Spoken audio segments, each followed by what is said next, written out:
Analysis. A General Introduction to Psychoanalysis. By Prof. Sigmund Freud, Doctor of Laws. Authorized translation with a preface. By G. Stanley Hall, President, Clark University. Horace Liverite, Publisher, New York. Published 1920 by Horace Livebyte, Incorporated. Printed in the United States of America. Copyright 1920 by Edward L. Bernays. Preface. Few, especially in this country, realize that while Freudian themes have rarely found a place on the programs of the American Psychological Association, they have attracted great and growing attention and found frequent elaboration by students of literature, history, biography, sociology, morals and aesthetics, anthropology, education, and religion. They have given the world a new conception of both infancy and adolescence, and shed much new light upon characterology, given us a new and clearer view of sleep, dreams, reveries, and revealed hitherto unknown mental mechanisms common to normal and pathological states and processes, showing that the law of causation extends to the most incoherent acts and even verbigerations in insanity. Gone far to clear up the terra incognita of hysteria, taught us to recognize morbid symptoms, often neurotic and psychotic in their germ, revealed the operations of the primitive mind so overlaid and repressed that we had almost lost sight of them, fashioned and used the key of symbolism to unlock many mysticisms of the past, and in addition to all this, effected thousands of cures, established a new prophylaxis, and suggested new tests for character, disposition, and ability, in all, combining the practical and theoretic to a degree salutary as it is rare. These 28 lectures to laymen are elementary and almost conversational. Freud sets forth with a frankness almost startling the difficulties and limitations of psychoanalysis, and also describes its main methods and results as only a master and originator of a new school of thought can do. These discourses are at the same time simple and almost confidential, and they trace and sum up the results of 30 years of devoted and painstaking research. While they are not at all controversial, we incidentally see in a clearer light the distinctions between the master and some of his distinguished pupils. A text like this is the most opportune and will naturally more or less supersede all other introductions to the general subject of psychoanalysis. It presents the author in a new light as an effective and successful 6. Preface. Popularizer, and is certain to be welcomed not only by the large and growing number of students of psychoanalysis in this country, but by the yet larger number of those who wish to begin its study here and elsewhere.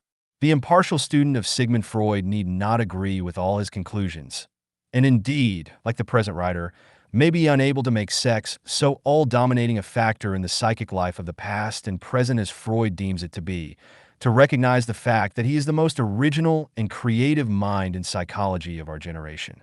Despite the frightful handicap of the odium sexicum, far more formidable today than the odium theologicum, involving as it has done for him lack of academic recognition and even more or less social ostracism, his views have attracted and inspired a brilliant group of minds not only in psychiatry, but in many other fields, who have altogether given the world of culture more new and pregnant a purpose than those which have come from any other source within the wide domain of humanism. A former student and disciple of Wundt, who recognizes to the full his inestimable services to our science, cannot avoid making certain comparisons. Wundt has had for decades the prestige of a most advantageous academic chair. He founded the first laboratory for experimental psychology, which attracted many of the most gifted and mature students from all lands. By his development of the doctrine of apperception, he took psychology forever beyond the old associationism, which had ceased to be fruitful. He also established the independence of psychology from physiology, and by his encyclopedic and always thronged lectures, to say nothing of his more or less esoteric seminary. He materially advanced every branch of mental science. ND extended its influence over the whole wide domain of folklore, mores, language, and primitive religion. His best texts will long constitute a thesaurus which every psychologist must know. Again, like Freud, he inspired students who went beyond him. The Wurzburgers and introspectionists, whose method and results he could not follow. His limitations have grown more and more manifest. He has little use for the unconscious or the abnormal, and for the most part he has lived and wrought in a pre-evolutionary age and always and everywhere underestimated the genetic standpoint. He never transcends the conventional limits in dealing, as he so rarely does with sex, nor does he. Preface 7. Contribute much likely to be of permanent value in any part of the wide domain of affectivity. We cannot forbear to express the hope that Freud will not repeat Wundt's error in making too abrupt a break with his more advanced pupils like Adler or the Zurich group. It is rather precisely just the topics that Wundt neglects that Freud makes his chief cornerstones, viz., the unconscious, the abnormal, sex, and affectivity generally, with many genetic, especially ontogenetic, but also phylogenetic factors. The Wundtian influence has been great in the past, while Freud has a great present and a yet greater future. In one thing Freud agrees with the introspectionists, viz., in deliberately neglecting the physiological factor and building on purely psychological foundations, although for Freud psychology is mainly unconscious, while for the introspectionists it is pure consciousness. Neither he nor his disciples have yet recognized the aid proffered them by students of the autonomic system, or by the distinctions between the epieuretic and protopathic functions and organs of the cerebrum, although these will doubtless come to have their due place as we know more of the nature and processes of the unconscious mind. If psychologists of the normal have hitherto been too little disposed to recognize the precious contributions to psychology made by the cruel experiments of nature in mental diseases, we think that the psychoanalysts, who work predominantly in this field, have been somewhat too ready to apply their findings to the operations of the normal mind. But we are optimistic enough to believe that in the end, both these errors will vanish, and that in the great synthesis of the future that now seems to impend our science will be made vastly richer and deeper on the theoretical side, and also far more practical than it has ever been before. G. Stanley Hall. Clark University, April 1920. Contents. Part 1. The Psychology of Errors, page Preface G. Stanley Hall. Introduction 1-2. The Psychology of Errors, 10-3. The Psychology of Errors, continued, 23-4. The Psychology of Errors, conclusion, 41. Part 2. The Dream. V. Difficulties and Preliminary Approach, 63-6. Hypothesis and Technique of Interpretation, 78-7. Manifest Dream Content and Latent Dream Thought, 98. Dreams of Childhood, 1019. The Dream Censor, 110x. Symbolism in the Dream, 12211. The Dream Work, 14112. Analyses of Sample Dreams, 15313. Archaic Remnants and Infantilism in the Dream, 16714. Wish Fulfillment, 18015. Doubtful Points and Criticism, 194. Part 3. General Theory of the Neuroses, 16. Psychoanalysis and Psychiatry, 20917. The Meaning of the Symptoms, 22118. Traumatic Fixation, the Unconscious, 23619. Resistance and Suppression, 248xx. The Sexual Life of Man, 262xxi. Development of the Libido and Sexual Organizations, 277xxi. Theories of Development and Regression, Etiology, 29423. The Development of the Symptoms, 311.9. Contents. Lecture page xiv. Ordinary Nervousness, 328xxv. Fear and anxiety, 340 xxvi. The libido theory and narcissism, 356 xxvi. Transference, 372 xxvi. Analytical therapy, 388 index, 403. Part 1. The psychology of errors.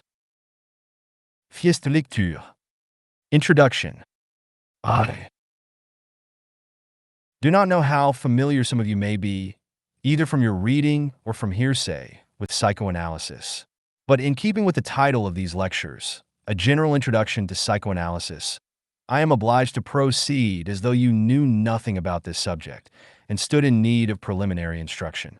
To be sure, this much I may presume that you do know, namely that psychoanalysis is a method of treating nervous patients medically. And just at this point, I can give you an example to illustrate how the procedure in this field is precisely the reverse of that which is the rule in medicine. Usually, when we introduce a patient to a medical technique which is strange to him, we minimize its difficulties and give him confident promises concerning the result of the treatment. When, however, we undertake psychoanalytic treatment with a neurotic patient, we proceed differently. We hold before him the difficulties of the method, its length, the exertions, and the sacrifices which it will cost him. And, as to the result, we tell him that we make no definite promises, that the result depends on his conduct, on his understanding, on his adaptability, on his perseverance.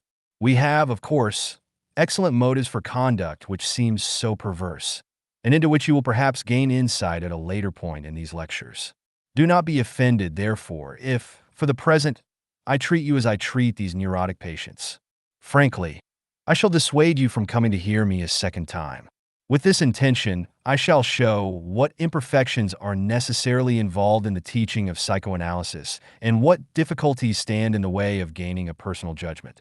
I shall show you how the whole trend of your previous training and all your tomed mental habits must unavoidably have made you opponent of psychoanalysis, and how much you must overcome in your *1. 2. Introduction to Psychoanalysis. Selves in order to master this instinctive opposition. Of course, I cannot predict how much psychoanalytic understanding you will gain from my lectures, but I can promise this, that by listen to them you will not learn how to undertake a psychoanalytic treatment or how to carry one to completion.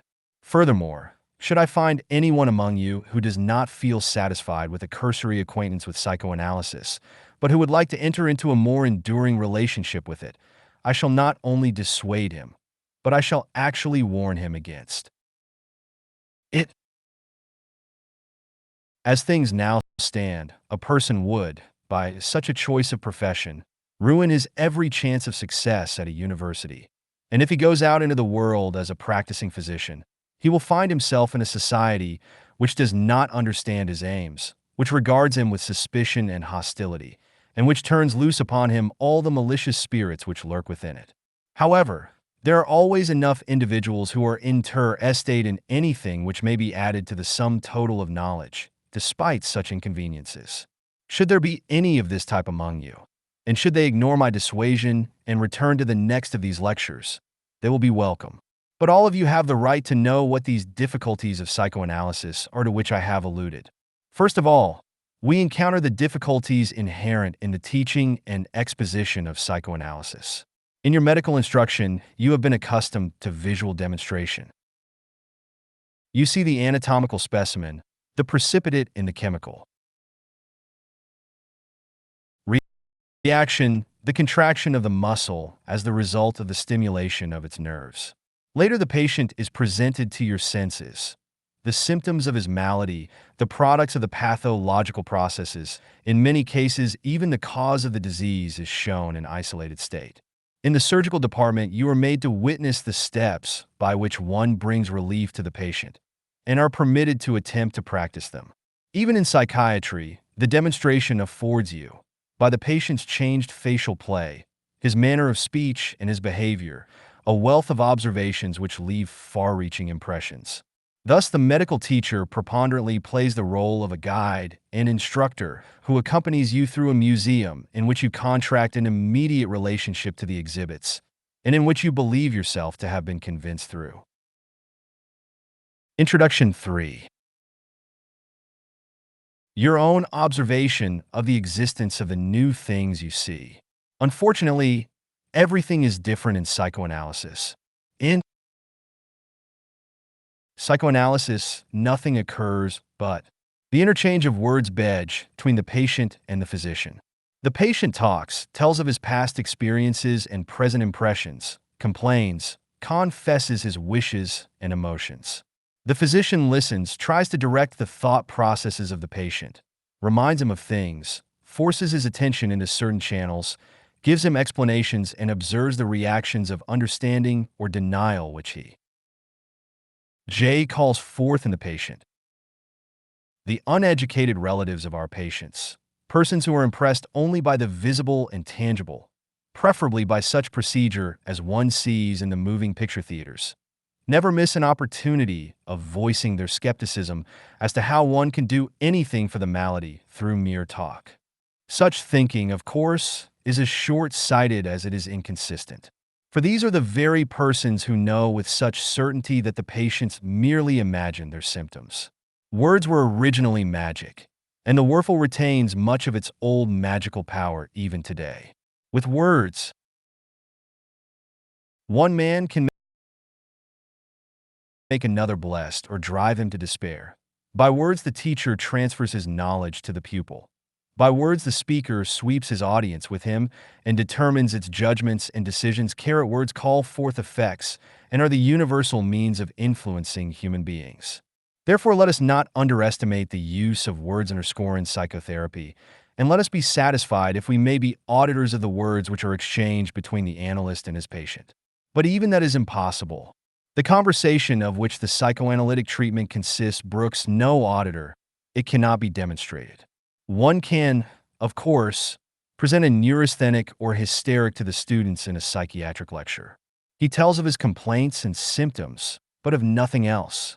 The communications which are necessary for the analysis are made only under the conditions of a SJ, to edal for effect or our tianship to the physician patient would become dumb as soon as became aware of a single impartial witness.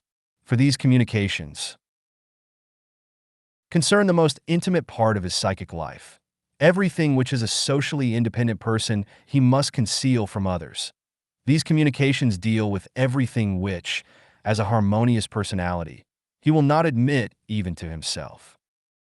For introduction to psychoanalysis. You cannot, therefore, listen in on a psychoanalytic treatment. You can only hear of it. You will get to know psychoanalysis in the strictest sense of the word only by hearsay. Such instruction, even at second hand, will place you in quite an unusual position for forming a judgment. For it is obvious that everything depends on the faith you are able to put in the instructor. Imagine that you are not attending a psychiatric, but an historical lecture, and that the lecturer is telling you about the life and martial deeds of Alexander the Great. What would be your reasons for believing in the authenticity of his statements?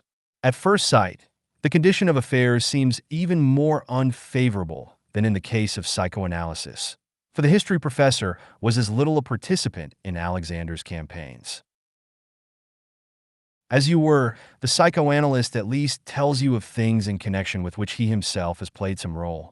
But then the question turns on this: what set of facts can the historian marshal in support of his position?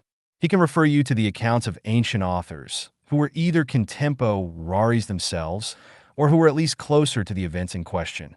That is, he will refer you to the books of Diodor, Plutarch, Arrian, etc. He can place before you pictures of the preserved coins and statues of the king, and can pass down your rows of photographs of the Pompeian mosaics of the Battle of Issos. Yet, strictly speaking, all these documents prove only that previous generations already believed in Alexander's exis, tense, and in the reality of his deeds, and your criticism might begin anew at this point. You will then find that not everything recounted of Alexander is credible or capable of proof in detail. Yet even then, I cannot believe that you will leave the lecture hall a disbeliever in the reality of Alexander the Great. Your decision will be determined chiefly by two considerations. Firstly, that the lecturer has no conceivable motive for present ing as truth, something which he does not himself believe to be true. And secondly, that all available histories present the events in approximately the same manner.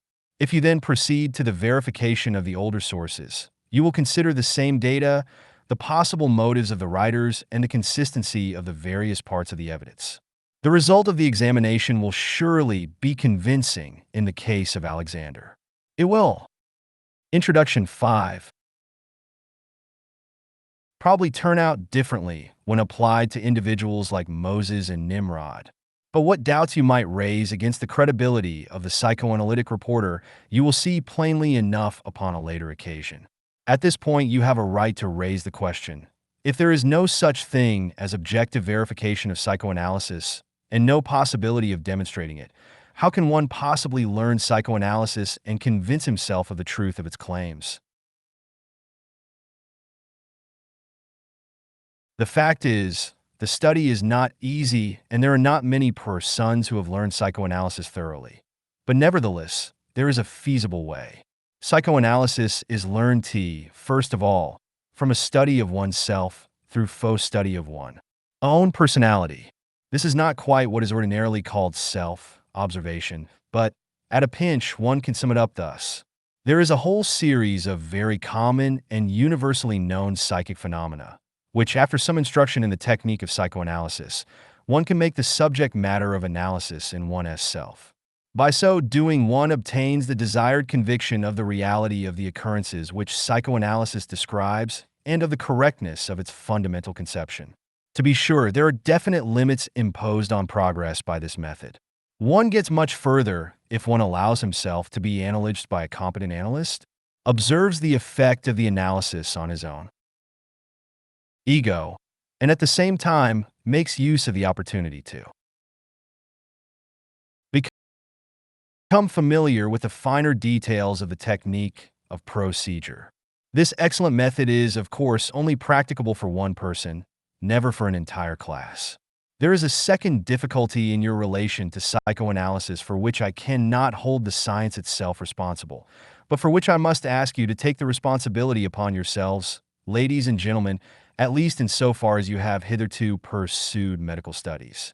Your previous training has given your mental activity a definite bent, which leads you far away from psychoanalysis. You have been trained to reduce the functions of an organism and its disorders anatomically, to explain them in terms of chemistry and physics, and to conceive them biologically, but no portion of your interest has been directed to the psychic life, in which, after all, the activity of this wonderfully complex organism culminates. For this reason, psychological thinking has remained strange to you, and you have. 6. Introduction to Psychoanalysis. Accustomed yourselves to regard it with suspicion, to deny it the character of the scientific, to leave it to the laymen, poets, not oral philosophers and mystics. Such a delimitation is surely harmful to your medical activity, for the patient will, as is usual in all human relationships, confront you first of all with his psychic facade. And I am afraid your penalty will be this, that you will be forced to relinquish a portion of the therapeutic influence to which you aspire, to those lay physicians, nature cure fakers, and mystics whom you despise. I am not overlooking the excuse, whose existence one must admit, for this deficiency in your previous training. There is no philosophical science of therapy which could be made practicable for your medical purpose. Neither speculative philosophy, nor descriptive psychology, nor that so-called experimental psychology, which allies itself with the physiology of the sense organs as it is taught in the schools, is in a position to teach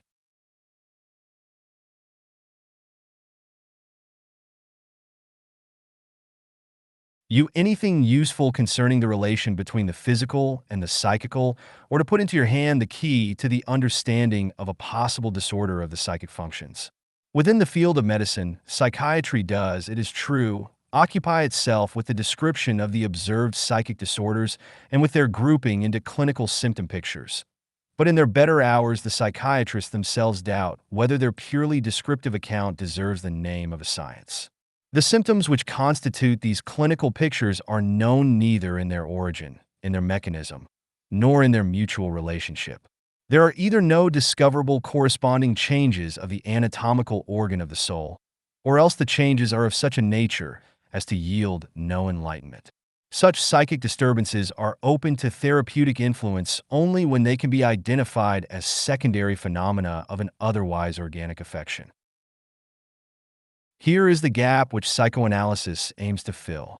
It prepares to give psychiatry the omitted psychological foundation. It hopes to reveal the common basis from which, as a starting point, constant correlation of bodily and psychic disturbances becomes comprehensible.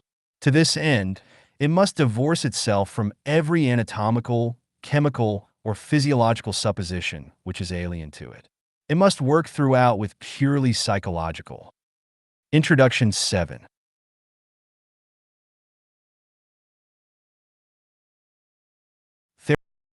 Therapeutic concepts, and just for that reason I fear that it will at first seem strange to you.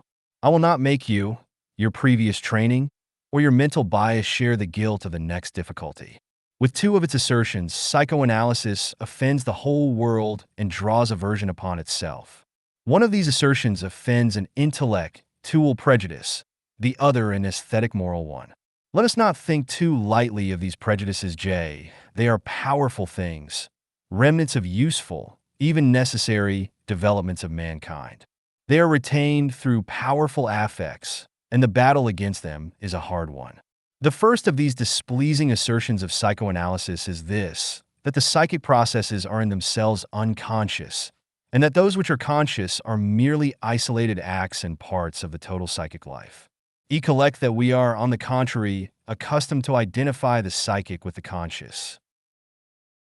Consciousness actually means for us the distinguishing characteristic of the psychic life, and psychology is the science of the content of consciousness. Indeed, so obvious does this identification seem to us that we consider its slightest contradiction obvious nonsense. And yet psychoanalysis cannot avoid raising this contradiction. It cannot accept the identity of the conscious with the psychic. Its definition of the psychic affirms that they are processes of the nature of feeling, thinking, willing, and it must assert that there is such a thing as unconscious thinking and unconscious willing. But with this assertion, psychoanalysis has alienated, to start with, the sympathy of all friends of sober science, and has laid itself open to the suspicion of being a fantastic mystery study which would build in darkness and fish in murky waters. You, however, ladies and gentlemen, naturally cannot as yet understand what justification I have for stigmatizing as a prejudice so abstract a phrase as this one, that the psychic is consciousness. You cannot know what evaluation can have led to the denial of the unconscious, if such a thing really exists, and what advantage may have resulted from this denial. It sounds like a mere argument over words whether one shall say that the psychic coincides with the conscious, or whether one shall extend it beyond that. And yet I can assure you that by the acceptance of unconscious processes, you have paved the way for a decisively new orientation in the world and in science. 8. Introduction to Psychoanalysis. Just as little can you guess how intimate a connection this initial boldness of psychoanalysis has with the one which follows.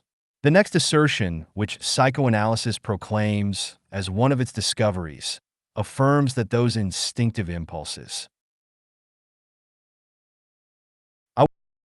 which one can only call sexual in the narrower as well as wider sense, play an uncommonly large role in the causation of nervous and mental diseases, and that those impulses are a causation which has never been adequately appreciated.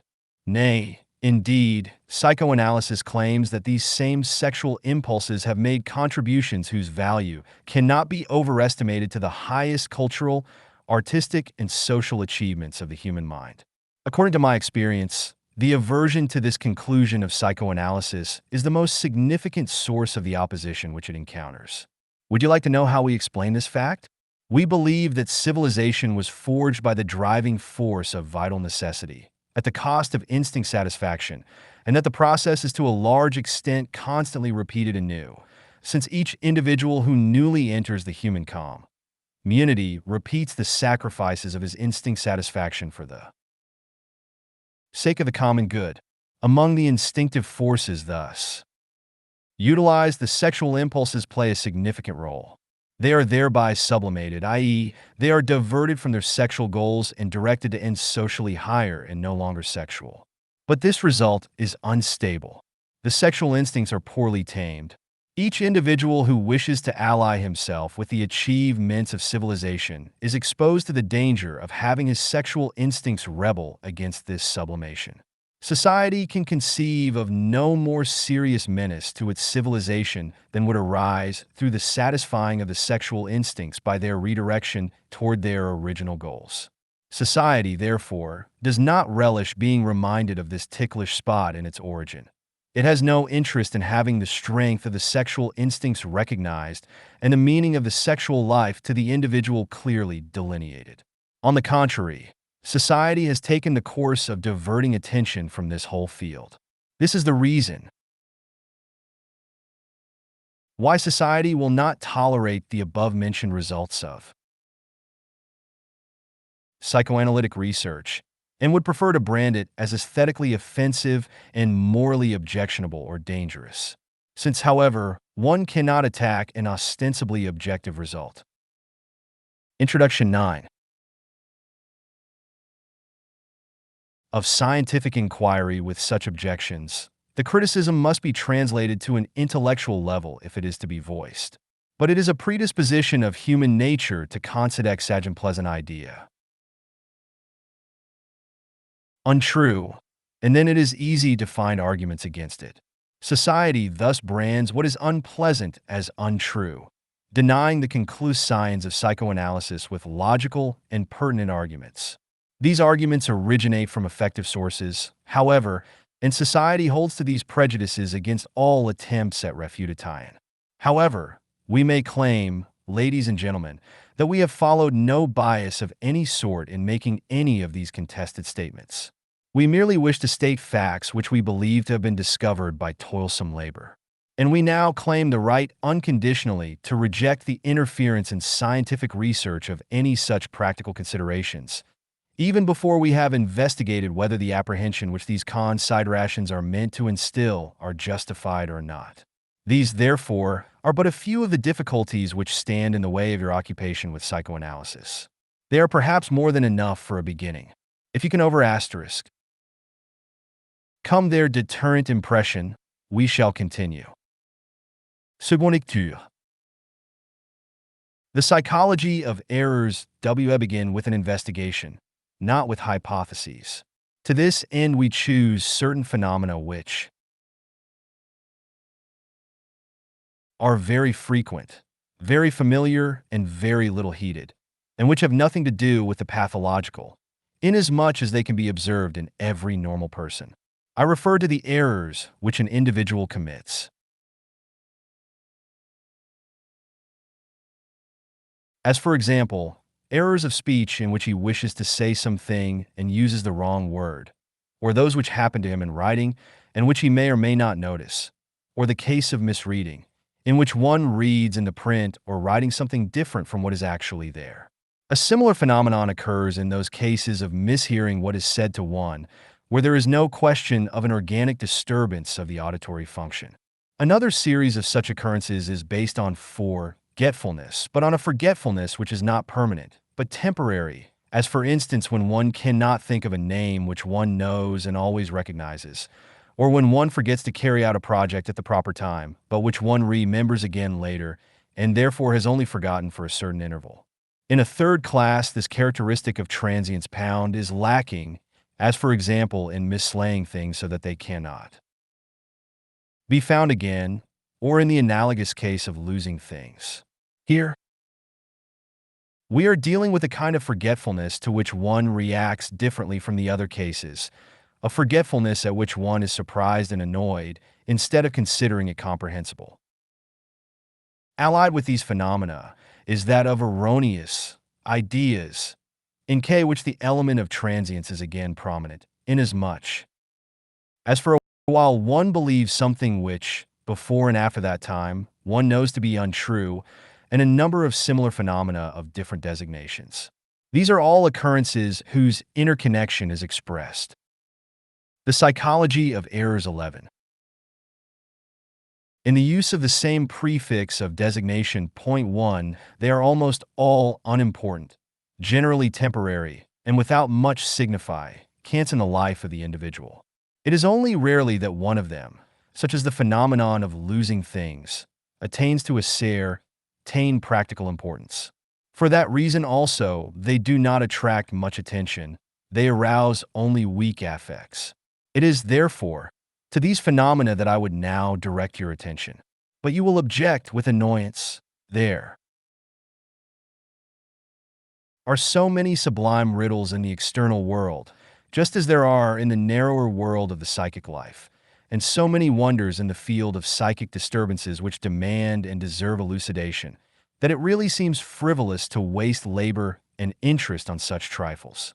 If you can explain to us how an individual with sound eyes and ears can, in broad daylight, see and hear things that do not exist, or why another individual suddenly believes himself persecuted by those whom up to that time he loved best, or defend, with the most ingenious arguments, delusions which must seem nonsense to any child, then we will be willing to consider psychoanalysis seriously. But if psychoanalysis can do nothing better than to occupy us with the case tie-in of why a speaker used the wrong word, or why a housekeeper mislaid her keys, or such trifles, then we know something better to do with our time and interest. My reply is, patience, ladies and gentlemen. I think your criticism is not on the right track. It is true that psychoanalysis cannot boast that it has never occupied itself with trifles. On the contrary, the objects of its observations are generally those simple occurrences which the other sciences have thrown aside as much too insignificant, the waste products of the phenomenal world. But are you not confounding, in your criticism, the sublimity of the problems with the inconspicuousness of their manifestations? Are there not very important things which under certain circumstances, and at certain times, can underscore betray themselves only by very faint signs? I could easily cite a great many instances of this kind. From what vague signs, for instance, do the young gentlemen of this audience conclude that they have won the favor of a lady? Do you await an explicit declaration, an ardent embrace, or does not a glance, scarcely perceptible to others, a fleeting gesture, the prolonging of a Famleistungen? 12. Introduction to Psychoanalysis. Handshake by 1 second. Suffice? And if you are a criminal lawyer and engaged in the investigation of a murder, do you actually expect the murderer to leave his photograph and address on the scene of the crime? Or would you, of necessity, content yourself with fainter and less certain traces of that individual? Therefore, let us not undervalue small signs. Perhaps by means of them, we will succeed in getting on the track of greater things. I agree with you that the larger problems of the world and of science have the first claim on our interest. But it is generally of little avail to form the definite resolution to devote oneself to the investigation of this or that problem. Often one does not know in which direction to take the next step. In scientific research, it is more fruitful to attempt what happens to be before one at the moment, and for whose investigation there is a discoverable method. If one does that thoroughly without prejudice or predisposition, one may, with good fortune and by virtue of the connection which links each thing to every other, hence also the small to the great, discover even from such modest research a point of approach to the study of the big problems. Thus would I answer, in order to secure your attention for the consideration of these apparently insignificant errors made by normal people. At this point, we will question a stranger to psychoanalysis and ask him how he explains these occurrences. His first answer is sure to be, "Oh, they are not worth an explanation. They are merely slight accidents." What does he mean by this? Does he mean to assert that there are any occurrences so insignificant that they fall out of the causal sequence of things, or that they might just as well be something different from what they are. If anyone thus denies the determination of natural phenomena at one such point, he has vitiated the entire scientific viewpoint. One can then point out to him, how much more consistent is the religious point of view when it explicitly asserts that no sparrow falls from the roof without God's special wish? I imagine our friend will not be willing to follow his first answer to its logical conclusion. He will interrupt and say that if he were to study these things, he would probably find an explanation for them. He will say that this is a case of slight functional disturbance, of an inaccurate psychic act whose causal factors can be outlined. A man who otherwise speaks correctly may make a slip of the tongue. Asterisk. The Psychology of Errors 13. When he is slightly ill or fatigued, when he is excited, when his attention is concentrated on something else. It is easy to prove these statements. Slips of the tongue do really occur with special frequency when one is tired, when one has a headache, or when one is indisposed. Forgetting proper names is a very frequent occurrence under these circumstances. Many persons even recognize the imminence of an indisposition by the inability to recall proper names. Often also one mixes up words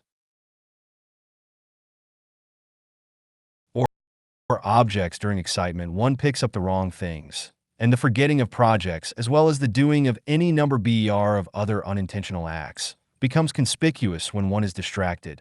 In other words, when one's attention is concentrated on other things. A familiar instance of such distraction is the professor in Fliegen Bladder, who takes the wrong hat because he is thinking of the problems which he wishes to treat in his next book. Each of us knows from experience some examples of how one can forget projects which one has planned and promises which one has made, because an experience has intervened which has preoccupied one deeply. This seems both comprehensible and irrefutable. It is perhaps not very interesting, not as we expected it to be. But let us consider this explanation of errors. The conditions which have been cited as necessary for the occurrence of these phenomena are not all identical. Illness and disorders of circulation afford a physiological basis. Excitement, fatigue, and distraction are conditions of a different sort which one could designate as psychophysiological. About these latter, it is easy to theorize. Fatigue, as well as distraction, and perhaps also general excitement, cause a scattering of the attention which can result in the act in progress not receiving sufficient attention. This act can then be more easily interrupted than usual and may be inexactly carried out. A slight illness or a change in the distribution of blood in the central organ of the nervous system can have the same effect, inasmuch as it influences the determining factor, the distribution of attention, in a similar way. In all cases, therefore, it is a question of the effects of a distraction of the attention, caused either by organic or psychic factors. But this does not seem to yield much of interest for our psychoanalytic investigation. We might even feel tempted to give up the subject. To be sure, when we look more closely, we 14. Introduction to Psychoanalysis. Find that not everything squares with this attention theory of psychological errors, or that at any rate not everything can be directly deduced from it. We find that such errors and such forgetting occur even when people are not fatigued, distracted, or excited, but are in every way in their normal state, unless, in consequence of these errors, one were to attribute to them an excitement which they themselves do not acknowledge. Nor is the mechanism so simple that the success of an act is assured by an intensification of the attention bestowed upon it, and endangered by its diminution. There are many acts which one performs in a purely automatic way and with very little attention, but which are yet carried out quite successfully. The pedestrian who scarcely knows where he is going, nevertheless keeps to the right road and stops at his destination without having gone astray. At least this is the rule. The practiced pianist touches the right keys without thinking of them. He may, of course, also make an occasional mistake, but if automatic playing increased the likelihood of errors, it would be just the virtuoso whose playing has, through practice, become most automatic, who would be the most exposed to this danger. Yet we see, on the contrary, that many acts are most successfully carried out when they are not the objects of particularly concentrated attention, and that the mistakes occur just at the point where one is most anxious to be accurate, where a distraction of the necessary attention is therefore surely least permissible. One could then say that this is the effect of the excitement, but we do not understand why the excitement does not intensify the concentration of attention on the goal that is so much desired. If in an important speech or discussion anyone says the opposite of what he means, then that can hardly be explained according to the psychophysiological or the attention theories. There are also many other small phenomena accompanying these errors, which are not understood and which have not been rendered comprehensible to us by these explanations. For instance, when one has temporarily forgotten a name, one is annoyed, one is determined to recall it, and is unable to give up the attempt. Why is it that despite his annoyance, the individual cannot succeed, as he wishes, in directing his attention to the word which is on the tip of his tongue, and which he? The psychology of errors 15 instantly recognizes when it is pronounced to him? Or, to take another example, there are cases in which the errors multiply link themselves together, substitute for each other. The first time one forgets an appointment. The next time, after having made a special resolution not to forget it, one discovers that one has made a mistake in the day or hour. Or one tries by devious means to remember a forgotten word, and in the course of so doing loses track of a second name, which would have been of use in finding the first. If one then pursues this second name, a third gets lost, and so on. It is notorious that the same thing can happen in the ease of misprints, which are of occurs to be considered as errors of the typesetter. A stubborn error of this sort is said to have crept into a social democratic paper, where in the account of a certain festivity was printed, among those present was His Highness, the Clown Prince. The next day a correction was attempted. The paper apologized and said, "One see the sentence should, of course, have read see the Clown Prince." One likes to attribute these occurrences to the printer's devil, to the goblin of the typesetting machine, and the like, figurative expressions which at least go beyond a psychophysiological theory of the misprint. One do not know if you are acquainted with the fact that one can provoke slips of the tongue, can call them forth by Suggs tie-in, as it were. An anecdote will serve to illustrate this. Once when a novice on the stage was entrusted with the important role in the Maid of Orleans of announcing to the king, Constable sheathes his sword, the star played the joke of repeating to the frightened beginner during the rehearsal, instead of the text, the following, "Comfortable sends back his steed, too, and he attained his end." In the performance, the unfortunate actor actually made his debut with this distorted announcement, even after he had been amply warned against so doing, or perhaps just for that reason. These little characteristics of errors are not exactly illuminated by the theory of diverted attention, but that does not necessarily prove the whole theory wrong. There is perhaps something missing, a complement by the addition of which the theory 2 in the German, the correct announcement is Knetable Schicht sein Schwert Zurich. The novice, as a result of the suggestion, announced instead that comfortable Schicht sein preferred Zurich. 16. Introduction to Psychoanalysis would be made completely satisfactory, but many of the errors themselves can be regarded from another aspect. Let us select slips of the tongue as best suited to our purposes. We might equally well choose slips of the pen or of reading. But at this point, we must make clear to ourselves the fact that so far we have inquired only as to when and under what conditions one's tongue slips, and have received an answer on this point only. One can, however, direct one's interest elsewhere and ask why one makes just this particular slip and no other. One can consider what the slip results in.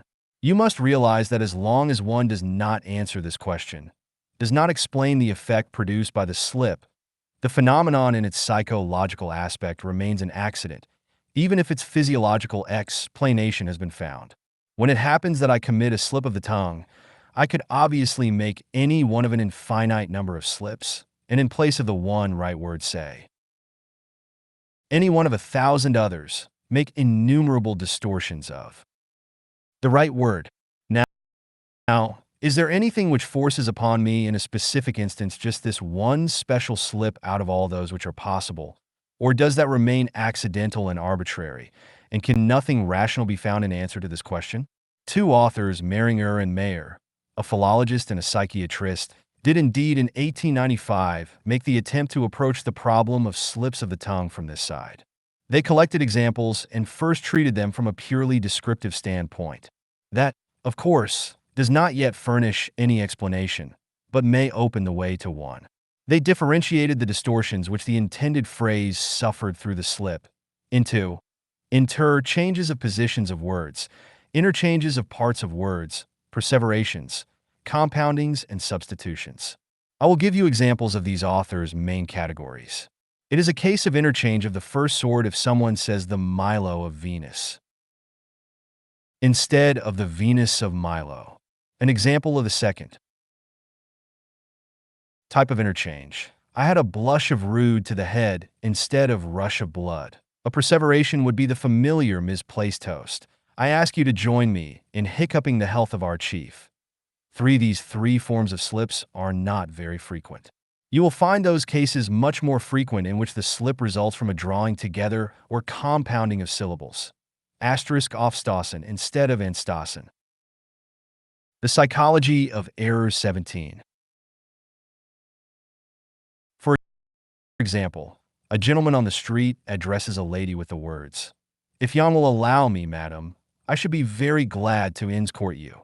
For in the compounded word there is obviously besides the word escort, also the word insult, and parenthetically we may remark that the young man will not find much favor with the lady. As an example of the substitution, Mehringer and Mayer cite the following. A man says, "I put the specimens in the letterbox, instead of in the hotbed," and the like. The explanation which the two authors attempt to formulate on the basis of this collection of examples is peculiarly inadequate. They hold that the sounds and syllables of words have different values, and that the production and perception of more highly valued syllables can interfere with those of lower values. They obviously base this conclusion on the cases of sounding and perseveration, which are not at all frequent in other cases of slips of the tongue. The question of such sound priorities, if any exist, does not enter at all. The most frequent cases of slips of the tongue are those in which instead of a certain word one says another which resembles it, and one may consider this resemblance sufficient explanation. For example, a professor says in his initial lecture, "I am not inclined to evaluate the merits of my predecessor." Or another professor says, in the case of the female genital, despite many many attempts, etc. 7. The most common, and also the most conspicuous form of slips of the tongue, however, is that of saying the exact opposite of what one meant to say. In such cases, one goes far afield from the problem of sound relations and resemblance effects, and can cite, instead of these, the fact that opposites have an obviously close relationship to each other, and have particularly close relations in the psychology of association. There is Torrical examples of this sort. A president of our House of Kep representatives once opened the assembly with the words, "Gentle men, I declare a quorum present, and herewith declare assembly closed." Begleidigen compounded of begleiten and beleidigen. Briefkasten instead of britkasten. Genig instead of genet. Versachungen instead of versuch. 18. Introduction to Psychoanalysis. Similar, in its trickiness, to the relation of opposites is the effect of any other facile association which may under certain circumstances arise most inopportunely. Thus, for instance, there is the story which relates that on the occasion of a festivity in honor of the marriage of a child of H. Helmholtz with a child of the well-known discoverer and captain of industry, W. Seaman, the famous physiologist Du Bois Raymond was asked to speak. He concluded his undoubtedly sparkling toast with the words, "Success to the new firm, Siemens and Halski." That, of course, was the name of the well-known old firm. The association of the two names must have been about as easy for a native of Berlin as Weber and Fields to an American. Thus, we must add to the sound relations and word resum, FC, H asterisk plus, glances the influence of word associations. But that is not all. In a series of cases, an explanation of the observed slip is unsuccessful unless we take into account what phrase had been said or even thought previously. This again makes it a case of perseveration of the sort stressed by Mehringer, but of a longer duration. I must admit, I am on the whole of the impression that we are further than ever from an explanation of slips of the tongue. However, I hope I am not wrong when I say that during the above investigation of these examples of slips of the tongue, we have all obtained a new impression on which it will be of value to dwell. We sought the general conditions under which slips of the tongue occur, and then the influences which determine the kind of distortion resulting from the slip, but we have in no way yet considered the effect of the slip of the tongue in itself, without regard to its origin. And if we should decide to do so, we must finally have the courage to assert, in some of the examples cited, the product of the slip also makes sense. What do we mean by it makes sense? It means, I think, that the product of the slip has itself a right to be considered as a valid psychic act which also has its purpose, as a manifestation having content and meaning. Hitherto we have always spoken of errors, but now it seems as if sometimes the error itself were quite a normal act, except that it has thrust itself into the place of some other expected or intended act. In isolated cases, this valid meaning seems obvious and unmistakable. When the president, with his opening words, closes the Psychology of Errors 19 session of the House of Representatives, instead of opening it, we are inclined to consider this error meaningful by reason of our knowledge of the circumstances under which the slip occurred. He expects no good of the assembly and would be glad if he could terminate it immediately. The pointing out of this mean ing, the interpretation of this error, gives us no difficulty. Or a lady, pretending to admire, says to another, "I am sure you must have messed up this charming hat yourself." Ain't no scientific quibbles in the world can keep us from discovering in this slip the idea, this hat is a mess. Or a lady who is known for her energetic disposition, relates, "My husband asked the doctor to what diet he should keep. But the doctor said he didn't need any diet, he should eat and drink whatever I want." This slip of tongue is quite an unmistakable expression of a consistent purpose. Ladies and gentlemen, if it should turn out that not only a few cases of slips of the tongue and of errors in general, but the larger part of them, have a meaning, then this meaning of errors of which we have hitherto made no mention will unavoidably become of the greatest interest to us and will, with justice, force all other points of view into the background. We could then ignore all physiological and psychophysiological conditions and devote ourselves to the purely psychological investigations of the sense, that is, the meaning, the purpose of these errors. To this end, therefore, we will not fail, shortly, to study a more extensive compilation of material. But before we undertake this task, I should like to invite you to follow another line of thought with me. It has repeatedly happened that a poet has made use of slips of the tongue or borne other error as a means of poetic presentation. This fact in itself must prove to us that he considers the error, the slip of the tongue for instance, as meaningful, for he creates it on purpose, and it is not a case of the poet committing an accidental slip of the pen and then letting his pen slip stand as a tongue slip of his character.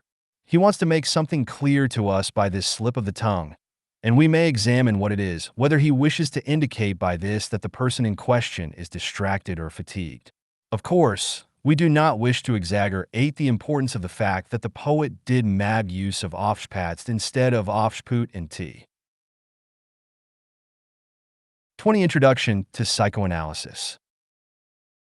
A slip to express his meaning. It could nevertheless really be a psychic accident or meaningful only in very rare cases, and the poet would still retain the right to infuse it with meaning through his setting. As to their poetic use, however, It would not be surprising if we should glean more information concern ing slips of the tongue from the poet than from the philologist or the psychiatrist. Such an example of a slip of the tongue occurs in Wallenstein, Piccolomini, Act 1, Scene 5. In the previous scene, Max Piccolomini has most passionately sided with the Herzog and dilated ardently on the blessings of peace which disclose themselves to him during the trip on which he accompanied Wallenstein's daughter to the camp. He leaves his father and the courtier, Questenberg, plunged in deepest consternation. And then the fifth scene continues. Q, alas, alas, and stands it so? What friend? And do we let him go away in this delusion? Let him go away? Not call him back immediately? Not open his eyes upon the spot? Octavio, recovering himself out of a deep study. He has now opened mine, and I see more than pleases me. Q, what is it? Octavio, a curse on this journey. Q, but why so? What is it? Octavio, come along, friend. I must follow up the ominous track immediately. Mine eyes are open now, and I must use them. Come, draws Q on with him. Q, what now? Where go you then? The Psychology of Errors 21. Octavio, hastily, to her herself. Q, Octavio, interrupting him and correcting himself. To the Duke, come, let us go. Octavio meant to say, to him, to the Lord, but his tongue slips, and through his words to her he betrays to us, at least, the fact that he had quite clearly recognized the influence which makes the young war hero dream of peace. A still more impressive example was found by Zero. Rank in Shakespeare. It occurs in The Merchant of Venice, in the famous scene in which the fortunate suitor makes his choice among the three caskets. And perhaps I could do no better than to read to you here Rank's short account of the incident. A slip of the tongue which occurs in Shakespeare's Merchant of Venice, Act 3, Scene 2, is exceedingly delicate in its poetic motivation and technically brilliant in its handling. Like the slip in Wallenstein quoted by Freud, Psychopathology of Everyday Life, 2D edition, page 48. It shows that the poets well know the meaning of these errors and assume their comprehensibility to the audience. Portia, who by her father's wish has been bound to the choice of a husband by lot, has so far escaped all her unfavored suitors through the fortunes of chance. Since she has finally found in Bassanio the suitor to whom she is attached, she fears that he, too, will choose the wrong casket. She would like to tell him that even in that event he may rest assured of her love, but is prevented from so doing by her oath. In this inner conflict the poet makes her say to the welcome suitor, Portia, I pray you tarry, pause a day or two before you hazard, for in choosing wrong I lose your company, therefore forbear a while. There's something tells me, but it is not love. I would not lose you. Asterisk, asterisk, asterisk, asterisk, asterisk, asterisk, I could teach you how to choose right, but then I am forsworn. 22 Introduction to Psychoanalysis. So will I never be. So may you miss me. But if you do, you 11 make me wish a sin that I had been forsworn. Beshrew your eyes. They have o'erlooked me and divided me. One half of me is yours, the other half yours, mine own, I would say. But if mine, then yours, and so all yours.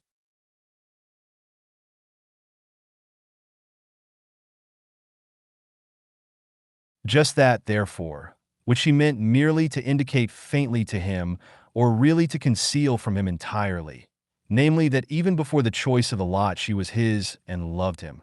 This the poet, with admirable psychological delicacy of feeling, makes apparent by her slip, and is able, by this artistic device, to quiet the unbearable uncertainty of the lover, as well as the equal suspense of the audience as to the issue of the choice. Notice, at the end, how subtly Portia reconciles the two declarations which are contained in the slip, how she resolves the contradiction between them, and finally still manages to keep her promise. Asterisk, asterisk, asterisk, but if mine, then yours, and so all yours. Another thinker, alien to the field of medicine, accidentally disclosed the meaning of errors by an observation which has anticipated our attempts at explanation. You all know the clever satires of Lichtenberg, 1742 to 1749, of which Goethe said, "Where he jokes, there lurks a problem concealed." Not infrequently, the joke also brings to light the solution of the problem. Lichtenberg mentions in his jokes and satiric comments the remark that he always read Agamemnon for Angenomon.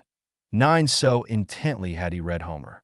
Herein is really contained the whole theory of misreadings. At the next session, we will see whether we can agree with the poets in their conception of the meaning of psychological errors. Agenomon, i.e. a verb, meaning to accept. Third lecture. The psychology op errors continued. At the last session, we conceived the idea of considering the error, not in its relation to the intended act which it distorted, but by itself alone, and we received the impression that in isolated instances it seems to betray a meaning of its own. We declared that if this fact could be established on a larger scale, then the meaning of the error itself would soon come to interest us more than an investigation of the circumstances under which the error occurs. Let us agree once more on what we understand by the mean ing of a psychic process. A psychic process is nothing more than the purpose which it serves and the position which it holds in a psychic sequence. We can also substitute the word purpose or intention for meaning in most of our investigations. Was it then only a deceptive appearance or a poetic exaggeration of the importance of an error which made us believe that we recognized a purpose in it? Let us adhere faithfully to the illustrative example of slips of the tongue, and let us examine a larger number of such observations. We then find whole categories of cases in which the intention, the meaning of the slip itself, is clearly manifest. This is the case above all in those examples in which one says the opposite of what one intended. The president said, in his open ing address, "I declare the meeting closed." His intention is certainly not ambiguous. The meaning and purpose of his slip is that he wants to terminate the meeting. One might point to conclusion with the remark, "He said so himself." We have only taken him at his word. Do not interrupt me at this point by remarking that this is not possible, that we know he did not want to terminate the meeting, but to open it, and that he himself, whom we have just recognized as the best judge of his intention, will affirm that he meant to open it. In so doing, you forget that we have agreed to consider the error entirely by itself. It's Rela 33. 24 Introduction to Psychoanalysis. Time to the intention which it distorts is to be discussed later. Otherwise, you convict yourself of an error in logic by which you smoothly conjure away the problem under discussion, or beg the question, dash as it is called in English. In other cases in which the speaker has not said the exact opposite of what he intended, the slip may nevertheless express an antithetical meaning. I am not inclined to appreciate the merits of my predecessor. Inclined is not the opposite of in a position to, but it is an open betrayal of intent in sharpest contradiction to the attempt to cope gracefully with the tie-in which the speaker is supposed to meet. In still other cases, the slip simply adds a second meaning to the one intended.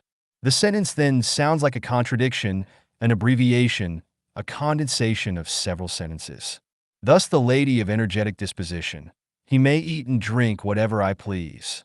The real meaning of this abbreviation is as though the lady had said, "He may eat and drink whatever he pleases."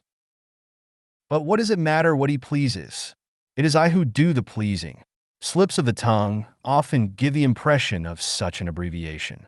For example, the anatomy professor, after his lecture on the human nostril, asks whether the class is thoroughly understood, and after a unanimous answer in the affirmative, goes on to say, I can hardly believe that is so, since the people who understand the human nostril can, even in a city of millions, be counted on one finger. I mean, on the fingers of one hand.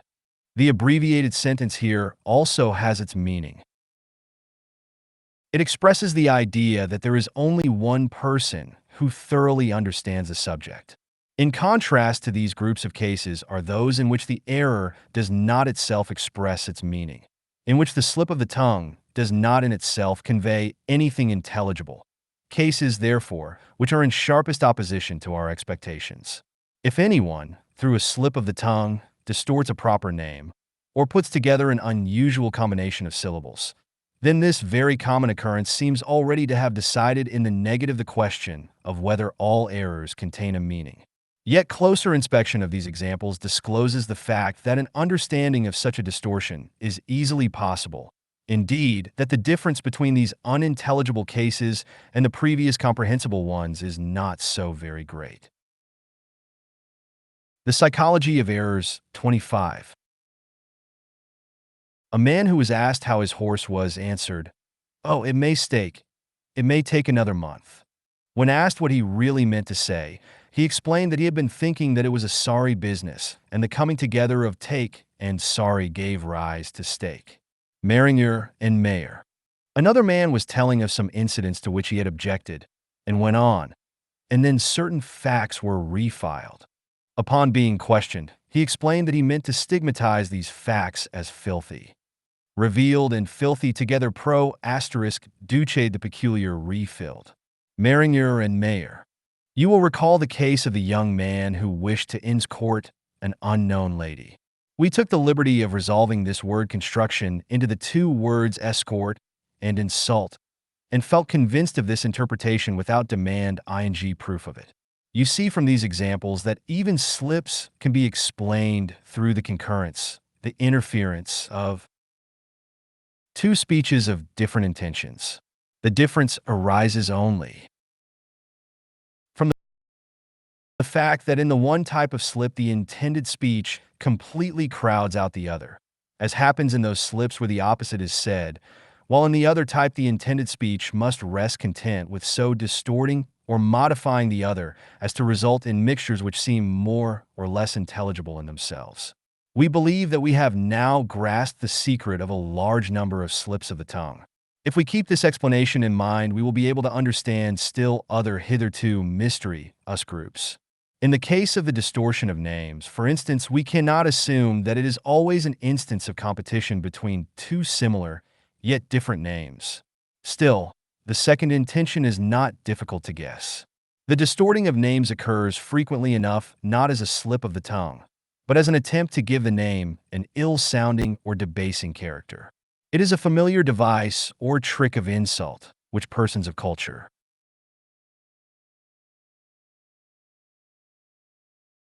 early learn to do without, though they do not give it up readily. They often clothe it in the form of a joke, though, to be sure, the joke is of a very low order.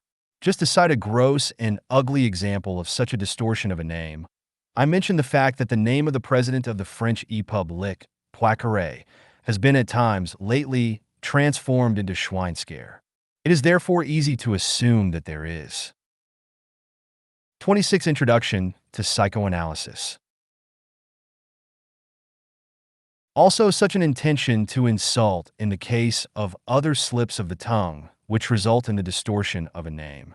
In consequence of our adherence to this conception, similar explanations force themselves upon us.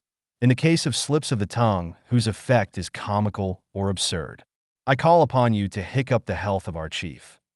One here, the solemn atmosphere is unexpectedly disturbed by the introduction of a word that awakens an unpleasant image.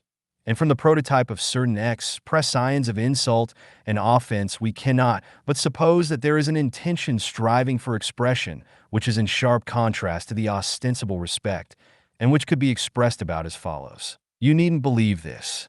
I'm not really in earnest. I don't give a whoop for the fellow, etc. A similar trick which passes for a slip of the tongue is that which transforms.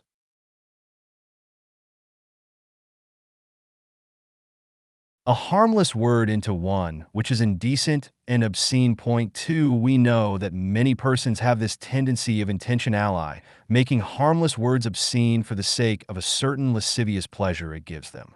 It passes as wit, and we always have to ask about a person of whom we hear such a thing, whether he intended it as a joke or whether it occurred as a slip of the tongue. Well, here we have solved the riddle of errors with relatively little trouble. They are not accidents but valid psychic acts. They have their meaning. They arise through the collaboration, or better, the mutual interference of two different intentions. I can well understand that at this point you want to swamp me with a deluge of questions and doubts to be answered and resolved before we can rejoice over this first result of our labors. I truly do not wish to push you to premature conclusions. Let us dispassionately weigh each thing in turn, one after the other. What would you like to say? Whether I think this explanation is valid for all cases of slips of the tongue or only for a certain number? Whether one can extend this same conception to all the many other errors, to misreading, slips of the pen, forgetting, picking up the wrong object, mislaying things, etc.? In the face of the psychic nature of errors, what meaning is left to the factors of fatigue, excitement, absent-mindedness, and the young man here said Aufzustassen instead of anzustassen. Prof. Freud here gives the two examples, quite untranslatable, of apropos instead of apropos, and Eichweibchen instead of for Eichweibchen. The psychology of errors too? Distraction of attention? Moreover, it is easy to see that of the two competing meanings in an error, one is always public, but the other not always. But what does one do in order to guess the latter? And when one believes one has guessed it, how does one go about proving that it is not merely a probable meaning, but that it is the only correct meaning? Is there anything else you wish to ask? If not, then I will continue. I would remind you of the fact that we really are not much concerned with the errors themselves, but we wanted only to learn something of value to psychoanalysis from their study. Therefore, I put the question, what are these purposes or tendencies which can thus interfere with others, and what relation is there between the interfering tendencies and those interfered with? Thus our labor really begins anew after the explanation of the problem. Now, is this the explanation of all tongue slips? I am very much inclined to think so, and for this reason, that as often as one investigates a case of a slip of the tongue, it reduces itself to this type of explanation. But on the other hand, one cannot prove that a slip of the tongue cannot occur without this mechanism. It may be so. For our purposes, it is a matter of theoretical indifference, since the conclusions which we wish to draw by way of an introduction to psychoanalysis remain untouched, even if only a minority of the cases of tongue slips come within our conception, which is surely not the case. I shall anticipate the next question, of whether or not we may extend to other types of errors what we have gleaned from slips of the tongue, and answer it in the affirmative. You will convince yourselves of that conclusion when we turn our attention to the investigation of examples of pen slips, picking up wrong objects, etc. I would advise you, however, for technical reasons, to postpone this task until we shall have investigated the tongue slip itself more thoroughly. The question of what meaning those factors which have been placed in the foreground by some authors, namely the factors of circulatory disturbances, fatigue, excitement, absent-mindedness, the theory of the distraction of attention, the question of what meaning those factors can now have for us if we accept the above described psychic mechanism of tongue slips, deserves a more detailed answer. You will note that we do not deny these. 28. Introduction to Psychoanalysis. Factors. In fact, it is not very often that psychoanalysis denies anything which is asserted on the other side. As a rule, psychoanalysis merely adds something to such assertions, an occasion ally. It does happen that what had hitherto been overlooked and was newly added by psychoanalysis is just the essential thing. The influence on the occurrence of tongue slips of such physiological predispositions as result from slight illness, circulatory disturbances, and conditions of fatigue should be acknowledged without more ado. Daily personal experience can convince you of that. But how little is explained by such an admission? Above all, they are not necessary conditions of the errors. Slips of the tongue are just as possible when one is in perfect health and normal condition. Bodily factors, therefore, have only the value of acting by way of facilitation and encouragement to the peculiar psychic mechanism of a slip of the tongue. To illustrate this relationship, I want to use a simile, which I will now repeat because I know of no better one as substitute. Let us suppose that some dark night I go past a lonely spot and am there assaulted by a rascal who takes my watch and purse. And then, since I did not see the face of the robber clearly, I make my complaint at the nearest police station in the following words: "Loneliness and darkness have just robbed me of my valuables." The police commissioner could then say to me, "You seem to hold an unjustifiably extreme mechanistic conception. Let us rather state the case as follows. Under cover of darkness, and favored by the loneliness, an unknown robber seized your valuables. The essential task in your case seems to me to be to discover the robber. Perhaps we can then take his booty from him again." Such psychophysiological moments as excitement, absent-mindedness, and distracted attention are obviously of small assistance to us for the purpose of explanation. They are mere phrases, screens behind which we will not be deterred from looking. The question is rather what in such cases has caused the excitement, the particular diversion of attention. The influence of syllable sounds, word resemblances, and the custom. Area associations which words arouse should also be recognized as having significance. They facilitate the tongue slip by point ing the path which it can take. But if I have a path before. The psychology of errors 29. Me, does that fact as a matter of course determine that I will follow it? After all, I must have a stimulus to make me decide for it, and in addition, a force which carries me forward on this path. These sound and word relationships therefore serve also only to facilitate the tongue slip, just as the bodily dispositions facilitate them. They cannot give the explanation for the word itself. Just consider, for example, the fact that in an enormously large number of cases, my lecturing is not disturbed by the fact that the words which I use recall others by their sound resemblance, that they are intimately associated with their opposites, or arouse common associations. We might add here the observation of the philosopher Voigt, that slips of the tongue occur when, in consequence of bodily fatigue, the tendency to association gains the upper hand over the intended speech. This would sound very plausible if it were not contradicted by experiences which prove that from one series of cases of tongue slips bodily stimuli were absent, and from another, the association stimuli were absent. However, your next question is one of particular interest to me, namely, in what way can one establish the existence of the two mutually antagonistic tendencies? You probably do not suspect how significant this question is. It is true, is it not, that one of the two tendencies, the tendency which suffers the interference, is always unmistakable? The person who commits the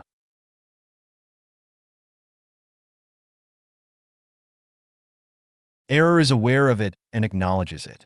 It is the other tendency, what we call the interfering tendency, which causes doubt and hesitation. Now we have already learned, and you have surely not forgotten, that these tendencies are in a series of cases equally plain.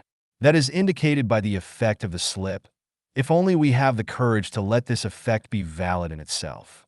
The president who said the opposite of what he meant to say made it clear that he wanted to open the meeting, but equally clear that he would also have liked to terminate it. Here the meaning is so plain that there is nothing left to be interpreted. But the other cases in which the interfering tendency merely distorts the original, without bringing itself to full expression.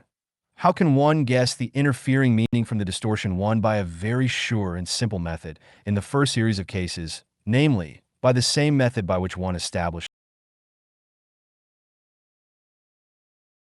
30 Introduction to Psychoanalysis. Existence of the meaning interfered with. The latter is immediately supplied by the speaker, who instantly adds the originally intended expression. It may stake, no, it may take another month. Now we likewise ask him to express the interfering meaning. We ask him, now, why did Jan first say steak? V. He answers, I meant to say, this is a sorry business. And in the other case of the tongue slip,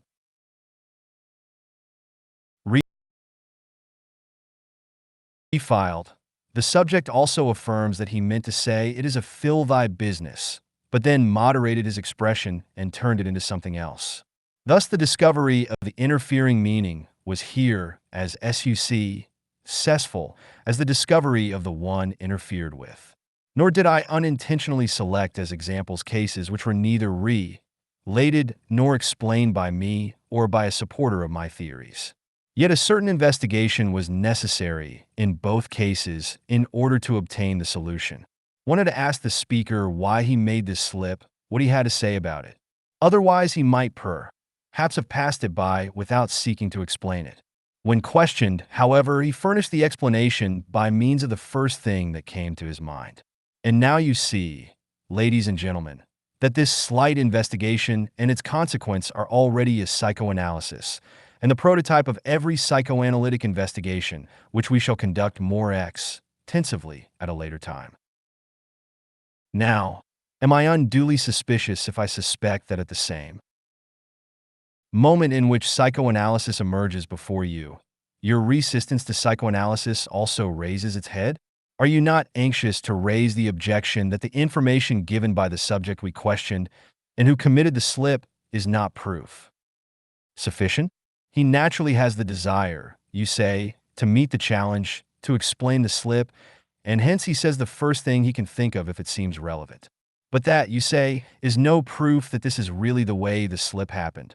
It might be so, but it might just as well be otherwise, you say. Something else might have occurred to him which might have fitted the case just as well and better. It is remarkable how little respect, at bottom, you have for a psychic fact. Imagine that someone has decided to undertake the chemical analysis of a certain substance and has secured a sample of the substance of a certain weight so and so many. The psychology of errors 31 milligrams. From this weight sample, certain definite conclusions can be drawn. Do you think it would ever occur to a chemist to discredit these conclusions by the argument that the isolated substance might have had some other weight? Everyone yields to the fact that it was just this weight and no other, and confidently builds his further conclusions upon that fact. But when you are confronted by the psychic fact that the subject, when questioned, had a certain idea, you will not accept that as valid, but say some other idea might just as easily have occurred to him. The trouble is that you believe in the illusion of psychic freedom and will not give it up. I regret that on this point I find myself in complete opposition to your views. Now you will relinquish this point only to take up your resistance at another place.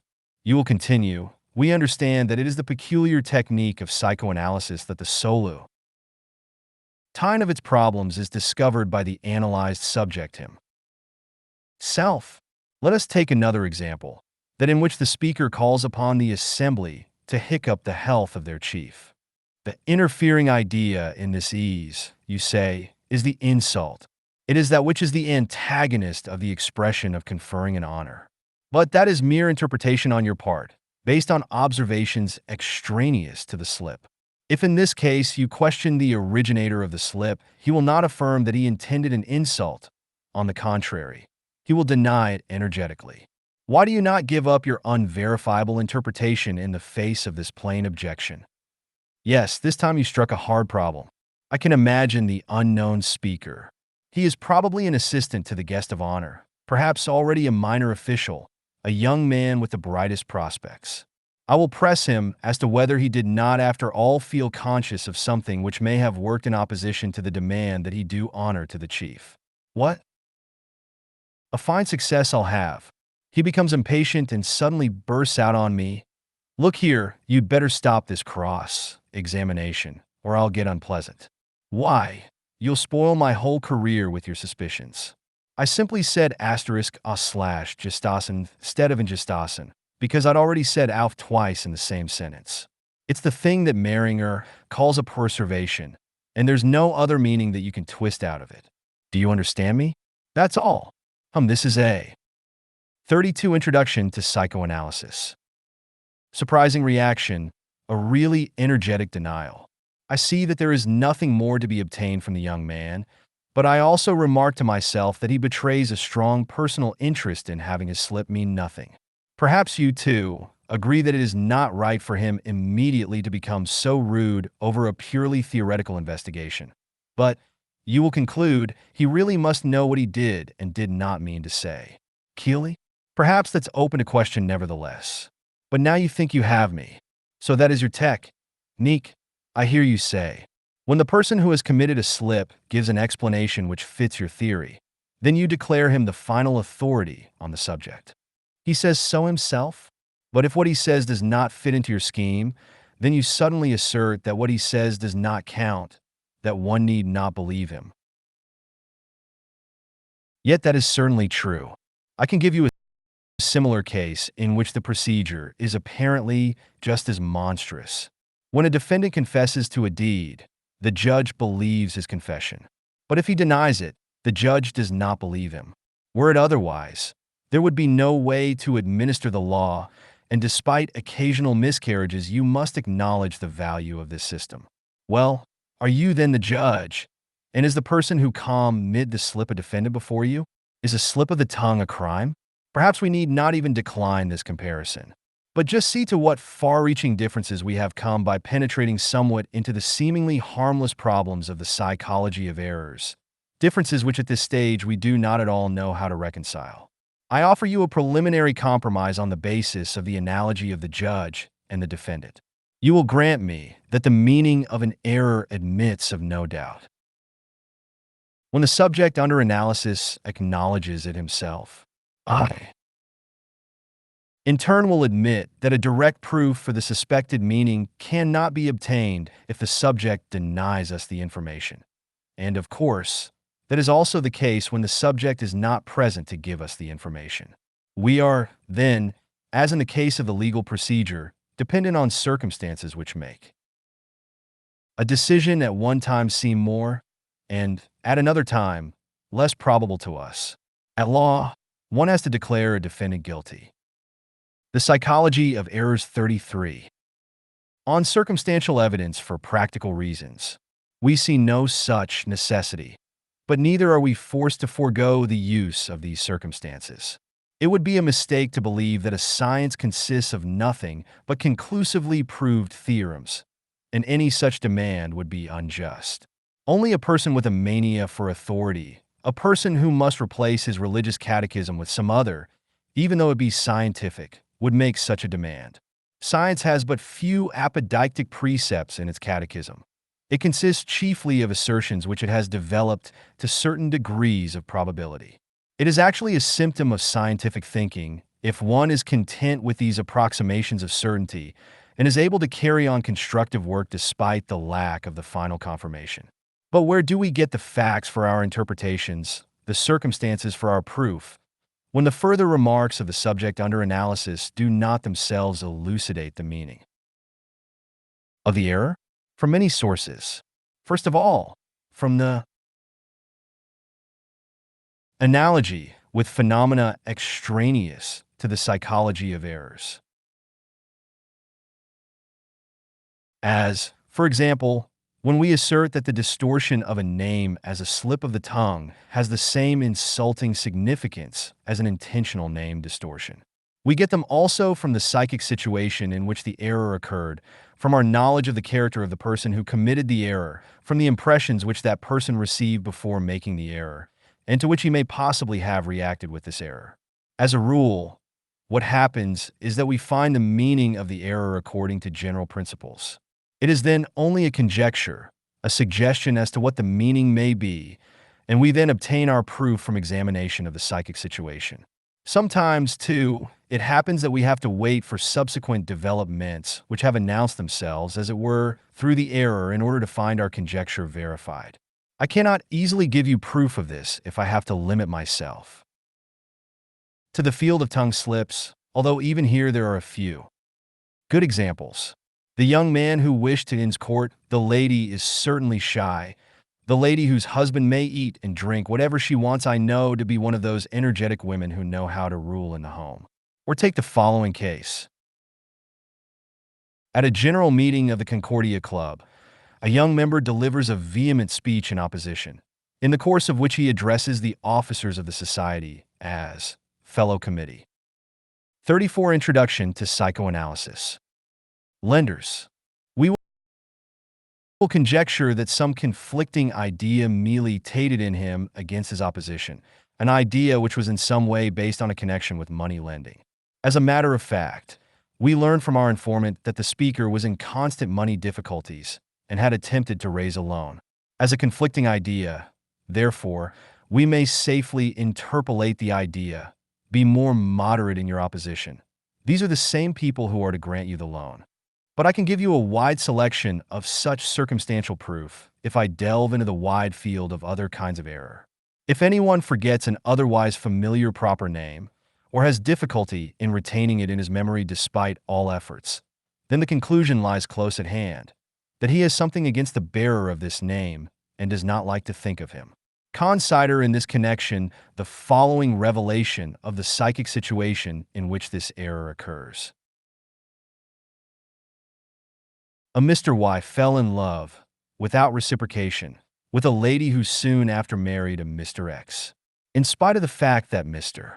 Y has known Mr. X a long time and even has business relations with him, he forgets his name over and over again, so that he found it necessary on several occasions to ask other people the man's name when he wanted to write to Mr. X. 3. Mr. Y obviously does not want to have his fortunate rival in mind under any condition. Let him never be thought of. Another example. A lady makes inquiries at her doctor's concerning a mutual acquaintance, but speaks of her by her maiden name. She has forgotten her married name. She admits that she was much displeased by the marriage and could not stand this friend's husband. For later, we shall have much to say in other relations about the matter of forgetting names. At present, we are predominantly interested in the psychic situation in which the lapse of memory occurs. The forgetting of projects can quite commonly be traced to an antagonistic current which does not wish to carry out the project. We psychoanalysts are not alone in holding this view, but this is the general conception to which all persons subscribe the daily affairs, and which they first deny in theory. Asterisk from C. G. Jung. Asterisk from A. Brill. The Psychology of Errors 35. The patron who makes apologies to his protege, saying that he has forgotten his requests, has not squared himself with his protege. The protege immediately thinks, there's nothing to that. He did promise, but he really doesn't want to do it. Hence, daily life also prescribes forgetting in certain connections, and the difference between the popular and the psychoanalytic conception of these errors appears to be removed. Imagine a housekeeper who receives her guest with the words, "What? You come today? Why, I had totally forgotten that I had invited you for today." Or the young man who might tell his sweetheart that he had forgotten to keep the rendezvous which they planned. He is sure not to admit it. It were better for him to invent the most improbable excuses on the spur of the moment, hindrances which prevented him from coming at that time, and which made it impossible for him to communicate the situation to her. We all know that in military matters the excuse of having forgotten something is useless, that it protects one from no punishment, and we must consider this attitude justified. Here we suddenly find everyone agreed that a certain error is significant, and everyone agrees what its meaning is. Why are they not consistent enough to extend this insight to the other errors and fully to acknowledge them? Of course, there is also an answer to this. If the meaning of this forgetting of projects leaves room for so little doubt among laymen, you will be less surprised to find that poets make use of these errors in the same sense. Those of you who have seen or read Shaw's Caesar and Cleopatra will recall that Caesar, when departing in the last scene, I pursued by the idea that there was something more he intended to do, but that he had forgotten it. Finally, he discovers what it is, to take leave of Cleopatra. This small device of the author is meant to ascribe to the great Caesar a superiority which he did not possess, and to which he did not at all aspire. You can learn from historical sources that Caesar had Cleopatra follow him to Eome, and that she was staying there with her little Caesarion when Caesar was murdered, whereupon she fled the city. The cases of forgetting projects are as a rule so clear that they are of little use for our purpose, i.e., discovering in the psychic situation circumstantial evidence of the meaning of. 36 Introduction to Psychoanalysis. The error. Let us, therefore, turn to a particularly ambiguous and untransparent error, that of losing and mislaying objects. That we ourselves should have a purpose in losing an object, an accident frequently so painful, will certainly seem incredible to you. But there are many instances similar to the following. A young man loses the pencil, which he had liked very much, the day before he had received a letter from his brother-in-law, which concluded with the words, "For the present I have neither the inclination nor the time to be a party to your frivolity and your idleness." 5. It so happened that the pencil had been a present from this brother-in-law. Without this coincidence, we could not, of course, assert that the loss involved any intention to get rid of the gift. Similar cases are numerous. Persons lose objects when they have fallen out with the donors and no longer wish to be reminded of them. Or again, objects may be lost if one no longer likes the things themselves and wants to supply oneself with a pretext for substituting other and better things in their stead. Letting a thing fall and break naturally shows the same intention toward that object. Can one consider it accidental when a school child, just before his birthday, loses, ruins, or breaks his belongings, for example, his school bag or his watch? He who has frequently experienced the annoyance of not being able to find something which he has himself put away will also be unwilling to believe there was any intent behind the loss. And yet the examples are not at all rare in which the attendant circumstances of the mislaying point to a tendency temporarily or permanently to get rid of the object. Perhaps the most beautiful example of this sort is the following. A young man tells me, "A few years ago, a misunderstanding arose in my married life. I felt my wife was too cool, and even though one willingly acknowledged her excellent qualities, we lived without any tenderness between us. One day, she brought me a book which she had thought might interest me. I thanked her for this attention, promised to read the book, put it in a handy place, and couldn't find it again. Several months passed thus, during which I occasionally remembered this mislaid book and tried in vain to find it. About half a year later, my beloved mother, who lived at a distance from us, fell ill. My wife left from B. Datner. The Psychology of Errors 37. The house in order to nurse her mother-in-law. The condition of the patient became serious and gave my wife an opportunity of showing her best side. One evening I came home filled with enthusiasm and gratitude toward my wife. I approached my writing desk, opened a certain drawer with no definite intention, but as if with somnambulistic certainty, and the first thing I found is the book so long mislaid. With the cessation of the motive, the inability to find the mislaid object also came to an end. Ladies and gentlemen, I could increase this collection of examples indefinitely, but I do not wish to do so here. In my Psych and Pathology of Everyday Life, first published in 1901, you will find only too many instances for the study of errors. 6. All these examples demonstrate the same thing repeatedly. Namely, they make it seem probable that errors have a meaning, and show how one may guess or establish that meaning from the attendant circumstances. I limit myself today because we have confined ourselves to the purpose of profiting in the preparation for psychoanalysis from the study of these phenomena. I must, however, still go into 2 additional groups of observations, into the accumulated and combined errors, and into the confirmation of our interpretations by means of subsequent developments. The accumulated and combined errors are surely the fine flower of their species. If we were interested only in proving that errors may have a meaning, we would limit ourselves to the accumulated and combined errors in the first place. For here the meaning is unmistakable, even to the dullest intelligence, and can force conviction upon the most critical judgment. The accumulation of manifestations betrays a stubbornness such as could never come about by accident, but which fits closely the idea of design. Finally, the interchange of certain kinds of error with each other shows us what is the important and essential element of the error, not its form or the means of which it avails itself, but the purpose which it serves and which is to be achieved by the most various paths. Thus I will give you a case of repeated forgetting. Jones recounts that he once allowed a letter to lie on his writing desk several days for reasons quite. So also in the writings of A. Meter, French, A. Brill, English, X. Stark, Dutch, and others. 38. Introduction to Psychoanalysis. Unknown. Finally, he made up his mind to mail it, but it was returned from the dead letter office, for he had forgotten to address it. After he had addressed it, he took it to the post office, but this time without a stamp. At this point, he finally had to admit to himself his aversion against sending the letter at all. In another case, a mistake is combined with misslaying an object. A lady is traveling to Rome with her brother-in-law, a famous artist.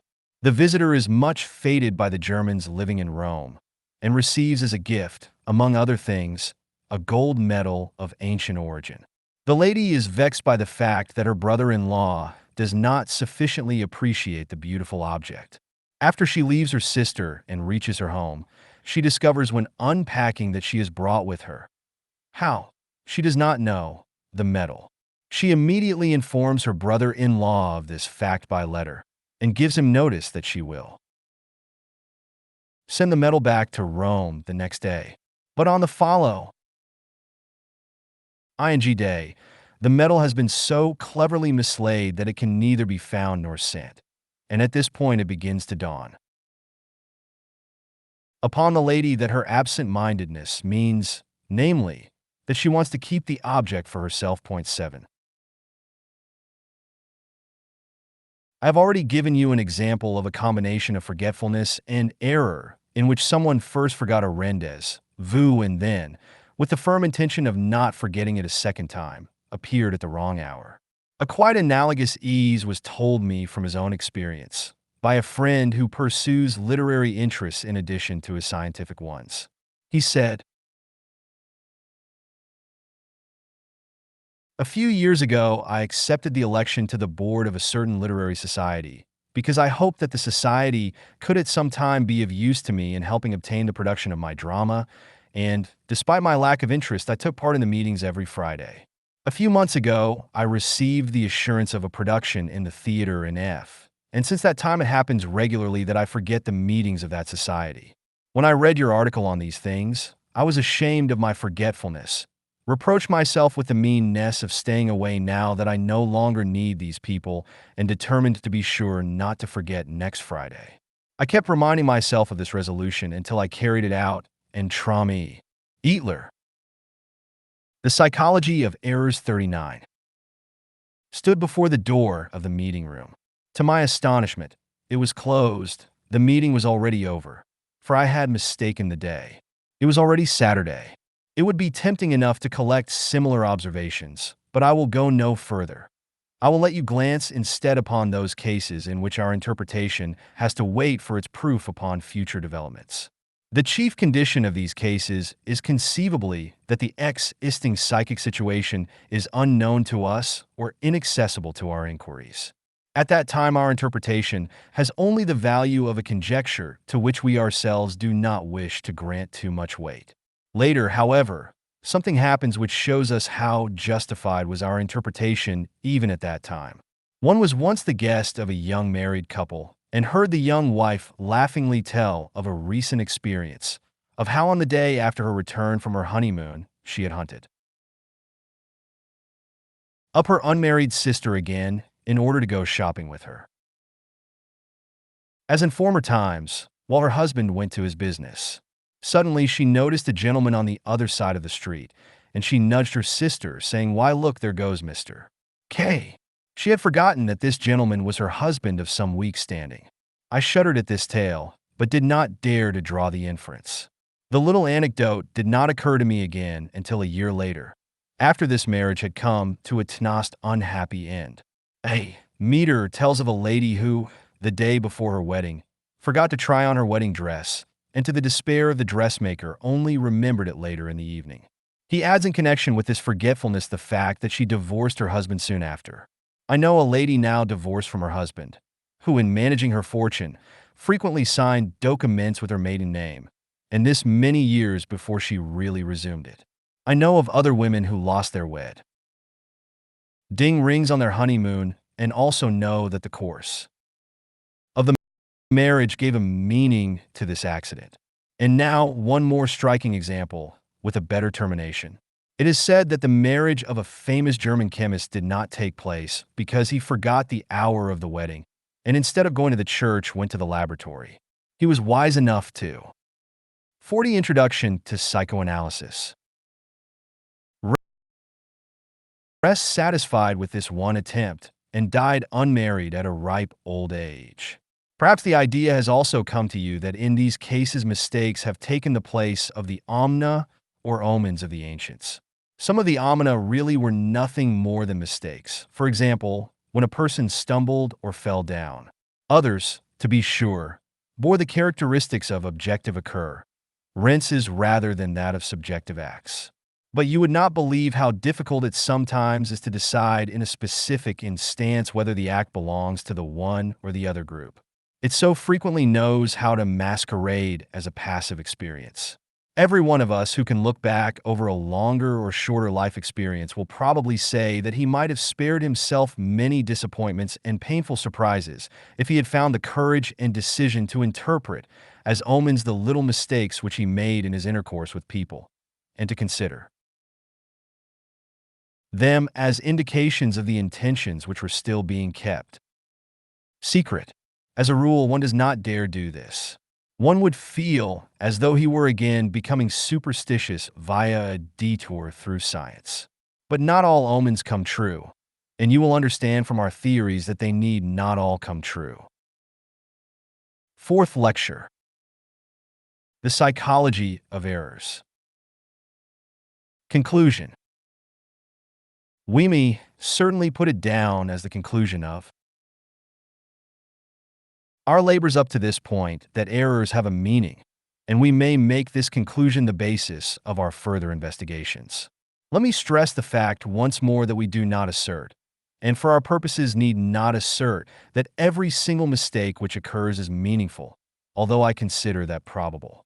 It will suffice us if we prove the presence of such a meaning with relative frequency in the various forms of errors. These various forms, by the way, behave differently in this respect. In the cases of tongue slips, pen slips, etc., the occurrences may take place on a purely physiological basis. In the group based on forgetfulness, forgetting names or projects, mislaying objects, etc., I cannot believe in such a basis. There does very probably exist a type of case in which the loss of objects should be recognized as unintentional.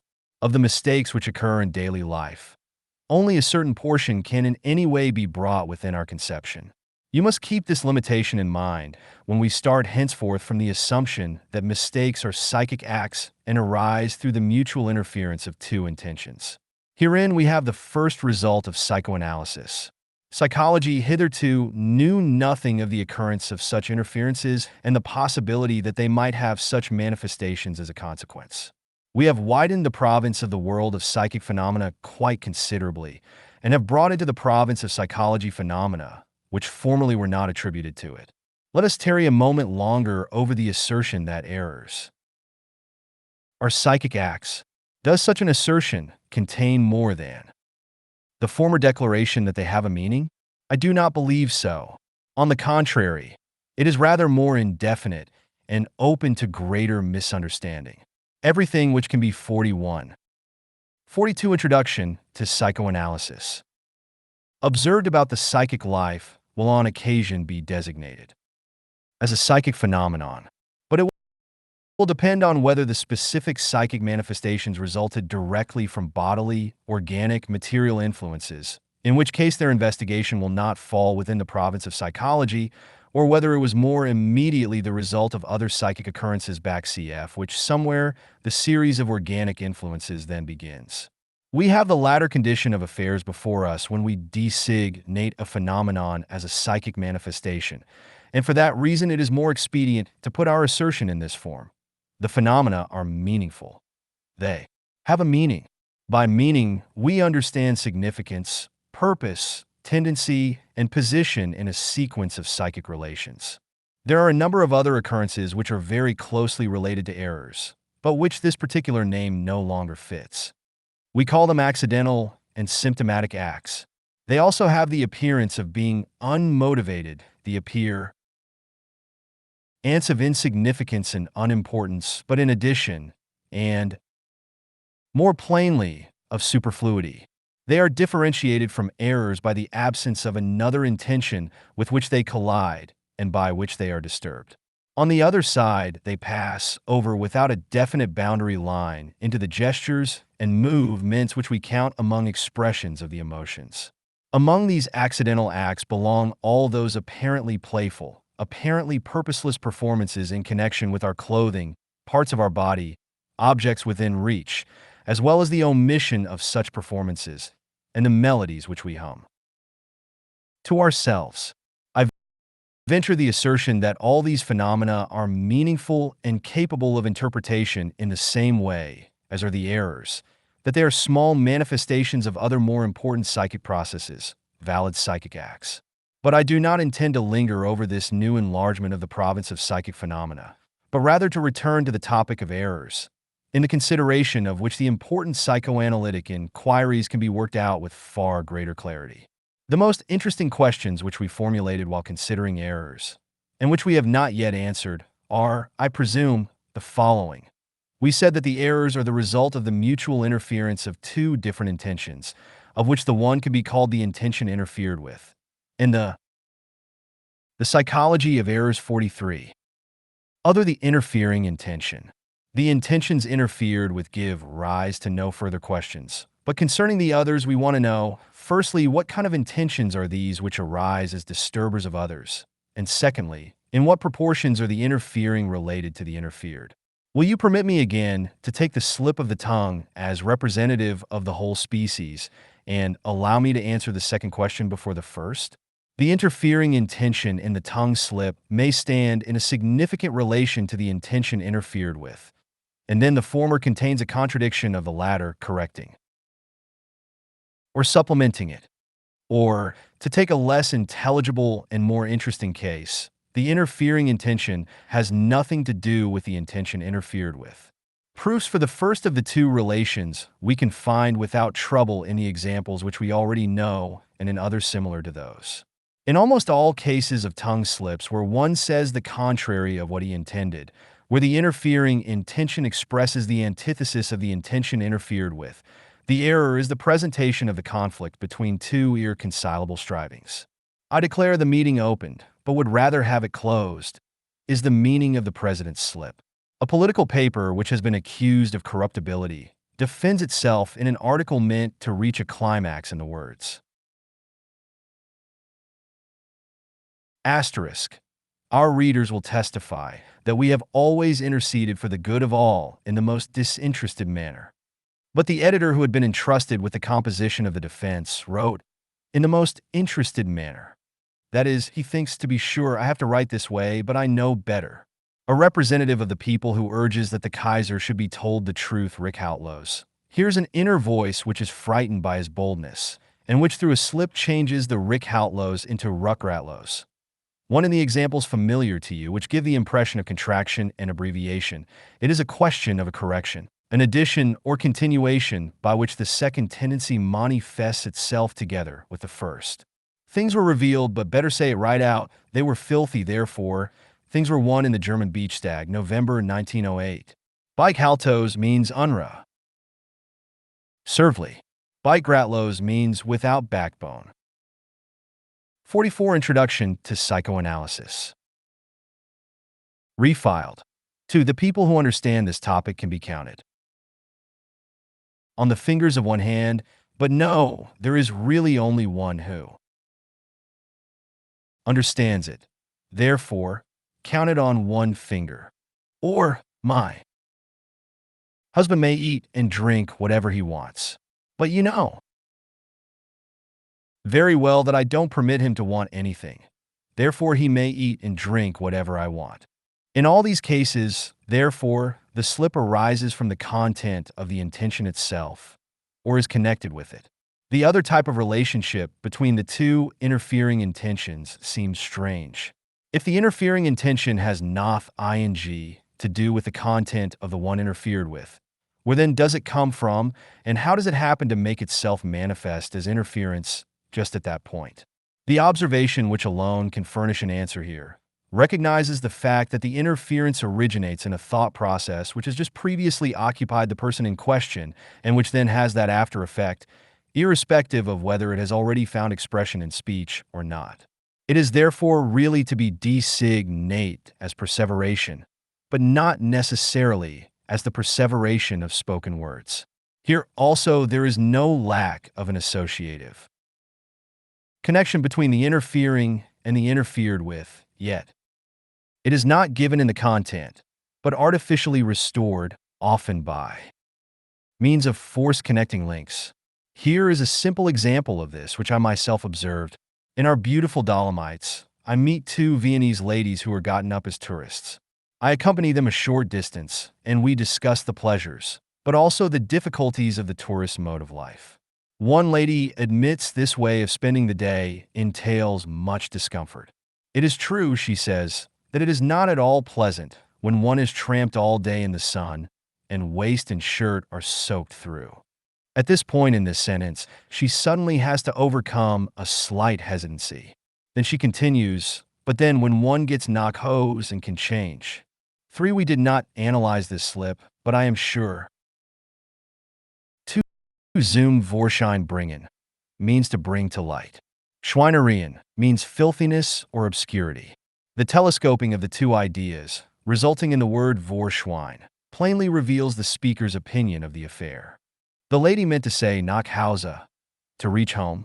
The word hose means drawers. The preservating content of her hesitancy vi hereby revealed. The psychology of errors 45. You can easily understand it. The lady wanted to make the enumeration more complete and to say waist, shirt, and drawers. From motives of propriety, the mention of the drawers, hose, was suppressed, but in the next sentence of quite independent content, the unuttered word came to light as a distortion of the similar word, house, hause. Now we can turn at last to the long-delayed main question, namely, what kind of intentions are these which get themselves expressed in an unusual way as interferences of others, intentions within whose great variety we wish nevertheless to find what is common to them all? If we examine a series of them to this end, we will soon find that they divide themselves into 3 groups. In the first group belong the cases in which the interfering tendency is known to the speaker, and which, moreover, was felt by him before the slip.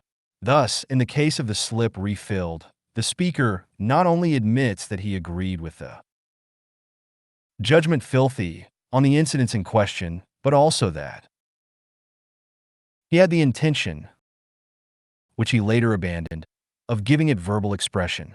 A second group is made up of those cases in which the interfering tendency is immediately recognized by the subject as his own, but in which he is ignorant of the fact that the interfering tendency was active in him just before the slip.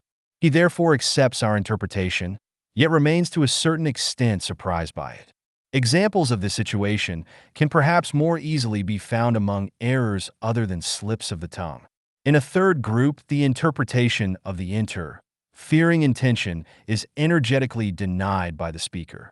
He not only denies that the interfering tendency was active in him before the slip, but he wants to assert that it was at all times completely alien to him.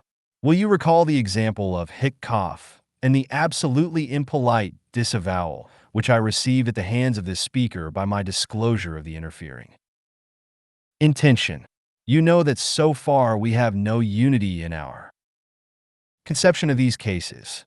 I pay no attention to the toastmaster's disavowal and hold fast to my interpretation, while you, I am sure, are yet under the influence of his repudiation and are considering whether one ought not to forego the interpretation of such slips, and let them pass as purely physiological acts, incapable of further analysis.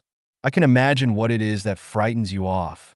My interpretation draws the conclusion that 46 Introduction to Psychoanalysis. Intentions of which he himself knows nothing may manifest themselves in a speaker, and that I can deduce them from the circumstances. You hesitate before so novel a conclusion and one so full of consequences. I understand that and sympathize with you to that extent. But let us make one thing clear. If you want consistently to carry through the conception of errors which you have derived from so many examples, you must decide to accept the above conclusion, even though it be unpleasant. If you cannot do so, you must give up that understanding of errors which you have so recently won. Let us tarry a while over the point which unites the three groups, which is common to the three mechanisms of tongue slips. Fortunately, that is unmistakable. In the first two groups, the interfering tendency is recognized by the speaker. In the first, there is the additional fact that it showed itself immediately before the slip. In both cases, however, it was suppressed. The speaker had made up his mind not to convert the interfering tendency into speech, and then the slip of the tongue occurred. That is to say, the suppressed tendency obtains expression against the speaker's will, in that it changes the expression of the intention which he permits, mixes itself with it, or actually puts itself in its place. This is then the mechanism of the tongue slip. From my point of view, I can also best harmonize the processes of the third group with the mechanism here described. I need only assume that these three groups are differentiated by the different degrees of effectiveness attending the suppression of an intention. In the first group, the intention is present and makes itself perceptible before the utterance of the speaker. Not until then does it suffer the suppression for which it indemnifies itself in the slip. In the second group, the suppression extends farther. The intention is no longer perceptible before the subject speaks. It is remarkable that the interfering intent tie-in is in no way deterred by this from taking part in the causation of the slip. Through this fact, however, the explained tie-in of the procedure in the third group is simplified for us. I shall be so bold as to assume that in the error a tendency can manifest itself which has been suppressed for even a longer time, perhaps a very long time, which does not become perceptible and which, therefore, cannot be directly denied by the speaker. But the psychology of errors 47. Leave the problem of the third group. From the observation of the other cases, you must draw the conclusion that the suppression of the existing intention to say something is the indispensable condition of the occurrence of a slip. We may now claim that we have made further progress in understanding errors. We know not only that they are psychic acts, in which we can recognize meaning and purpose, and that they arise through the mutual interference of two different intentions, but in addition, we know that one of these intentions must have undergone a certain suppression in order to be able to manifest itself through interference with the other. The interfering intention must itself first be interfered with before it can become interfering. Naturally, a complete explanation of the phenomena which we call errors is not attained to by this. We immediately see further questions arising and suspect in general that there will be more occasions for new questions as we progress. Further, we might, for example, ask why the matter does not proceed much more simply. If there is an existing purpose to suppress a certain tendency instead of giving it expression, then this suppression should be so successful that nothing at all of the latter comes to light, or it could even fail so that the suppressed tendency attains to full expression. But errors are compromise formations. They mean some success and some failure for each of the two purposes. The endangered intention is neither completely suppressed nor does it, without regard to individual eases, come through wholly intact. We can imagine that special conditions must be existent for the occurrence of such interference or compromise formations, but then we cannot even conjecture what sort they may be. Nor do I believe that we can uncover these unknown circumstances through further penetration into the study of errors. Rather will it be necessary thoroughly to examine other obscure fields of psychic life. Only the analogies which we there encounter can give us the courage to draw those assumptions which are requisite to a more fundamental elucidation of errors. And one thing more, even working with small signs, as we have constantly been in the habit of doing in this province, brings its dangers with it. There is a mental disease, combined paranoia, in which the utilization of such small signs is practiced without restriction, and I, Nat, Urley would not wish to give it as my opinion that these 48 Introduction to Psychoanalysis. Illusions built up on this basis are correct throughout. We can be protected from such dangers only by the broad basis of our observations, by the repetition of similar impressions from the most varied fields of psychic life. We will therefore leave the analysis of errors here. But may I remind you of one thing more. Keep in mind, as a prototype, the manner in which we have treated these phenomena. You can see from these examples what the purposes of our psychology are.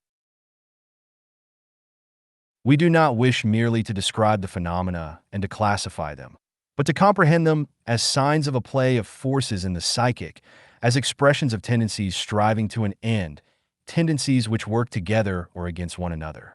We seek a dynamic conception of psychic phenomena. The perceived phenomena must, in our conception, give way to those strivings whose existence is only assumed. Hence, we will not go deeper into the problem of errors, but we can still undertake an expedition through the length of this field, in which we will re-encounter things familiar to us, and will come upon the tracks of some that are new. In so doing, we will keep to the division which we made in the beginning of our study, of the 3 groups of tongue slips, with the related forms of pen slips, misreadings, mishearings, forgetfulness with its subdivisions according to the forgotten object, proper names, foreign words, projects, impressions, and the other faults of mistaking, misslaying, and losing objects. Errors, in so far as they come into our consideration, are grouped in part with forgetfulness, in part with mistakes. We have already spoken in such detail of tongue slips, and yet there are still several points to be added. Linked with tongue slips are smaller affective phenomena, which are not entirely without interest. No one likes to make a slip of the tongue. Often one fails to hear his own slip, though never that of another. Tongue slips are in a certain sense infectious. It is not at all easy to discuss tongue slips without falling into slips of the tongue oneself.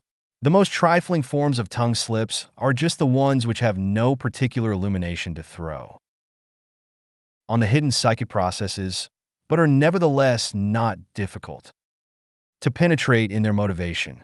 If, for example, anyone pronounces a long vowel as a short, in consequence of an interference, no matter how motivated, he will for that reason soon. The psychology of errors 49. After lengthen a short vowel and commit a new slip in compensation for the earlier one.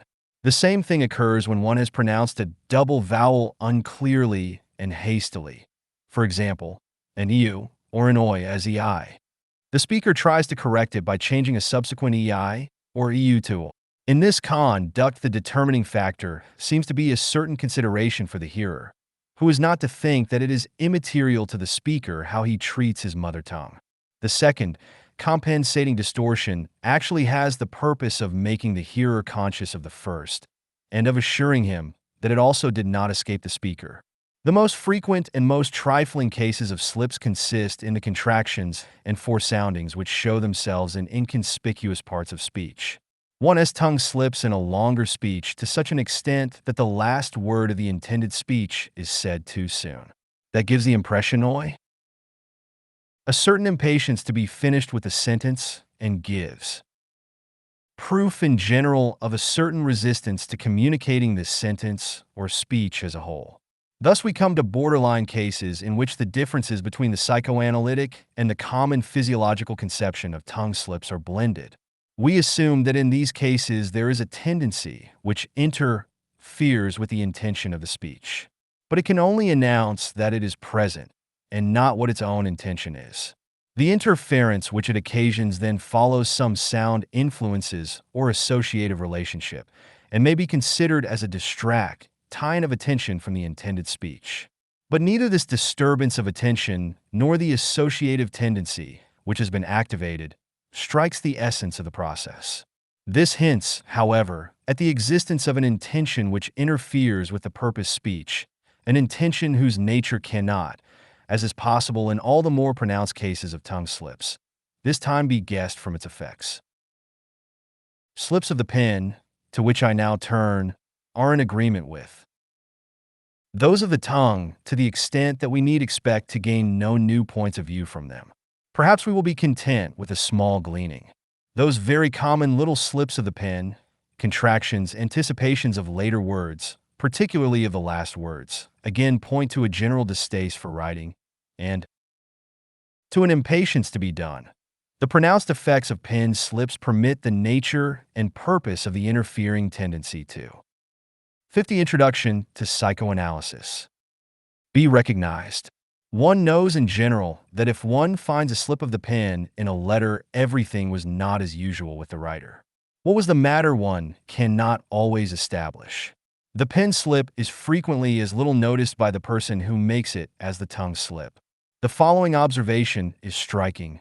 There are some persons who have the habit of always rereading a letter they have written before sending it. Others do not do so. But if the latter make an exception and reread the letter, they always have the opportunity of finding and correcting a conspicuous pen slip. How can that be explained? This looks as if these persons knew that they had made a slip of the pen while writing the letter. Shall we really believe that such is the case? There is an interesting problem linked with the practical significance of the pen slip. You may recall the case of the murderer H, who made a practice of obtaining cultures of the most dangerous disease germs from scientific institutions by pretending to be a bacteriologist, and who used these cultures to get his close relatives out of the way in this most modern fashion. This man once complained to the authorities of such an institution about the ineffectiveness of the culture which had been sent to him, but committed a pen slip, and instead of the words, "In my attempts on mice and guinea pigs," was plainly written, "In my attempts on people." For this slip even attracted the attention of the doctors at the institution, but so far as I know, they drew no conclusion from it. Now what do you think? Might not the doctors better have accepted the slip as a confession and instituted an investigation through which the murderer's handiwork would have been blocked in time? In this case, was not ignorance of our conception of errors to blame for an omission of practical importance? Well, I am inclined to think that such a slip would surely seem very suspicious to me, but a fact of great importance stands in the way of its utilization as a confession. The thing is not so simple. The pen slip is surely an indication, but by itself it would not have been sufficient to instigate an investigation. That the man is preoccupied with the thought of infecting human beings, the slip certainly does betray, but it does not make it possible to decide whether this thought has the value of a clear plan of. Asterisk the German reads, bei meinen Versuchen in Mausen, which, through the slip of the pen, resulted bei meinen Versuchen and Manschen. The Psychology of Errors 51. Injury, or merely of a phantasy, having no practical consequence. It is even possible that the person who made such a slip will deny this phantasy with the best subjective justification and will reject it as something entirely alien to him. Later, when we give our attention to the difference between psychic and material reality, you will understand these possibilities even better. Yet this is again a case in which an error later attained unsuspected significance. In misreading, we encounter a psychic situation which is clearly differentiated from that of the tongue slips or pen slips. The one of the two rival tendencies is here replaced by a sensory stimulus, and perhaps for that reason is less resistant. What one is reading is not a production of one's own psychic activity, as is something which one intends to write. In a large majority of cases, therefore, the misreading consists in a complete substitution. One substitutes another word for the word to be read, and there need be no connection in meaning between the text and the product of the misreading. In general, the slip is based upon a word resemblance. Lichtenberg's example of reading Agamemnon for Angenomen 5 is the best of this group. If one wishes to discover the interfering tendency which causes the misreading, one may completely ignore the misread text and can begin the analytic investigation with the two case tie-ins. What is the first idea that occurs in free association to the product of the misreading? And in what situation did the misreading occur? Now, and then a knowledge of the latter suffices by itself to explain the misreading. Take, for example, the individual who, distressed by certain needs, wanders about in a strange city and reads the word "klossithos" on a large sign on the first floor of a house. He has just time to be surprised at the fact that the sign has been nailed so high up when he discovers that, accurately observed, the sign reads "corset geaus." In other cases, the misreadings, which are independent of the text, require a penetrating analysis, which cannot be accomplished without practice and confidence in the psychoanalytic technique. But generally, it is not a matter of much difficulty to obtain the elucidation of a misreading. The substituted word,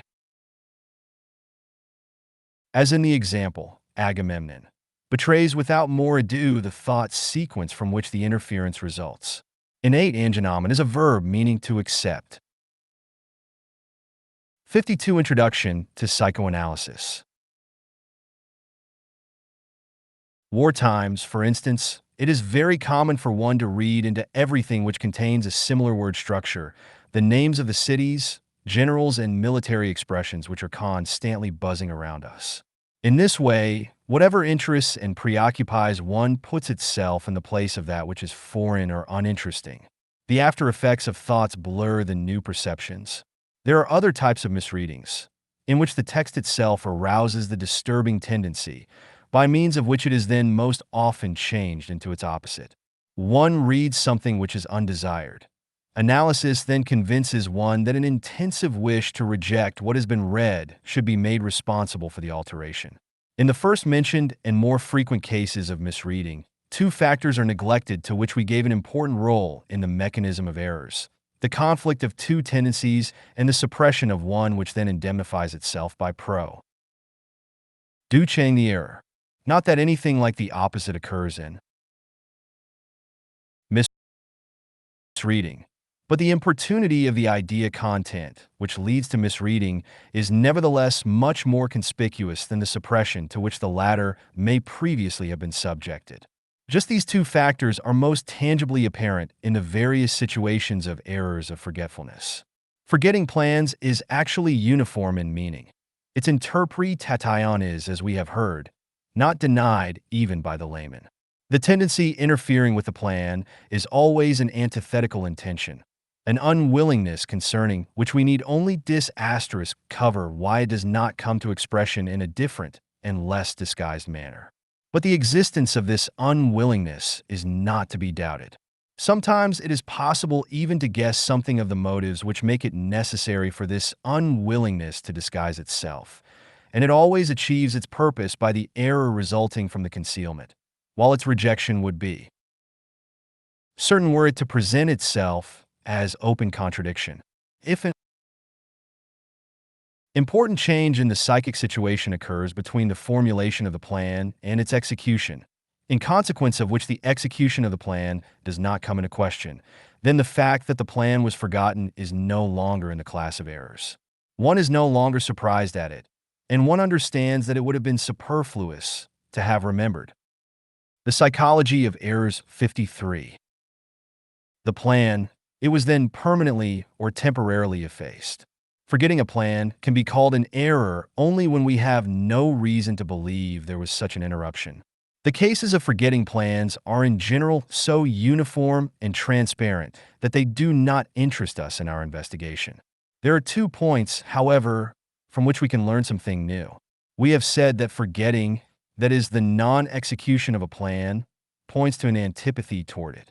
This certainly holds, but according to the results of our investigations, the antipathy may be of 2 sorts, direct and indirect. What is meant by the latter can best be explained by 1 or 2 examples.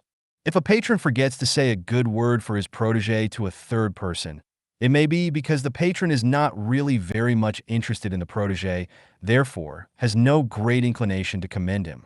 It is, at any rate, in this sense that the protege will construe his patron's forgetfulness. But the matter may be more complicated. The patron's antipathy. To the execution of the plan may originate in another quarter and fasten upon quite a different point. It need not have anything to do with the protege, but may be directed toward the third person to whom the good word was to have been said. Thus, you see what doubts here confront the practical applicatio of our interpretation. The protege, despite a correct interpretation of the forgetfulness, stands in danger of becoming too suspicious and of doing his patron a grave injustice. Or, if an individual forgets a rendezvous which he has made and which he had resolved to keep, the most frequent basis will certainly be the direct aversion to encountering this person. But analysis might here supply the information that the interfering intention was not directed against that person, but against the place in which they were to have met, and which was avoided because of a painful memory associated with it. Or if one forgets to mail a letter, the counter-intention may be directed against the content of that letter. Yet this does not in any way exclude the possibility that the letter is harmless in itself, and only subject to the counter-intention because something about it reminds the writer of another letter written previously, which in fact did afford a basis for the antipathy. One can say in such a case that the antipathy has here transferred itself from that former letter, where it was justified, to the present one in which it really has. 54. Introduction to Psychoanalysis. No meaning. Thus you see that one must always exercise restraint and caution in the application of interpretations, even though the interpretations are justified. That which is psychologically equivalent may nevertheless in practice be very ambiguous. Phenomena such as these will seem very unusual to you. Perhaps you are inclined to assume that the indirect antipathy is enough to characterize the incident as pathological. Yet I can assure you that it also occurs in a normal and healthy setting. I am in no way willing to admit the unreliability of our analytic interpretation. After all, the above-discussed ambiguity of plan forgetting exists only so long as we have not attempted an analysis of the case, and are interpreting it only on the basis of our general suppositions. When we analyze the person in question, we discover with sufficient certainty in each case whether or not it is a direct antipathy, or what its origin is otherwise. A second point is the following. When we find in a large majority of cases that the forgetting of a plan goes back to an antipathy, we gain courage to extend this solution to another series of cases in which the analyzed person does not confirm, but denies the antipathy which we inferred. Take as an example the exceedingly frequent incidents of forgetting to return books which one has borrowed, or forgetting to pay one's bills or debts. We will be so bold as to accuse the individual in question of intending to keep the books and not to pay the debts, while he will deny such an intention, but will not be in a position to give us any other explanation of his conduct. Thereupon we insist that he has the intention, only he knows nothing about it. All we need for our inference is to have the intention betray itself through the effect of the forgetfulness. The subject may then repeat that he had merely forgotten it. You now recognize the situation as one in which we once before found ourselves. If we wish to be consistent in our interpretation, an interpretation which has been proved as manifold as it is justified, we will be unavoidably forced to the conclusion that there are tendencies in a human being which can become effective without his being conscious of them. By so doing, however, we place ourselves in opposition to all the views which prevail in daily life and in psychology. The psychology of errors. 55. Forgetting proper names and foreign names as well as foreign words can be traced in the same manner to a counter-intention, which aims either directly or indirectly at the name in question. I have already given you an example of such direct antipathy. The indirect causation, however, is particularly frequent and generally necessitates careful analysis for its determination. Thus, for example, in war times which force us to sacrifice so many of our former inclinations, the ability to recall proper names also suffers severely in consequence of the most peculiar connections. A short time ago, it happened that I could not reproduce the name of that harmless Moravian city of Vicens. An analysis showed that no direct dislike was to blame, but rather the sound resemblance to the name of the Vicenzi Palace in Orvieto, in which I used to wish I might live. As a motive for the antagonism to remembering the name, we here encounter, for the first time, a principle which will later disclose to us its whole tremendous significance in the causation of neurotic symptoms, viz., the aversion on the part of the memory to remember anything which is connected with unpleasant experience and which would revive this unpleasantness by a reproduction. This intention of avoiding unpleasantness in recollections of other psychic acts, the psychic flight from unpleasantness, we may recognize as the ultimate effective motive not only for the forgetting of names, but also for many other errors, such as omissions of action, etc. Forgetting names does, however, seem to be especially facilitated psychophysiologically and therefore also occurs in cases in which the interference of an unpleasantness motive cannot be established. If anyone once has a tendency to forget names, you can establish by analytical investigation that he not only loses names because he himself does not like them, or because they remind him of something he does not like, but also because the same name in his mind belongs to another chain of tie-ins with which he has more intimate relations. The name is anchored there, as it were, and denied to the other associations activated at the moment. If you will recall the tricks of mnemonic technique, you will ascertain with some surprise that one forgets names in consequence of the same associations which one otherwise purposely forms in order to save them from being forgotten. The most conspicuous example of this is afforded by 56 Introduction to Psychoanalysis. Proper names of persons, which conceivably enough must have very different psychic values for different people. For example, take a first name, such as Theodore. To one of you, it will mean nothing special. To another, it means the name of his father, brother, friend, or his own name. Analytic experience will then show you that the first person is not in danger of forgetting that a certain stranger bears this name, while the latter will be constantly inclined to withhold from the stranger this name, which seems reserved for intimate relationships.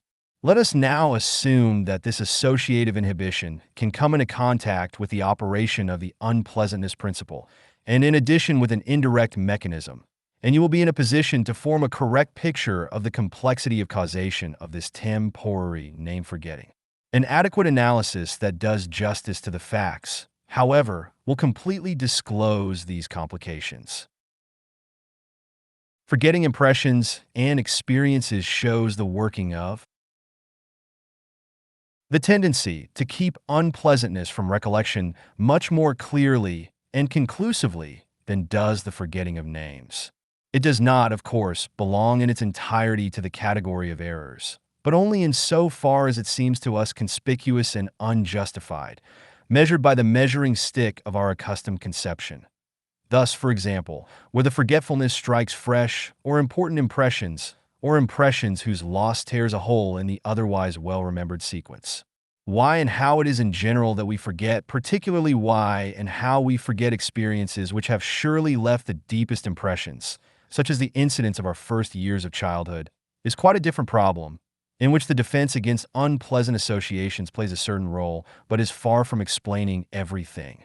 That unpleasant impressions are easily forgotten is an indubitable fact. Various psychologists have observed it, and the great Darwin was so struck by it that he made the golden rule for himself of writing down with particular care observations which seemed unfavorable to his theory, since he had convinced himself that they were just the ones which would not stick in his memory.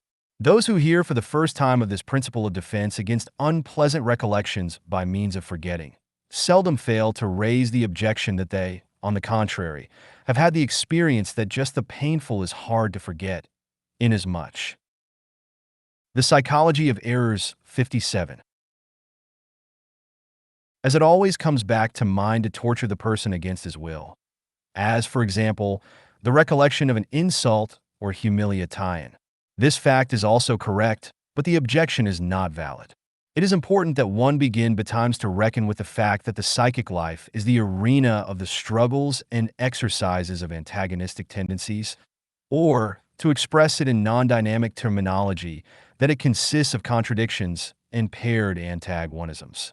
Information concerning one specific tendency is of no avail for the exclusion of its opposite. There is room for both of them.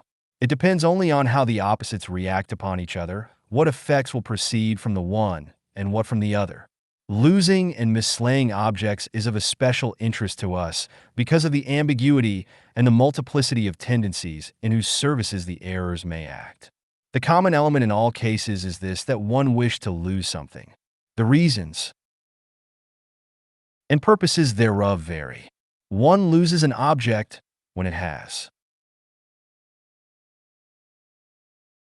become damaged, when one intends to replace it with a better one, when one has ceased to like it, when it came from a person whose relations to one have become strained, or when it was obtained under circumstances of which one no longer wishes to think.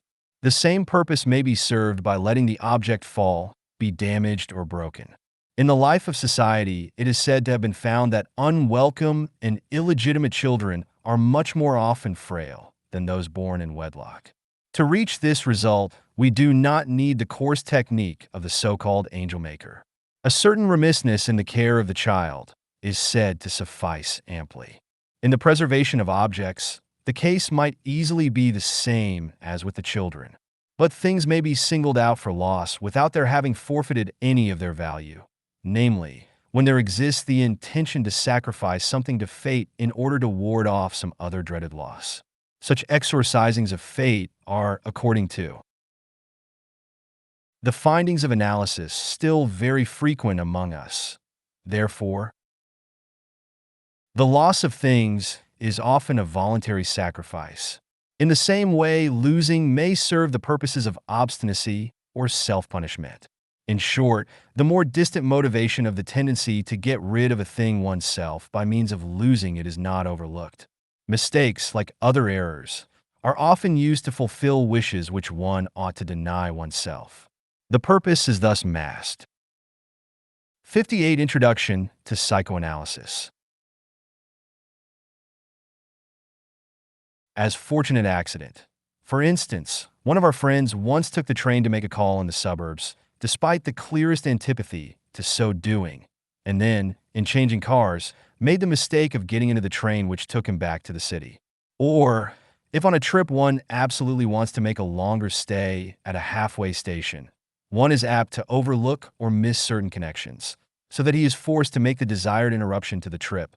Or, as once happened to a patient of mine whom I had forbidden to call up his fiancée on the telephone. By mistake and absent-mindedly, he asked for a wrong number when he wanted to telephone to me, so that he was suddenly connected with the lady. A pretty example, and one of practical significance in making a direct mistake, is the observation of an engineer at a preliminary hearing in a damage suit.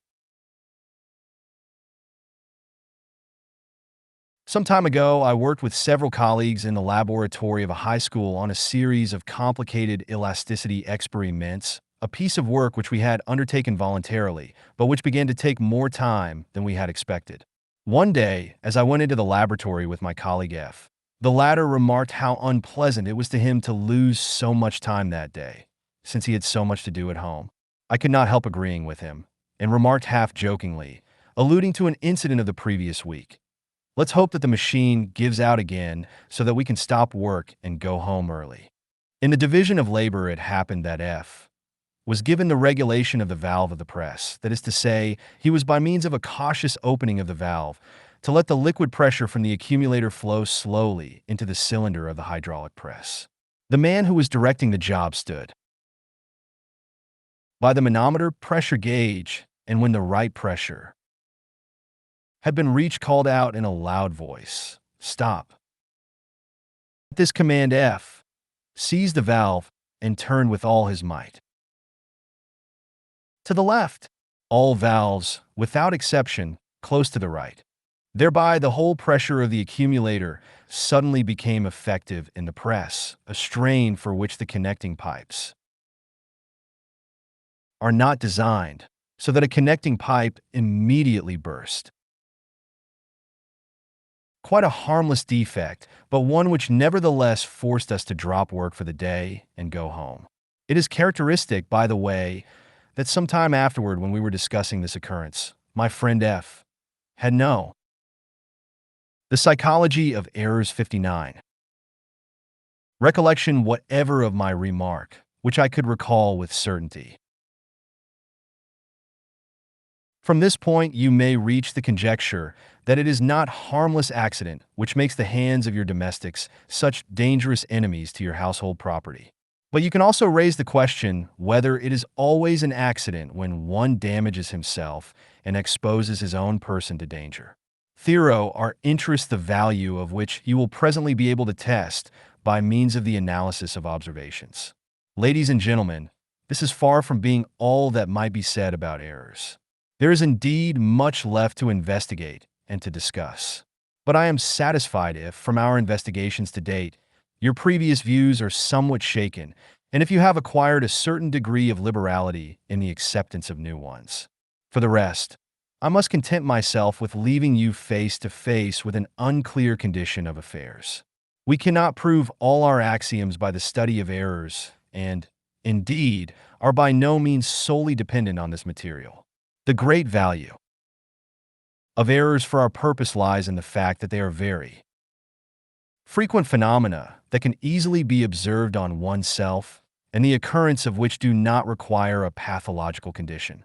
I should like to mention just one more of your unanswered questions before concluding. If, as we have seen in many examples, people come so close to understanding errors and so often act as though they penetrated their meaning, how is it possible that they can so generally consider them accidental, senseless, and meaningless, and can so energetically oppose their psychoanalytic elucidation? You are right.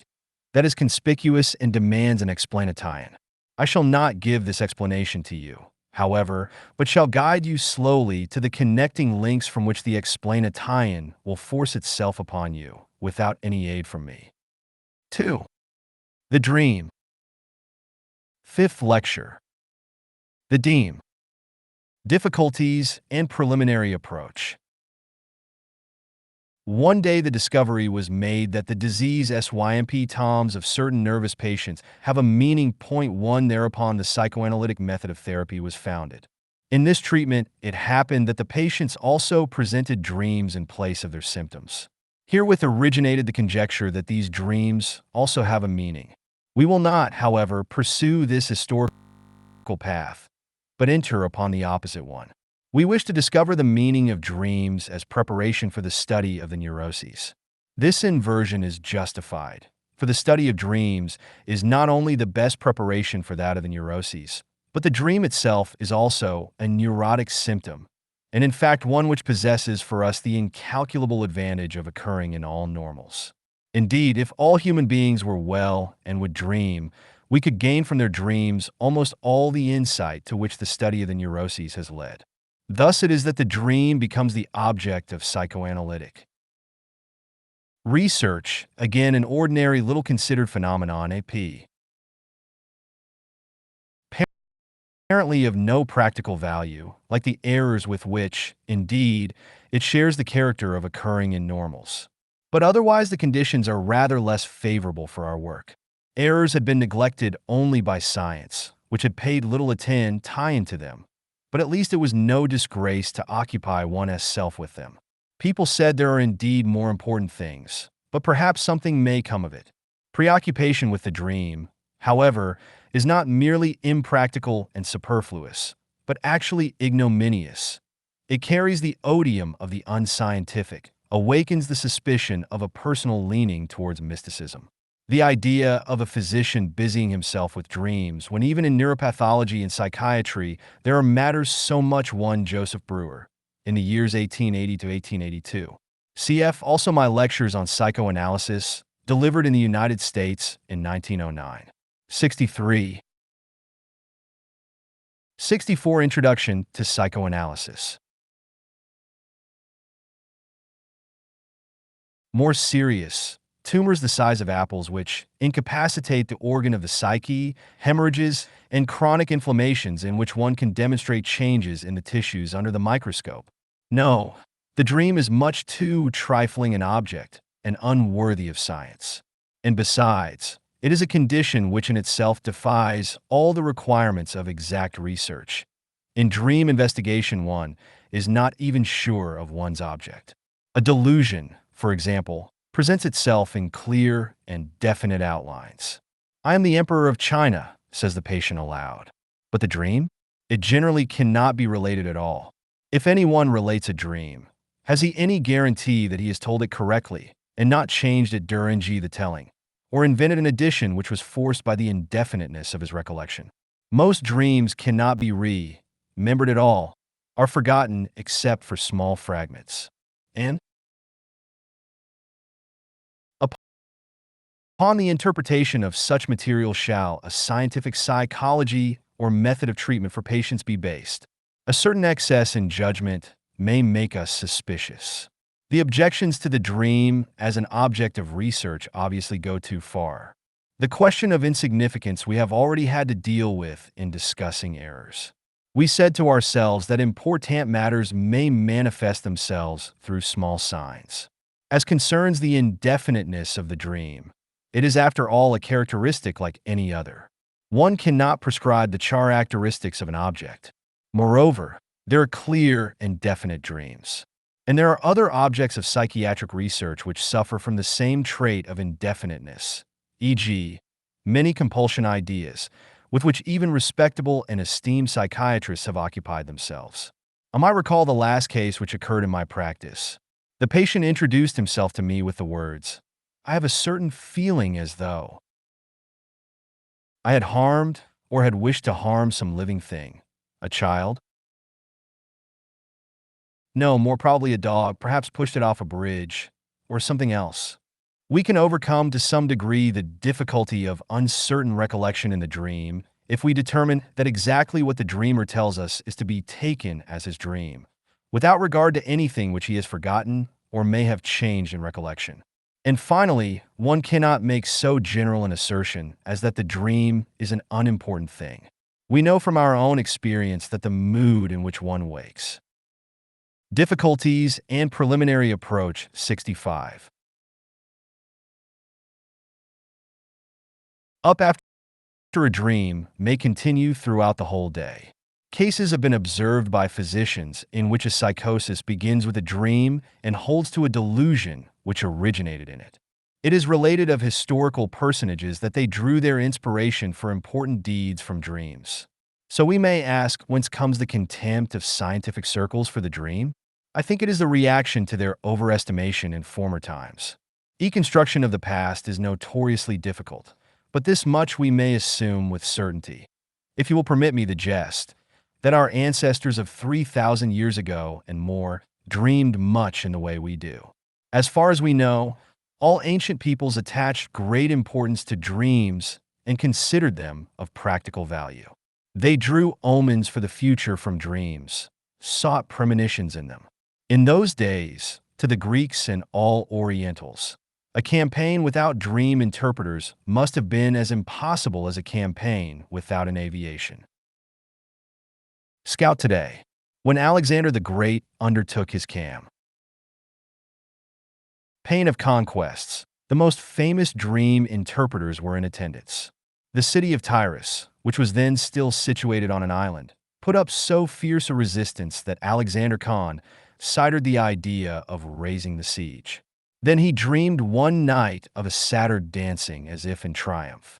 And when he laid his dream before his interpreters, he received the information that the victory over the city had been announced to him. He ordered the attack and took Tyrus. Among the Etruscans and the Romans, other methods of discovering the future were in use. But the interpretation of dreams was practical and esteemed during the entire Hellenic Roman period.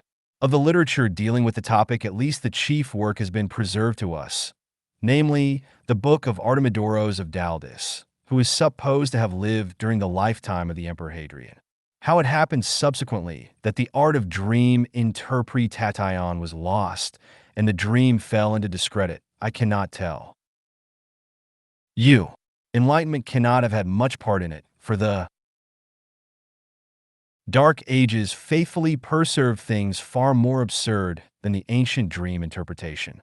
The fact is, the interest in dreams gradually deteriorated into superstition and could assert itself only among the ignorant. The latest misuse of dream interpretation in our day still tries to discover in dreams the numbers which are going to be drawn in the small lottery. On the other, 66 Introduction to Psychoanalysis. And the exact science of today has repeatedly dealt with dreams, but always only with the purpose of applying its physiological theories to the dream.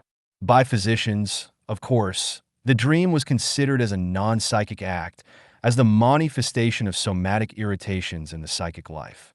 Binns, 1876, pronounced the dream a bodily process, in all cases useless, in many actually pathological, above which the world soul and immortality are raised as high as the blue ether over the weed-grown sands of the lowest plain. Morey compared it with the irregular twitchings of St. Vitus' dance, in contrast to the coordinated movements of the normal person. An old comparison makes the content of the dream analogous to the tones which the 10 fingers of a musically illiterate person would bring forth if they ran over the keys of the instrument. Interpretation means finding a hidden meaning. There can be no question of interpretation in such an estimation of the dream process. Look up the description of the dream in Wundt, Genital, and other newer philosophers. You will find an enumeration of the deviations of dream life from waking thought, in a sense disparaging to the dream. The description points out the disintegration of association, the suspension of the critical faculty, the elimination of all knowledge, and other signs of diminished activity. The only valuable contribution to the knowledge of the dream, which we owe to exact science, pertains to the influence of bodily stimuli, operative during sleep, on the content of the dream. There are 2 thick volumes of experimental researches on dreams by the recently deceased Norwegian author, J. Marley Void, translated into German in 1910 and 1912, which deal almost solely with the consequences of changes in the position of the limbs. They are recommended as the prototype of exact dream research. Now can you imagine what exact science would say if it discovered that we wish to attempt to find the meaning of dreams? It may be it has already said it, but we will not allow ourselves to be frightened off. If errors can have a meaning, the dream can too, and errors in many cases have a meaning which has escaped exact science. Let us confess to sharing the prejudice of the ancients and the common people, and let us follow in the footsteps of the ancient dream interpreters. First of all, we must orient ourselves in our task and take a difficulties and preliminary approach. 67. Bird's eye view of our field. What is a dream? It is difficult to say in one sentence, but we do not want to attempt any definition where a reference to the material with which everyone is familiar suffices. Yet we ought to select the essential element of the dream. How can that be found? There are such monstrous differences within the boundary which encloses our province, differences in every direction. The essential thing will very probably be that which we can show to be common to all dreams. Well, the first thing which is common to all dreams is that we are asleep during their occurrence. The dream is apparently the psychic life during sleep, which has certain resemblances to that of the waking condition, and on the other hand is distinguished from it by important differences. That was noted even in Aristotle's definition. Perhaps there are other connectines obtaining between the dream and sleep. One can be awakened by a dream. One frequently has a dream when he wakes spontaneously or is forcibly awakened from sleep. The dream then seems to be an intermediate condition between sleep ing and waking. Thus we are referred to the problem of sleep. What then is sleep? That is a physiological or biological problem concerning which there is still much controversy. We can form no decision on the point, but I think we may attempt a psychological characterization of sleep. Sleep is a condition in which I wish to have nothing to do with the external world and have withdrawn my interest from it. I put myself to sleep by withdrawing myself from the external world and by holding off its stimuli. I also go to sleep when I am fatigued by the external world. Thus, by going to sleep, I say to the external world, "Leave me in peace, for I wish to sleep." Conversely, the child says, "I won't go to bed yet. I am not tired. I want to have some more fun." The biological intention of sleep, thus, seems to be recuperation. Its psychological character, the suspension of interest in the external world. Our relation to the world into which we came so unwillingly seems to include the fact that we cannot endure it without interruption. For this reason, we revert from time to the prenatal existence, that is, to the intrauterine existence. At least we create for ourselves conditions quite similar to those obtaining at that time. Warmth, darkness, and the 68 Introduction to Psychoanalysis. Absence of stimuli. Some of us even roll ourselves into tight packages and assume in sleep a posture very similar to the intrauterine posture. It seems as if the world did not wholly possess us adults. It is only 2/3 of our life. We are still 1/3 unborn. Each awakening in the morning is then like a new birth. We also speak of the condition after sleep with the words, "I feel as though I had been born anew," by which we probably form a very erroneous idea of the general feeling of the newly born. It may be assumed that the latter, on the contrary, feel very uncomfortable. We also speak of birth as seeing the light of day. If that be sleep, then the dream is not on its program at all. Rather, it seems an unwelcome addition. We think, too, that dreamless sleep is the best and only normal sleep. There should be no psychic activity in sleep. If the psyche stirs, then just to that extent have we failed to reduplicate the fetal condition. Remainders of psychic activity could not be completely avoided. These remainders are the dream. Then it really does seem that the dream need have no meaning. It was different in the case of errors. They were activities of the waking state. But when I am asleep, have quite suspended psychic activity and have suppressed all but certain of its remainders, then it is by no means inevitable that these remainders have a meaning. In fact, I cannot make use of this meaning in view of the fact that the rest of my psyche is asleep. This must, of course, be a question only of twitching, like spasmodic reactions, a question only of psychic phenomena such as follow directly upon somatic stimulation. The dream, therefore, appears to be the sleep-disturbing remnant of the psychic activity of waking life, and we may make the resolution promptly to abandon a theme which is so ill-adapted to psychoanalysis. However, even if the dream is superfluous, it exists nevertheless, and we may try to give an account of its existence. Why does not the psyche go to sleep? Probably because there is something which gives it no rest. Stimuli act upon the psyche, and it must react to them. The dream, therefore, is the way in which the psyche reacts to the stimuli acting upon it in the sleeping condition. We note here a point of approach to the understanding of the dream. We can now search through different dreams to discover what are the stimuli which seek to disturb the sleep and which are reacted to with dreams. Thus far, we might be said to have discovered the first common element. Difficulties in preliminary approach 69. Are there other common elements? Yes. It is undeniable that there are, but they are much more difficult to grasp and describe. The psychic processes of sleep, for example, have a very different character from those of waking. One experiences many things in the dream and believes in them, while one really has experienced nothing but perhaps the one disturbing stimulus. One experiences them predominantly in visual images. Feelings may also be interspersed in the dream as well as thoughts. The other senses may also have experiences, but after all, the dream experiences are predominantly pictures. A part of the difficulty of dream telling comes from the fact that we have to transpose these pictures into words. "I could draw it," the dreamer says frequently, "but I don't know how to say it." That is not really a case of diminished psychic activity, like that of the feeble-minded in comparison with the highly gifted. It is some thing qualitatively different, but it is difficult to say wherein the difference lies. G. T. Fiener once hazarded the conjecture that the scene in which dreams are played is a different one from that of the waking perceptual life. To be sure, we do not understand this, do not know what we are to think of it, but the impression of strangeness which most dreams make upon us does really bear this out. The comparison of the dream activity with the effects of a hand untrained in music also fails at this point. The piano, at least, will surely answer with the same tones, even if not with melodies, as soon as by accident one brushes its keys. Let us keep this second common element of all dreams carefully in mind, even though it be not understood. Are there still further traits in common?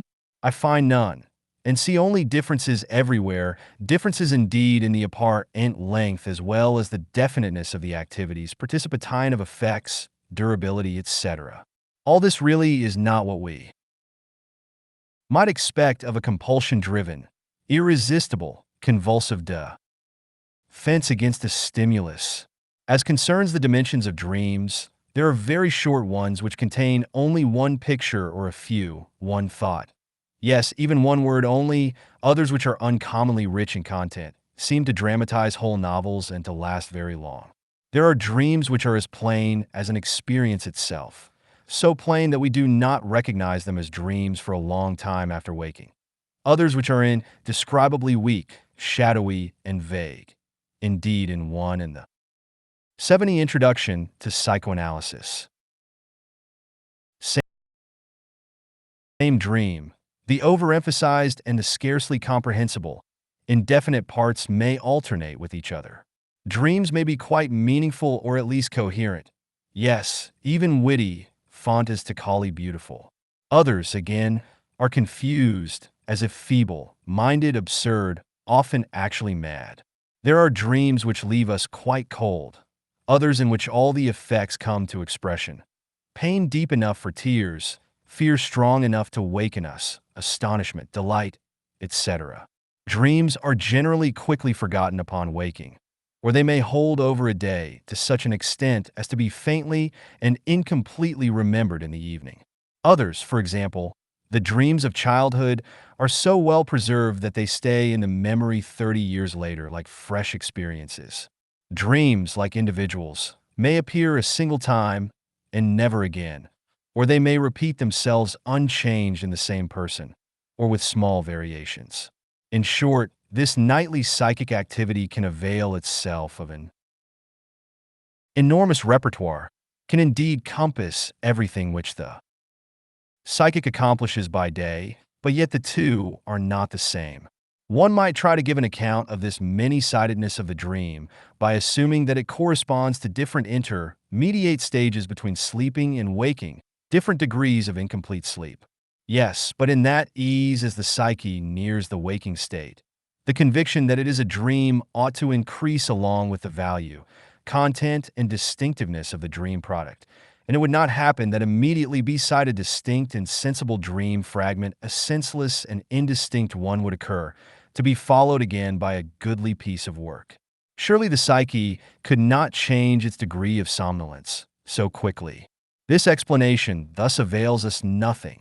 At any rate, it cannot be accepted offhand. Let us, for the present, give up the idea of finding the meaning of the dream and try instead to clear a path to a better understanding of the dream by means of the elements common to all dreams. From the relation of dreams to the sleeping condition, we concluded that the dream is the reaction to a sleep-disturbing stimulus. As we have heard, this is the only point upon which exact experimental psychology can come to our assistance. It gives us the information that stimuli applied during sleep appear in the dream. There have been many such investigations carried out, including that of the above-mentioned difficulties and preliminary approach 71. Morally void. Indeed, Each of us must at some time have been in a position to confirm this conclusion by means of occasional personal observations. I shall choose certain older experiments for presentation. Maury had such experiments made on his own person. He was allowed to smell cologne while dreaming. He dreamed that he was in Cairo in the shop of Johann Marina Farina, and therewith were linked further extravagant adventures. Or, he was slightly pinched in the nape of the neck. He dreamed of having a mustard plaster applied, and of a doctor who had treated him in childhood. Or, a drop of water was poured on his forehead. He was then in Italy, perspired profusely, and drank the white wine of Orvieto. What strikes us about these experimentally induced dreams we may perhaps be able to comprehend still more clearly in another series of stimulated dreams. 3 dreams have been recounted by a witty observer, Hildebrand, all of them reactions to the sound of the alarm clock. I go walking one spring morning and saunter through the green fields to a neighboring village. There I see the inhabitants in gala attire, their hymn books under their arms, going churchward in great numbers. To be sure, this is Sunday, and the early morning service will soon begin. I decide to attend, but since I am somewhat overheated, decide to cool off in the cemetery surrounding the church. While I am there reading several inscriptions, I hear the bell ringer ascend the tower, and now see the little village church bell, which is to give the signal for the beginning of the service. The bell hangs a good bit longer, then it begins to swing, and suddenly its strokes sound clear and penetrating, so clear and penetrating that they make an end of my sleep. The bell strokes, however, come from my alarm clock. A second combination. It is a clear winter day. The streets are piled high with snow. I agree to go on a sleighing party, but must wait a long time before the announcement comes that the sleigh is at the door. Then follow the preparations for getting in.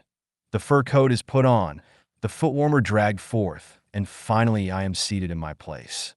But the departure is still delayed until the reins give the waiting horses the tangible signal. Now they pull.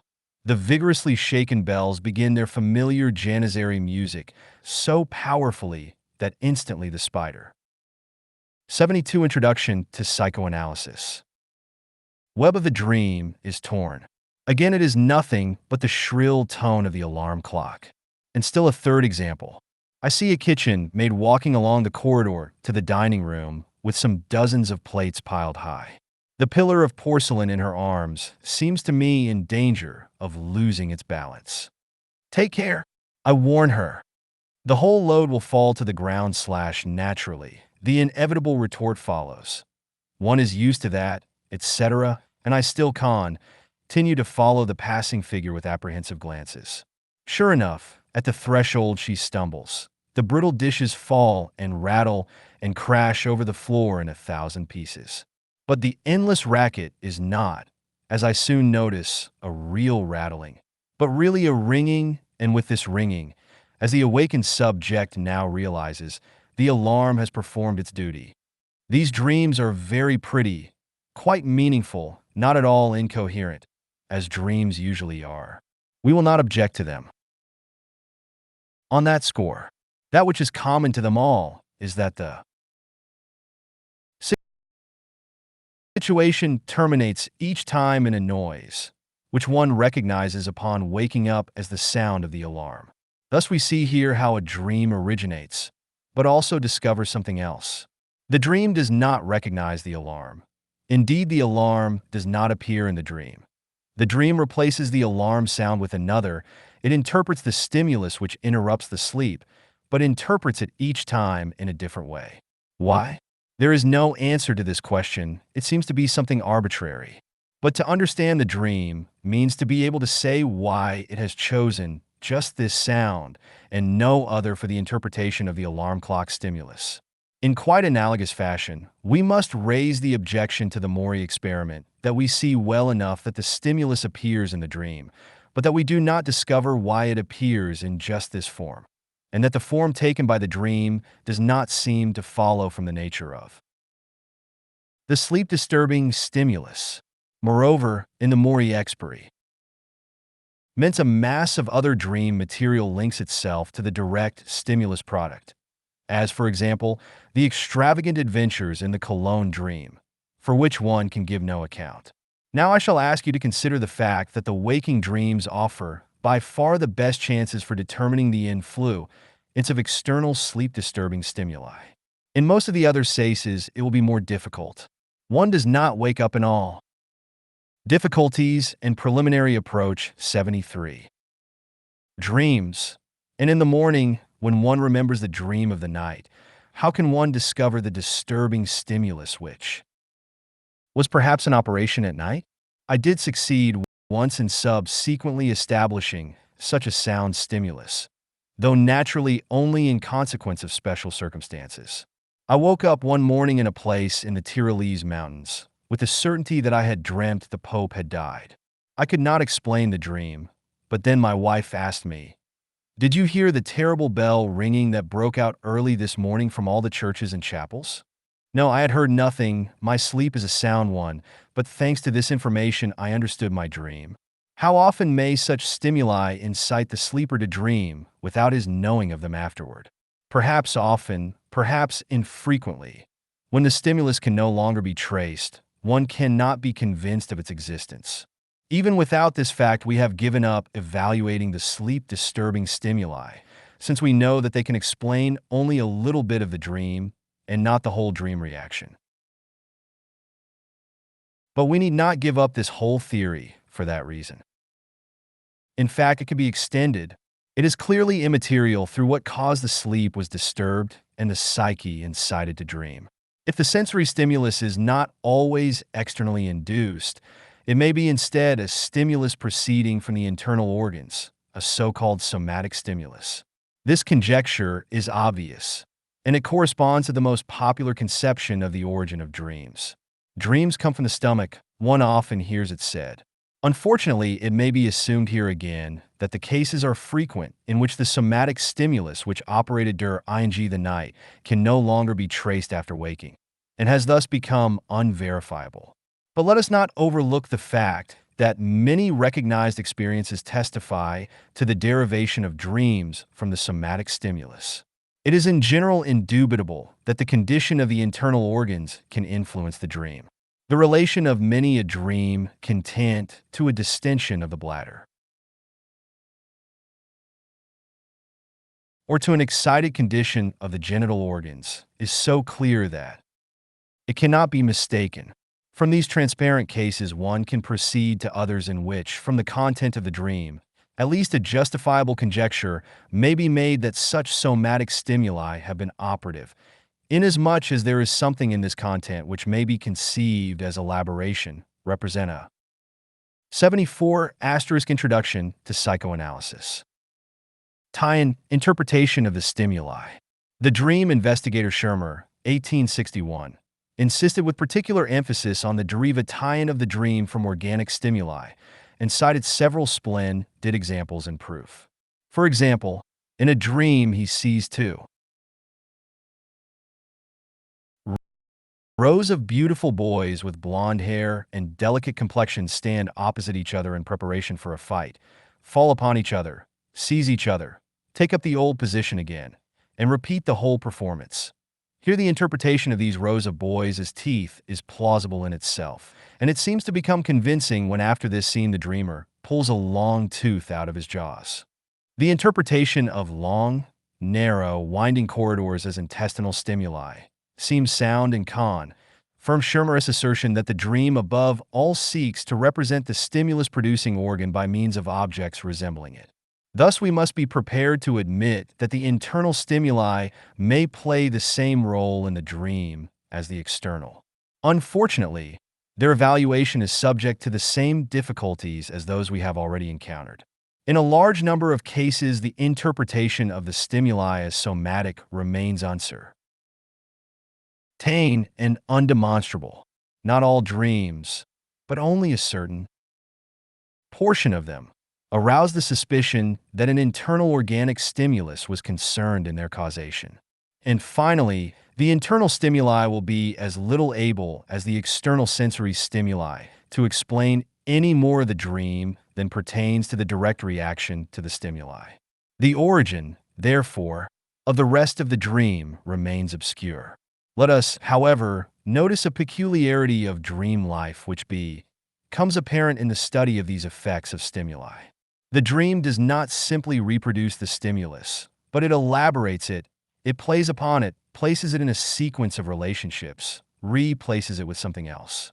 That is a side of dream activity which must interest us because it may lead us closer to the nature of the dream. If one does something under stimulation, then this stimulation need not exhaust the act. Shakespeare's Macbeth, for example, is a drama created on the occasion of the coronation of the king, who for the first time wore upon his head the crown symbolizing the union of three countries. But does this historical occasion cover the content of the drama? Does it explain its greatness and its riddle? Perhaps the external and difficulties and preliminary approach. 75. Internal stimuli, acting upon the sleeper, are only the insiders of the dream, of whose nature nothing is betrayed to us from our knowledge of that fact. The other element common to dreams, their psychic peculiarity, is on the one hand hard to comprehend, and on the other hand offers no point for further investigation. In dreams we perceive a thing for the most part in visual forms. Can the stimuli furnish a solution for this fact? Is it actually the stimulus which we experience? Why, then, is the experience visual when optic stimulation incited the dream only in the rarest cases? Or can it be proved, when we dream speeches, that during sleep a conversation or sounds resembling it reached our ear? This possibility I venture decisively to reject. If, from the common elements of dreams, we get no further, then let us see what we can do with their differences. Dreams are often senseless, blurred, absurd, but there are some that are meaningful, sober, sensible. Let us see if the latter, the sensible dreams, can give some information concerning the senseless ones. I will give you the most recent sensible dream which was told me, the dream of a young man. I was promenading in Cartnet Street, met Mr. X there, whom I accompanied for a bit, and then I went to a restaurant. Two ladies and a gentleman seated themselves at my table. I was annoyed at this at first and would not look at them. Then I did look and found that they were quite pretty. The dreamer adds that the evening before the dream, he had really been in Cartnet Street, which is his usual route, and that he had met Mr. X there. The other poor tie-in of the dream is no direct reminiscence, but bears a certain resemblance to a previous experience. Or another meaningful dream, that of a lady. Her husband asks, "Doesn't the piano need tuning?" She, "It is not worthwhile. It has to be newly lined."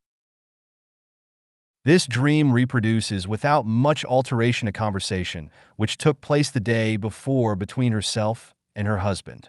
What can we learn from these two sober dreams? Nothing but that you find them to be reproductions of daily life or ideas connected therewith.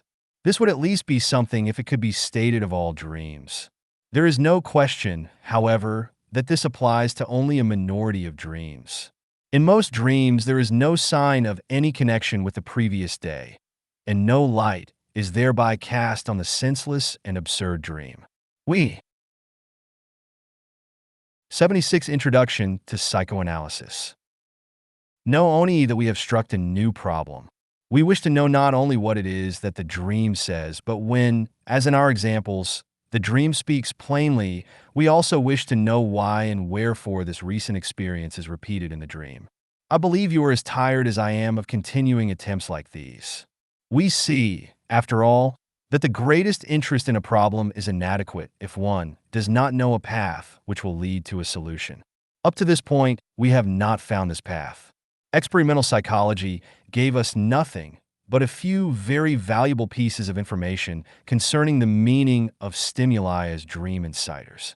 We need expect nothing from philosophy except that lately it has taken haughtily to pointing out to us the intellectual inferiority of our object. Let us not apply to the occult sciences for help. History and popular tradition tell us that the dream is meaningful and significant, it sees into the future. Yet that is hard to accept and surely not demonstrable. Thus, our first efforts end in entire helplessness. Unexpectedly, we get a hint from a quarter toward which we have not yet looked. Colloquial usage, which after all is not an accidental thing, but the remnant of ancient knowledge, though it should not be made use of without caution. Our speech, that is to say, recognizes something which curiously enough it calls daydreaming. Daydreams are fantasies. They are very common phenomena, again observable in the normal as well as in the sick, and access to their study is open to everyone in his own person. The most conspicuous feature about these fantastic productions is that they have received the name daydreams, for they share neither of the two common elements of dreams. Their name contradicts the relation to the sleeping condition, and as regards the second common element, one does not experience or hallucinate anything, one only imagines it. One knows that it is a fantasy, that one is not seeing but thinking the thing. These daydreams appear in the period before puberty, often as early as the last years of childhood, continue into the years of maturity, are then either given up or retained through life. The content of these fantasies is dominated by very transparent motives. They are scenes and events in which the egoistic, ambitious, and power-seeking desires of the individual find satisfaction. With young men, the difficulties and preliminary approach 77. Bition fantasies generally prevail. In women, the erotic, since they have banked their ambition on success in love. But often enough, the erotic desire appears in the background with men too. All the heroic deeds and incidents are after all meant only to win the admiration and favor of women. Otherwise, these daydreams are very manifold and undergo changing fates. They are either, each in turn, abandoned after a short time and replaced by a new one, or they are retained, spun out into long stories, and adapted to changes in daily circumstances. They move with the time, so to speak, and receive from it a time mark which testifies to the influence of the new situation. They are the raw material of poetic production, for out of his day dreams the poet, with certain transformations, disguises, and omissions, makes the situations which he puts into his novels, romances, and dramas. The hero of the daydreams, however, is always the individual himself, either directly or by means of a transparent identification with another. Perhaps daydreams bear this name because of the similarity of their relation to reality, in order to indicate that their content is as little to be taken for real as that of dreams. Perhaps, however, this identity of names does nevertheless rest on a characteristic of the dream, which is still unknown to us, perhaps even one of those characteristics which we are seeking. It is possible, on the other hand, that we are wrong in trying to read a meaning into this similarity of designation. Yet that can only be cleared up later. Sixth lecture. The dream. Hypothesis and technique of interpretation. We must find a new path, a new method, in order to proceed with the investigation of the dream. I shall now make an obvious suggestion. Let us assume as a hypothesis for everything which follows that the dream is not a somatic hut, a psychic phenomenon. You appreciate the significance of that statement. But what justification have we for making it? None. But that alone need not deter us from making it. The matter stands thus. If the dream is a somatic phenomenon, it does not concern us. It can be of interest to us only on the supposition that it is a psychic phenomenon. Let us therefore work upon that assumption in order to see what comes of it. The result of our labor will determine whether we are to hold to this assumption and whether we may, in fact, consider it internal result. What is it that we really wish to achieve? To what end are we working? It is what one usually seeks to attain in the sciences and under standing of phenomena, the creation of relationships between them, and ultimately, if possible, the extension of our control over them. Let us then proceed with the work on the assumption that the dream is a psychic phenomenon. This makes it an achievement and expression of the dreamer, but one that tells us nothing, one that we do not understand. What do you do when I make a statement you do not understand? You ask for an explanation, do you not? Why may we not do the same thing here? Ask the dreamer to give us the meaning of his dream. If you will remember, we were in this same situation once before.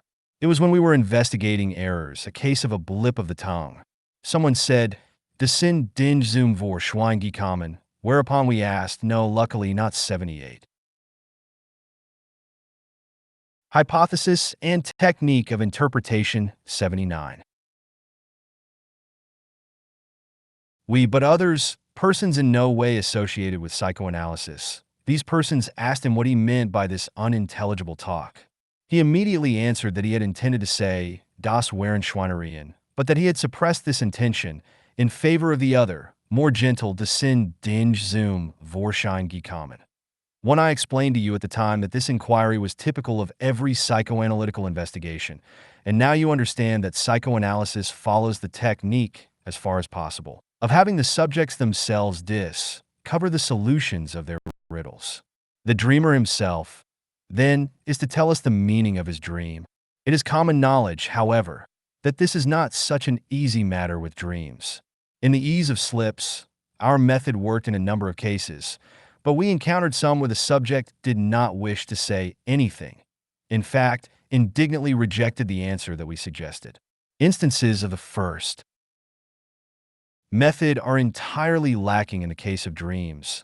The dreamer always says he knows nothing. He cannot deny our interpretation, for we have none. Shall we then give up the attempt? Since he knows nothing, and we know nothing, and a third person surely knows nothing, it looks as though there were no possibility of discovering anything. If you wish, discontinue the investigation. But if you are of another mind, you can accompany me on the way. For I assure you, it is very possible, in fact, probable, that the dreamer does know what his dream means, but does not know that he knows, and therefore believes he does not know. You will point out to me that I am again making an assumption, the second in this short discourse, and that I am greatly reducing the credibility of my claim. On the assumption that the dream is a psychic phenomenon, on the further assumption that there are unconscious things in man which he knows without knowing that he knows, etc., we need only realize clearly the intrinsic improbability of each of these two assumptions, and we shall calmly turn our attention from the conclusions to be derived from such premises. Yet, ladies and gentlemen, I have not invited you here to delude you or to conceal anything from you. I did, indeed, announce a general introduction to psychoanalysis, but Fee reader will recall the example. Things were refilled. 80 Introduction to Psychoanalysis. Did not intend the title to convey that I was an oracle, who would show you a finished product with all the difficulties carefully concealed, all the gaps filled in, and all the doubts glossed over, so that you might peacefully believe you had learned something new. No, precisely because you are beginners, I wanted to show you our science as it is, with all its hills and pitfalls, demands and considerations. For I know that it is the same in all sciences, and must be so in their beginnings particularly. I know, too, that teaching as a rule endeavors to hide these difficulties and these incompletely developed phases from the student. But that will not do in psychoanalysis. I have, as a matter of fact, made two assumptions, one within the other, and he who finds the whole too troublesome and too uncertain, or is accustomed to greater security or more elegant derivations, need go no further with us. What I mean is he should leave psychological problems entirely alone, for it must be apprehended that he will not find the sure and safe way he is prepared to go, traversable. Then, too, it is superfluous for a science that has something to offer to plead for auditors and adherents. Its results must create its atmosphere, and it must then bide its time until these have attracted attention to themselves. I would warn those of you, however, who care to continue, that my two assumptions are not of equal worth.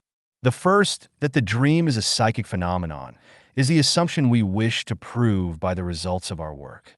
The other has already been proved in another field, and I take the liberty only of transferring it from that field to our problem. Where, in what field of observation, shall we seek the proof that there is in man a knowledge of which he is not conscious, as we here wish to assume in the case of the dreamer? That would be a remarkable, a surprising fact, one which would change our understanding of the psychic life, and which would have no need to hide itself. To name it would be to destroy it, and yet it pretends to be something real, a contradiction in terms. Nor does it hide itself.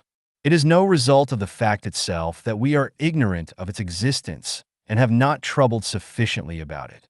That is just as little our fault as the fact that all these psychological problems are condemned by persons who have kept away from all observations and experiments which are decisive in this respect.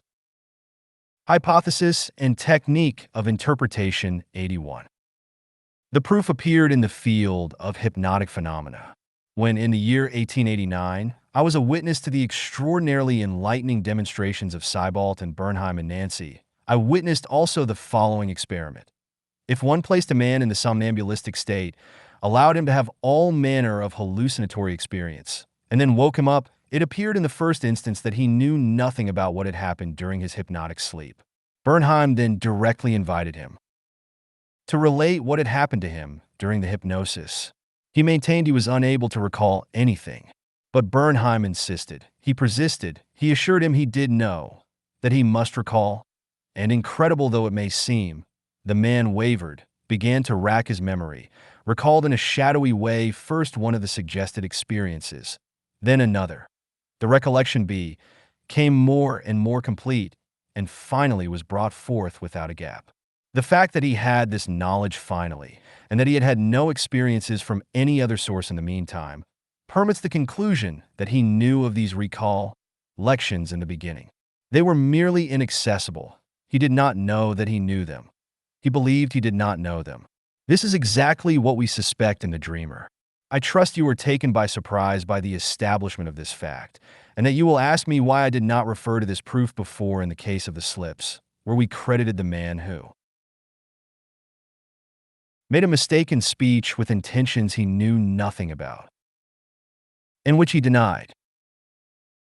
If a person believes he knows nothing concerning experiences, the memory of which, however, he retains, you might say, it is no longer so improbable that there are also other psychic experiences within him of whose existence he is ignorant. This argument would have impressed us and advanced us in the understanding of errors. To be sure, I might then have referred to this, but I reserved it for another place where it was more necessary.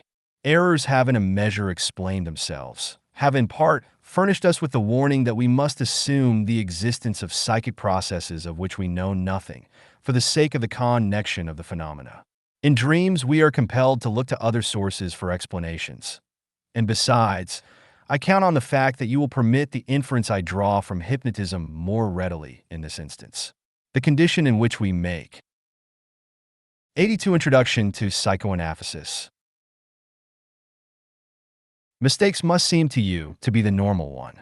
It has no similarity to the hypnotic. On the other hand, there is a clear relationship between the hypnotic state and sleep, which is the essential condition of dreams. Hypnotism is known as artificial sleep. We say to the person whom we hypnotize, sleep, and the suggestions which we throw out are comparable to the dreams of natural sleep.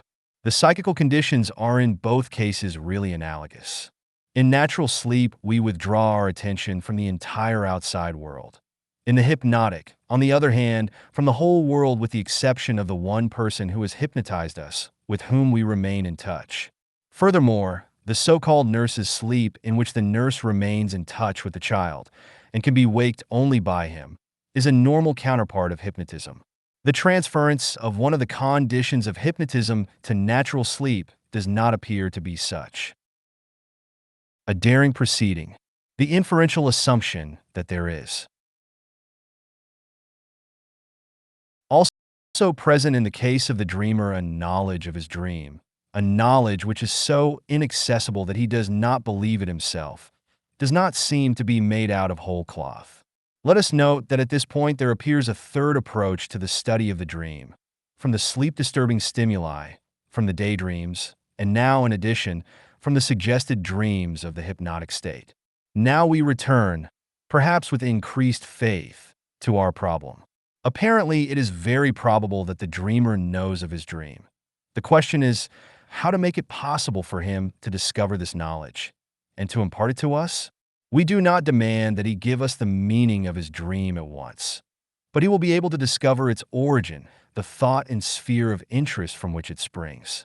In the case of the errors, you will remember the man was asked how he happened to use the wrong word, Vorschwein, and his next idea gave us the explanation. Our dream technique is very simple, an imitation of this example. We again ask how the subject happened to have the dream, and his next statement is again to be taken as an explanation. We disregard the distinction whether the dreamer believes or does not believe he knows, and treat both cases in the same way. This technique is very simple indeed, but I am afraid it will arouse your sharpest opposition. You will say, a new assumption. Hypothesis and technique of interpretation 83. Tie-in.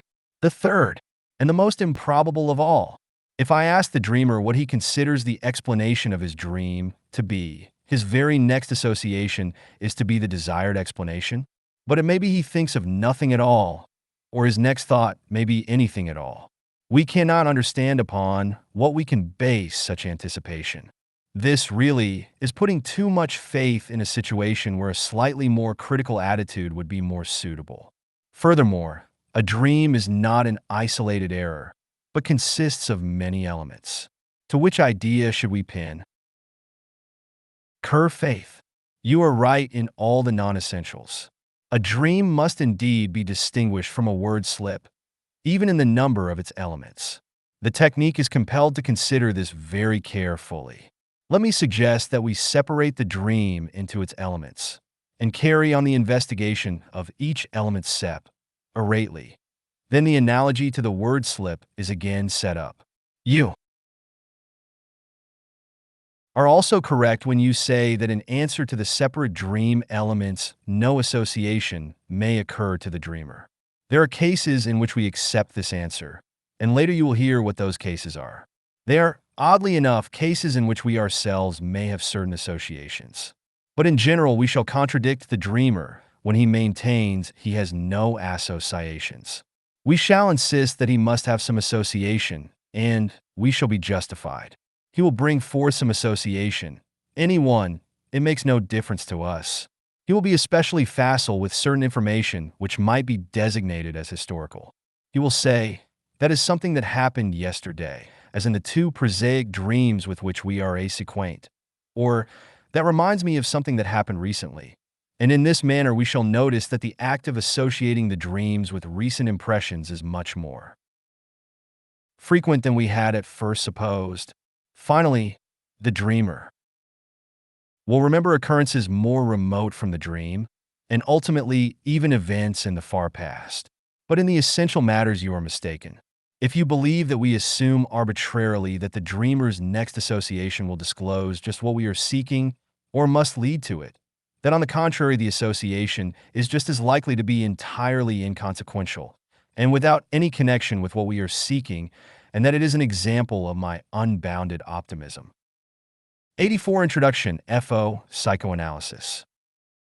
To expect anything else, then you are greatly mistaken.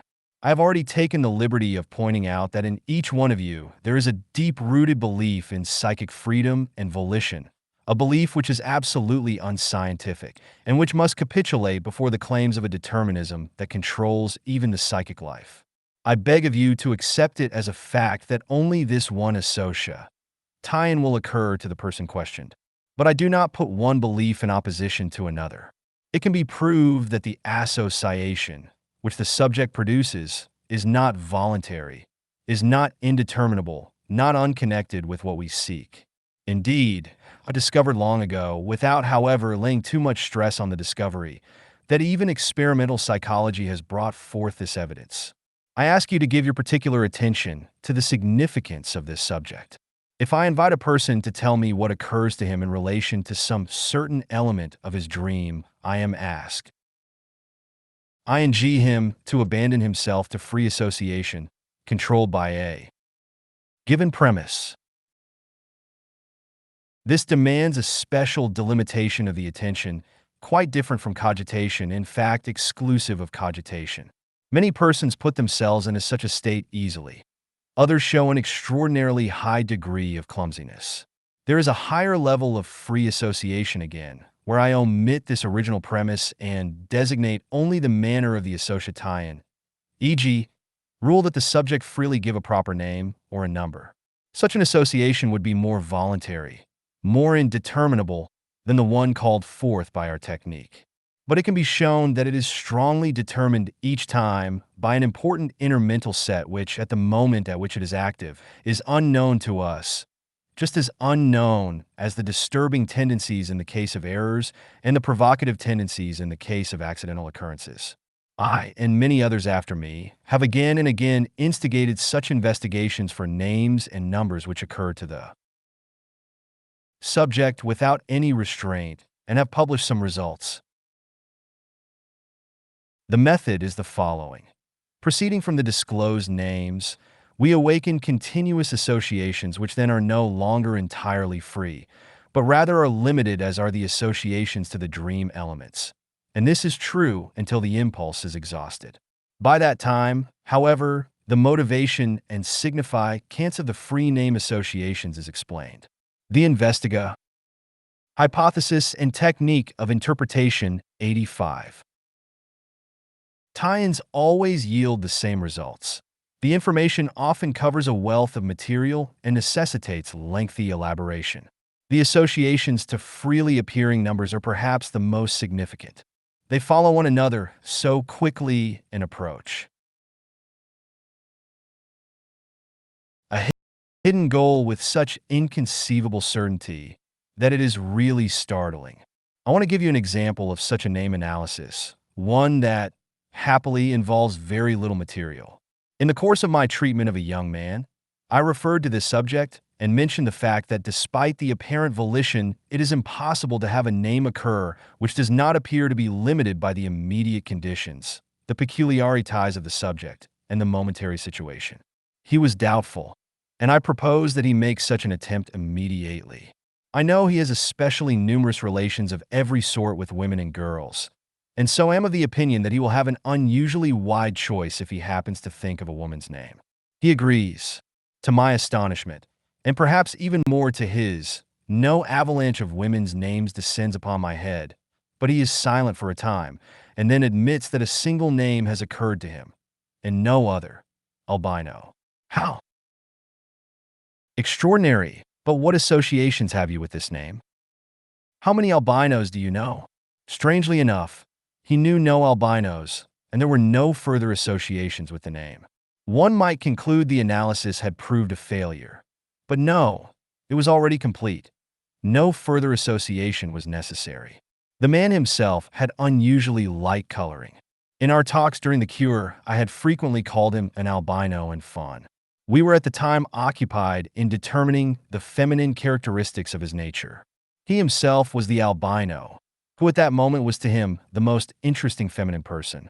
In like manner, melodies which come for no reason show themselves conditioned by and associated with a train of thought which has a right to occupy one, yet of whose activity one is unconscious. It is easily demonstrable that the attraction to the melody is associated with the text or its origin. But I must take the precaution not to include in this assertion really musical people with whom, as it happens, I have had no experience. In their cases, the musical meaning of the melody may have occasioned its occurrence. More often, the first reason holds. 86 Introduction to Psychoanalysis. Know of a young man who for a time was actually haunted by the really charming melody of the Song of Paris, from the beautiful Helen, until the analysis brought to his attention the fact that at that time his interest was divided between an Ida and a Helen. If then the entirely unrestrained associations are conditioned in such a manner and are arranged in a distinct order, we are justified in concluding that associations with a single condition, that of an original premise or starting point, may be conditioned to no less degree.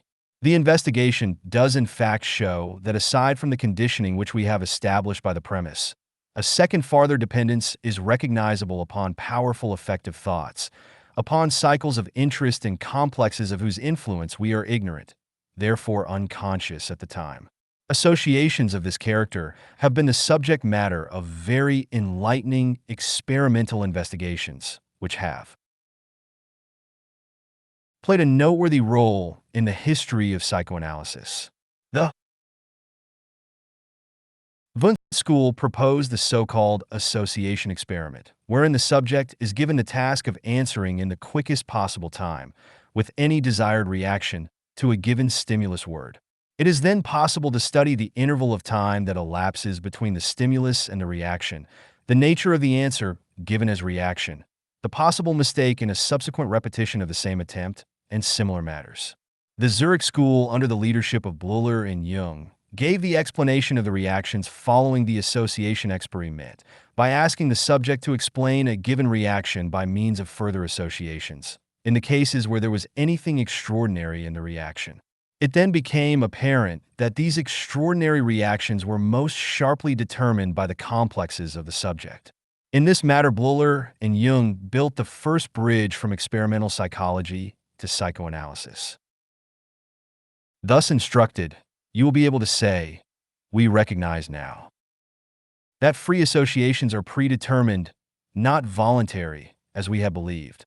We admit this also as regards the associations connected with the elements of the dream, but that is not what we are concerned with. You maintain that the associations to the dream element are determined by the unknown psychic background of this very element. We do not think that this is. Hypothesis and Technique of Interpretation 87. Proven fact. We expect, to be sure, that the association to the dream element will clearly show itself through one of the complexes of the dreamer. But what good is that to us? That does not lead us to understand the dream, but rather, as in the case of the association experiment, to a knowledge of the so-called complexes. What have these to do with the dream one? You are right, but you overlook one point. In fact, the very point because of which I did not choose the association experiment as the starting point for this exposition. In this experiment, the one determinant of the reaction, viz., the stimulus word, is voluntarily chosen. The reaction is then an intermediary between the stimulus word and the recently aroused complex of the subject. In the dream, the stimulus word is replaced by something that itself has its origin in the psychic life of the dreamer, in sources unknown to him, hence very likely itself a product of the complex.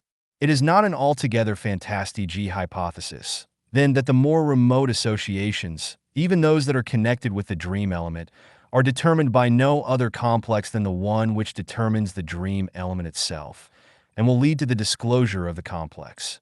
Let me show you by another case that the situation is really as we expect it to be. Forgetting proper names is really a splendid example for the case of dream analysis. Only here, there is present in one person what in the dream interpretation is divided between two persons. Though I have forgotten a name temporarily, I still retain the certainty that I know the name. That certainty which we could acquire for the dreamer only by way of the Bernheim experiment. The forgotten name, however, is not accessible. Cogitation, no matter how strenuous, does not help. Experience soon tells me that. But I am able each time to find one or more substitute names for the forgotten name. If such a substitute name occurs to me spontaneously, then the correspondence between this situation and that of the dream analysis first becomes evident. Nor is the dream element the real thing, but only a substitute for something else. For what particular thing, I do not know, but am to discover by means of the dream analysis. The difference lies only in this, that in forgetting a name, I recognize the substitute automatically as unsuitable, while in the dream element, we must acquire this. Interpretation with great labor. When a name is forgotten. 88. Introduction to Psychoanalysis. 2. There is a way to go from the substitute to the unknown reality, to arrive at the forgotten name. If I center my attention on the substitute name and allow further associations to accumulate, I arrive in a more or less roundabout way at the forgotten name, and discover that the spontaneous substitute names, together with those called up by me, have a certain connection with the forgotten name. We're conditioned by it. I want to show you an analysis of this type. One day I noticed that I could not recall the name of the little country in the caviare of which Monte Carlo is the capital. It is very annoying, but it is true. I steep myself in all my knowledge about this country. Think of Prince Albert, of the House of Lusignan, of his marriages, his preference for deep-sea study, and anything else I can think of, but to no avail.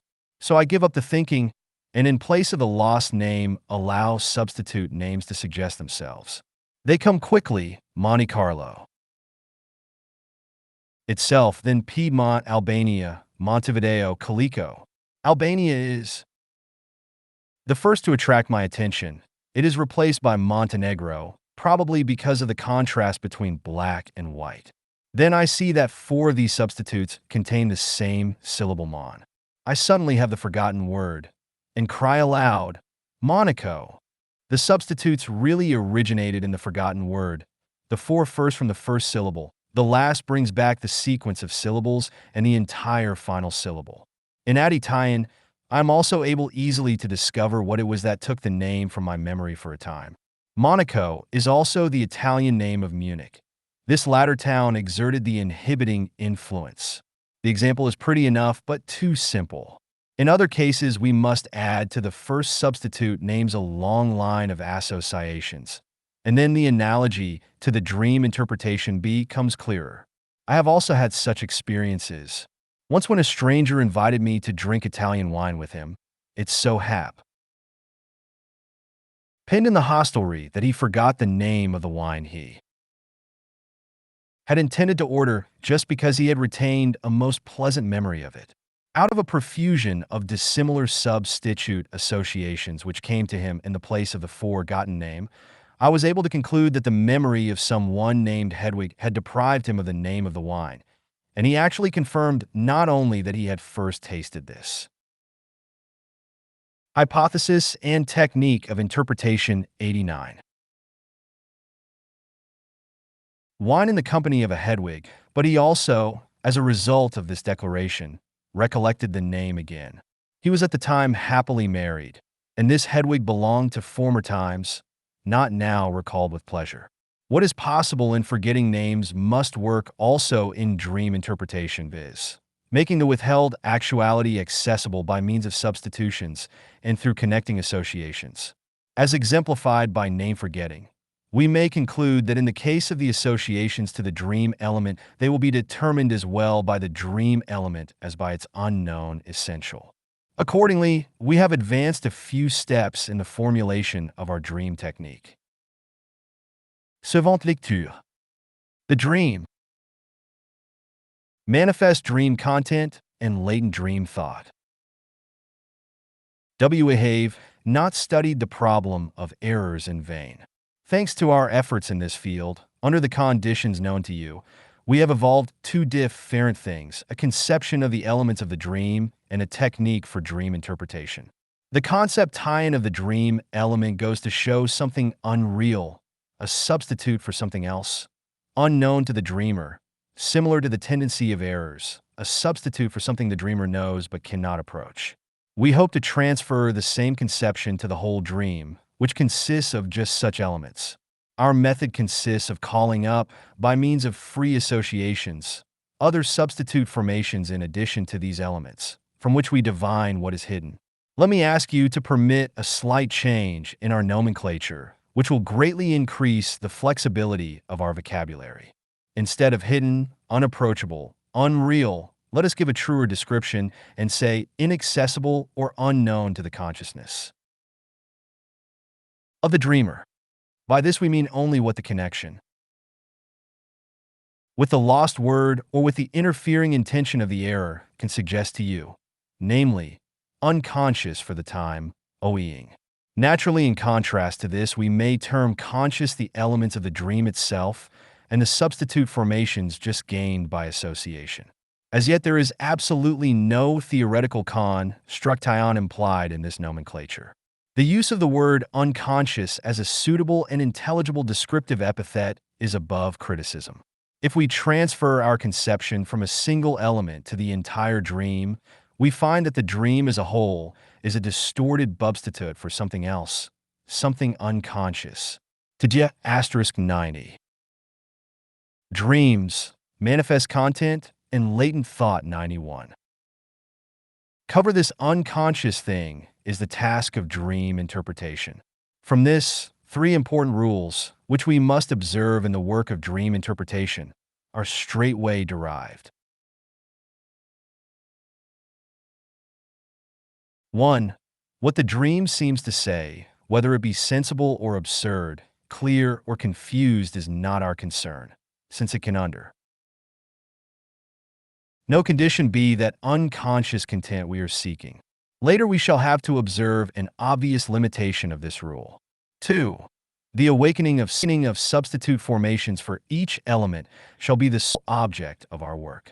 We shall not reflect on these, test their suitability, or trouble how far they lead away from the element of the dream. 3.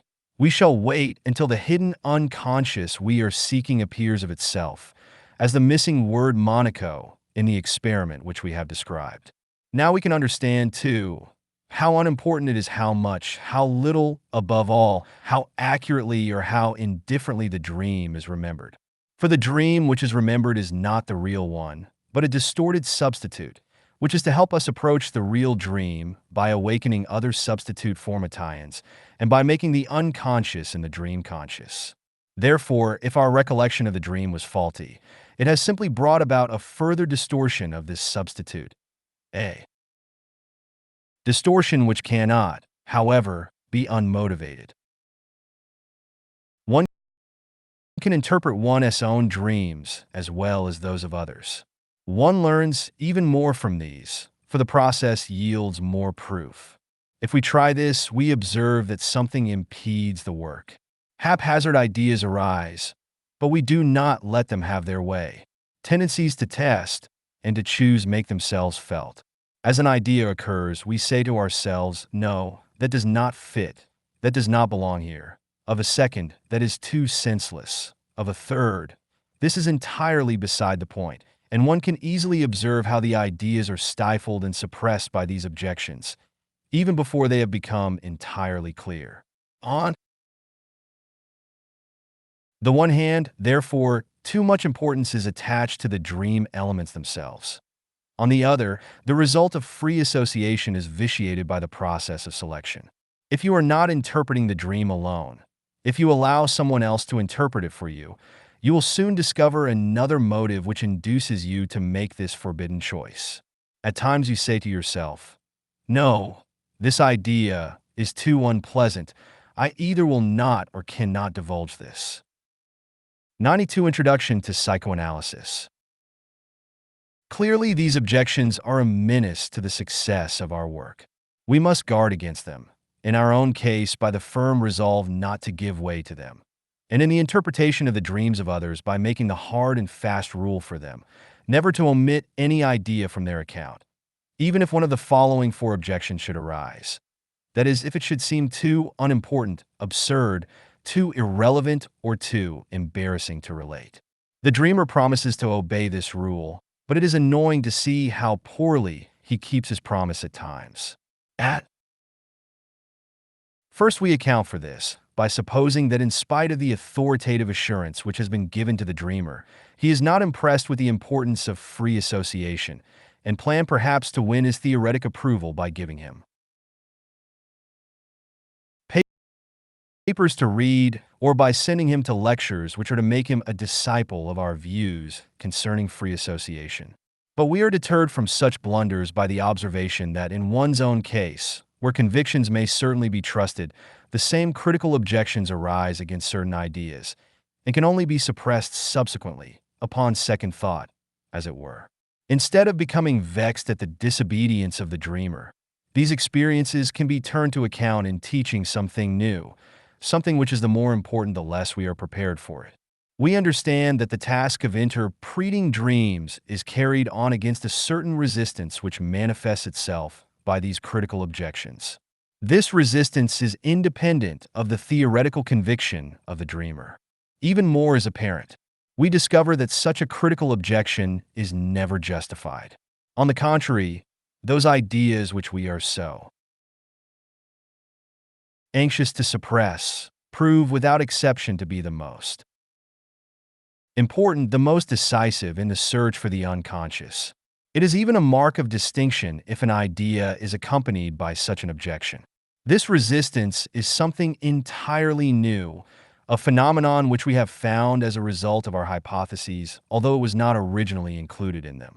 We are not too pleasantly surprised by this new factor in our problem. We suspect that it will not make our work any easier. It might even tempt us to abandon our entire work in connection with the dream. Such an unimportant thing as the dream, and in addition such difficulties instead of a smooth technique. But from another point, dreams, manifest content, and latent thought 93. A view. These same difficulties may prove fascinating and suggest that the work is worth the trouble. Whenever we try to penetrate to the hidden unconscious, starting out from the substitute which the dream element represents, we meet with resistance. Hence, we are justified in supposing that something of weight must be hidden behind the substitute. What other reason could there be for the difficulties which are maintained for purposes of concealment? If a child does not want to open his clenched fist, he is certainly hiding something he ought not to have. Just as soon as we bring the dynamic representation of resistance into our consideration of the case, we must realize that this factor is something quantitatively variable. There may be greater or lesser resistances, and we are prepared to see these differences in the course of our work. We may perhaps connect this with another experience found in the work of dream interpretation, for sometimes only one or two ideas serve to carry us from the dream element to its unconscious aspect, while at other times long chains of associations and the suppression of many critical objections are necessary. We shall note that these variations are connected with the variable force of resistance. This observation is probably correct. If resistance is slight, then the substitute is not far removed from the unconscious, but strong resistance carries with it a great distortion of the unconscious, and in addition a long journey back to it. Perhaps the time has come to take a dream and try out our method to see if our faith in it shall be confirmed. But which dream shall we choose? You cannot imagine how hard it is for me to decide, and at this point I cannot explain the source of the difficulty. Of course, there must be dreams which, as a whole, have suffered slight distortion, and it would be best to start with one of these. But which dreams are the least distort? Those which are sensible and not confused, of which I have already given you two examples. This would be a gross misunderstanding. Testing shows that these dreams have feared by distortion to an exceptionally high degree. But if I take the first best dream, regardless of certain necessary conditions, you would probably be very much disappointed. Perhaps we should have to note such an abundance of ideas in 94 Introduction to Psychoanalysis. Connection with single elements of dream that it would be absolutely impossible to review the work in perspective. If we write the dream out and confront it with a written account of all the ideas which arise in connection with it, these may easily amount to a reiteration of the text of the dream. It would therefore seem most practical to choose for analysis several short dreams of which each one can at least reveal or confirm something. This is what we shall decide upon, provided experience should not point out where we shall really find slightly distorted dreams. But I know of another way to simplify matters, one which, moreover, lies in our path. Instead of attempting the interpretation of entire dreams, we shall limit ourselves to single dream elements, and by observing a series of examples, we shall see how these are explained by the application of our method. 1. A lady relates that as a child she often dreamt that God had a pointed paper hat on his head. How do you expect to understand that without the help of the dreamer? Why, it sounds quite absurd. It is no longer absurd when the lady testifies that as a child, she was frequently made to wear such a hat at the table, because she could not help stealing glances at the plates of her brothers and sisters to see if one of them had gotten more than she. The hat was therefore supposed to act as a sort of blinder. This explanation was moreover historic and given without the least difficulty.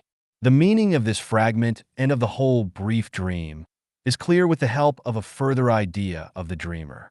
Since I had heard that God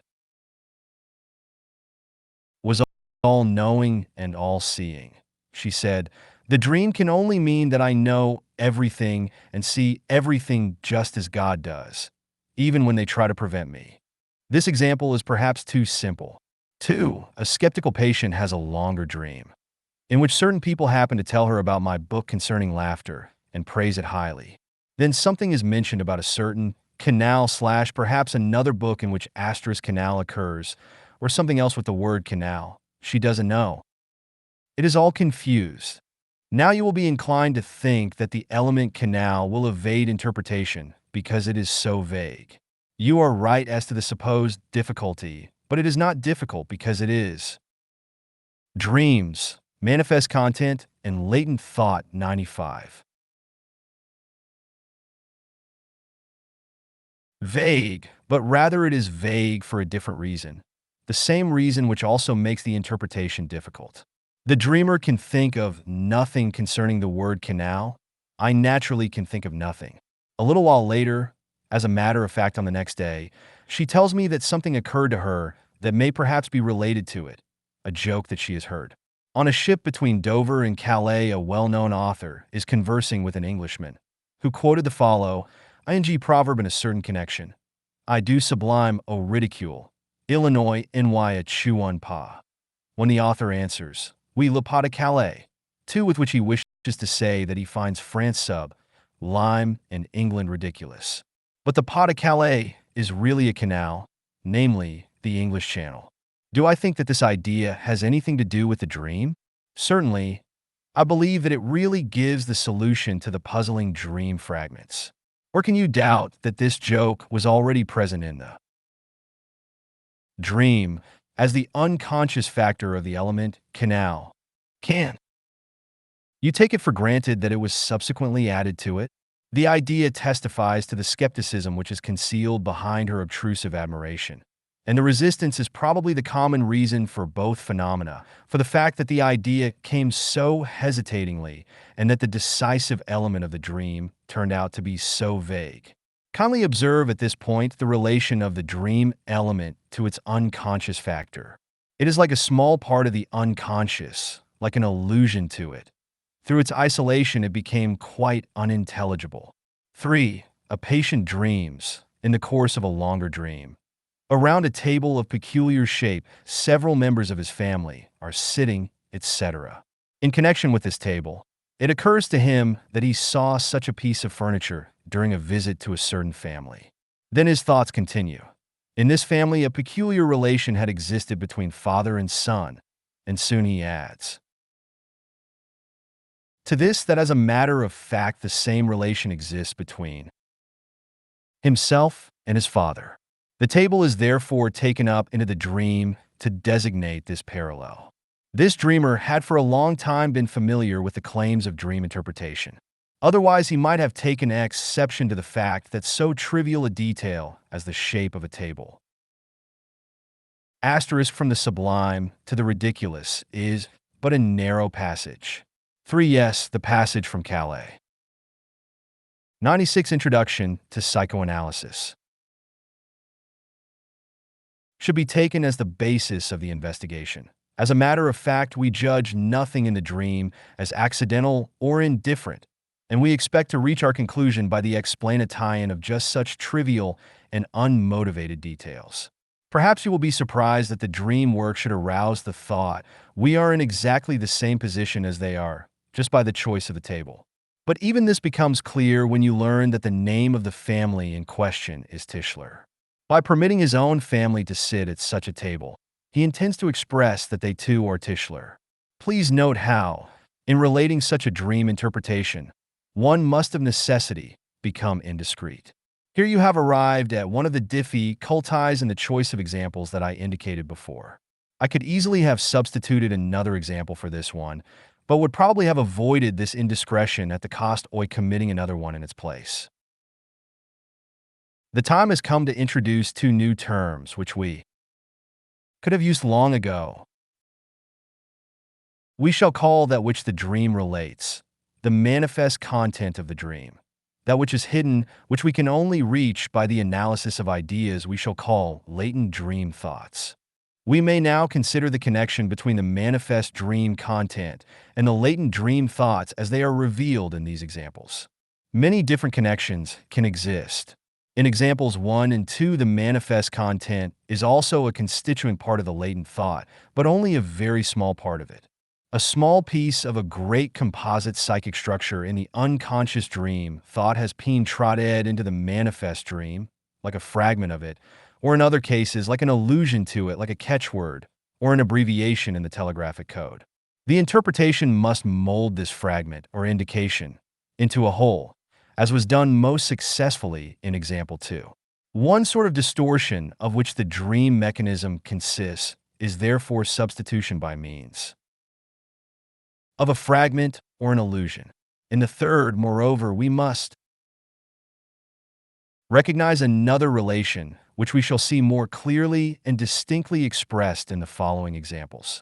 For the dreamer pulls a certain warning of his acquaintance from behind a bed. He finds the meaning of this dream elimine himself by his first association. It means this woman has a pull within .1 asterisk Vorzig vom Beta vorziehen. Dreams, manifest content, and latent thought 97. 5. Another man dreams that his brother is in a closet / the first association substitutes clothes press for closet, and the second gives the meaning. His brother is clothes pressed for money. 2. 6. The dreamer climbs a mountain from the top of which he has an extraordinarily distant view. This sounds quite sensible. Perhaps there is nothing about it that needs interpretation, and it is simply necessary to find out which reminiscence this dream touches upon and why it was recalled. But you are mistaken. It is evident that this dream requires interpretation as well as any other which is confused. For no previous mountain climbing of his own occurs to the dreamer, but he remembers that an acquaintance of his is publishing a Rundschau, which deals with our relation to the furthermost parts of the earth. The latent dream thought is therefore, in this case, an identification of the dreamer with the Rundschau. Here you find a new type of connection between the manifest content and the latent dream element. The former is not so much a distortion of the latter as a representation of it, a plastic concrete perversion that is based on the sound of the word. However, it is for this very reason again a distortion, for we have long ago forgotten from which concrete picture the word has arisen, and therefore do not recognize it by the image which is substituted for it. If you consider that the manifest dream consists most often of visual images, and less frequently of thoughts and words, you can imagine that a very particular significance in dream formation is attached to this sort of relation.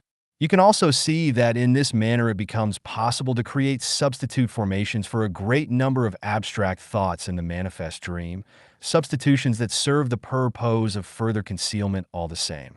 This is the technique of our picture puzzle. What the origin is of the semblance of wit which accompanies such representations is a particular case, tie-in which we need not touch upon at this time. A fourth type of relation between the manifest and the latent dream cannot be dealt with until its cue in the technique has been given. Even then, I shall not have given you a complete enumeration, but it will be sufficient for our purpose. Have you the courage to venture upon the interpretation of 8, Schrank C. 98 Introduction to Psychoanalysis? An entire dream? Let us see if we are well enough equipped for this undertaking. Of course, I shall not choose one of the most obscure, but one nevertheless that shows in clear outline the general characteristics of a dream. A young woman who has been married for many years dreams. She is sitting in the theater with her husband. One side of the orchestra is entirely unoccupied. Her husband tells her that Elise L. and her bridegroom had also unshed to come, but had only been able to procure poor seats, 3 for 1 FL, 50 krona. And those, of course, they could not take. She thinks this is no misfortune for them. The first thing that the dreamer has to testify is that the occasion for the dream is touched upon in its manifest content. Her husband had really told her that Elise L., an acquaintance of about her age, had become engaged. The dream is the reek tie-in to this news. We already know that in the case of many dreams, it is easy to trace such a cause to the preceding day, and that the dreamer often gives these deductions without any difficulty. The dreamer also places at our disposal further information for other parts of the manifest dream content. What's the detail that one side of the orchestra is unoccupied? It is an allusion to an actual occurrence of the previous week. She had made up her mind to go to a certain performance and had procured tickets in advance. So much in advance that she had been forced to pay a preference tax .3 when she arrived at the theater. She saw how needless had been her anxiety, for one side of the orchestra was almost empty. She could have bought the tickets on the day of the performance itself. Her husband would not stop teasing her about her excessive haste. Whence the 1 FL 50 krona? From a very different connection that has nothing to do with the former, but which also alludes to an occurrence of the previous day. Her sister-in-law had received 150 florins as a present from her husband, and knew no better, the poor goose, than to hasten to the jeweler and spend the money on a piece of jewelry. What's the number 3? She can think of nothing in connection with this unless one stresses the association that the bride, Elise L., is only 3 months younger. Asterisk in Germany, tickets may be bought before the clay of the performance only upon additional payment, over and above the regular cost of the ticket. This is called TL Vorverkaufsgebühr.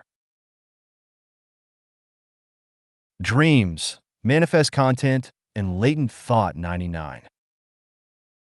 Then she herself, who has been married for almost 10 years, and the absurdity of buying 3 tickets for 2 people, one she, says nothing of Thig, and indeed denies all further associations or information.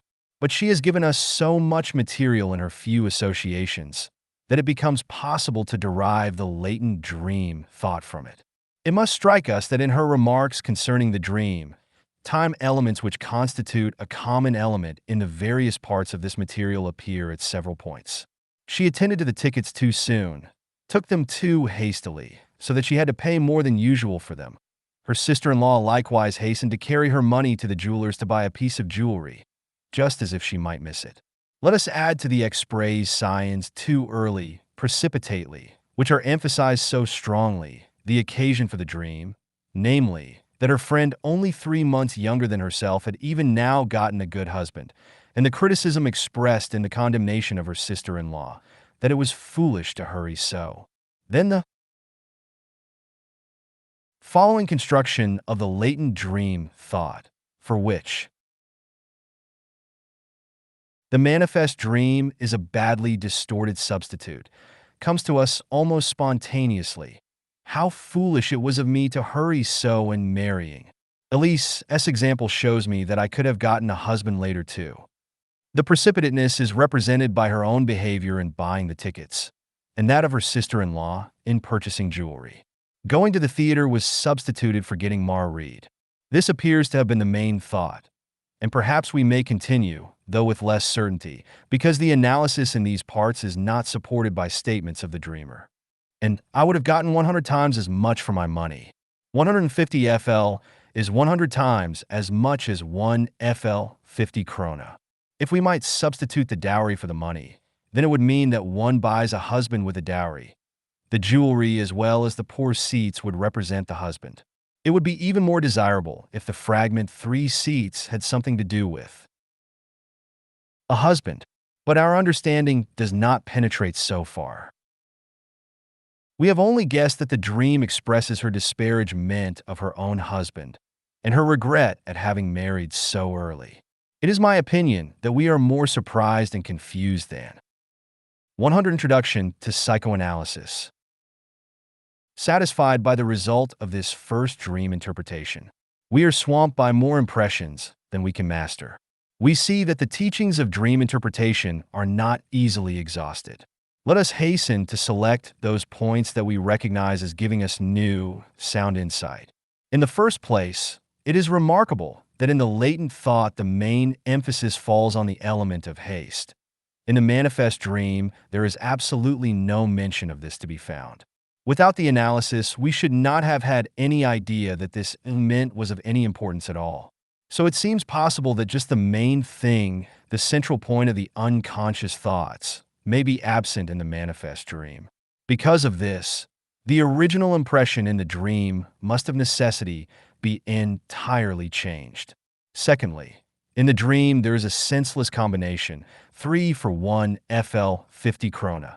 In the dream thought we divined the sentence, "It was senseless to marry so early." Can one deny that this thought, "It was senseless," was represented in the manifest dream by the introduction of an absurd element? Thirdly, comparison will show that the relation between the manifest and latent elements is not simple, certainly not of such a sort that a manifest element is always substituted for the latent. There must rather be a quantitative relationship between the two groups, according to which a manifest element may represent several latent ones, or a latent element represented by several manifest elements. Much that is surprising might also be said of the sense of the dream and the dreamer's reaction to it. She acknowledges the interpretation, but wonders at it. She did not know that she disparaged her husband so, and she did not know why she should disparage him to such a degree. There is still much that is incomprehensible. I really believe that we are not yet fully equipped for dream interpretation, and that we must first receive further instruction and preparation. Eighth, Lectuk. The dream. Dreams of childhood, we think we have advanced too rapidly. Let's go back a little.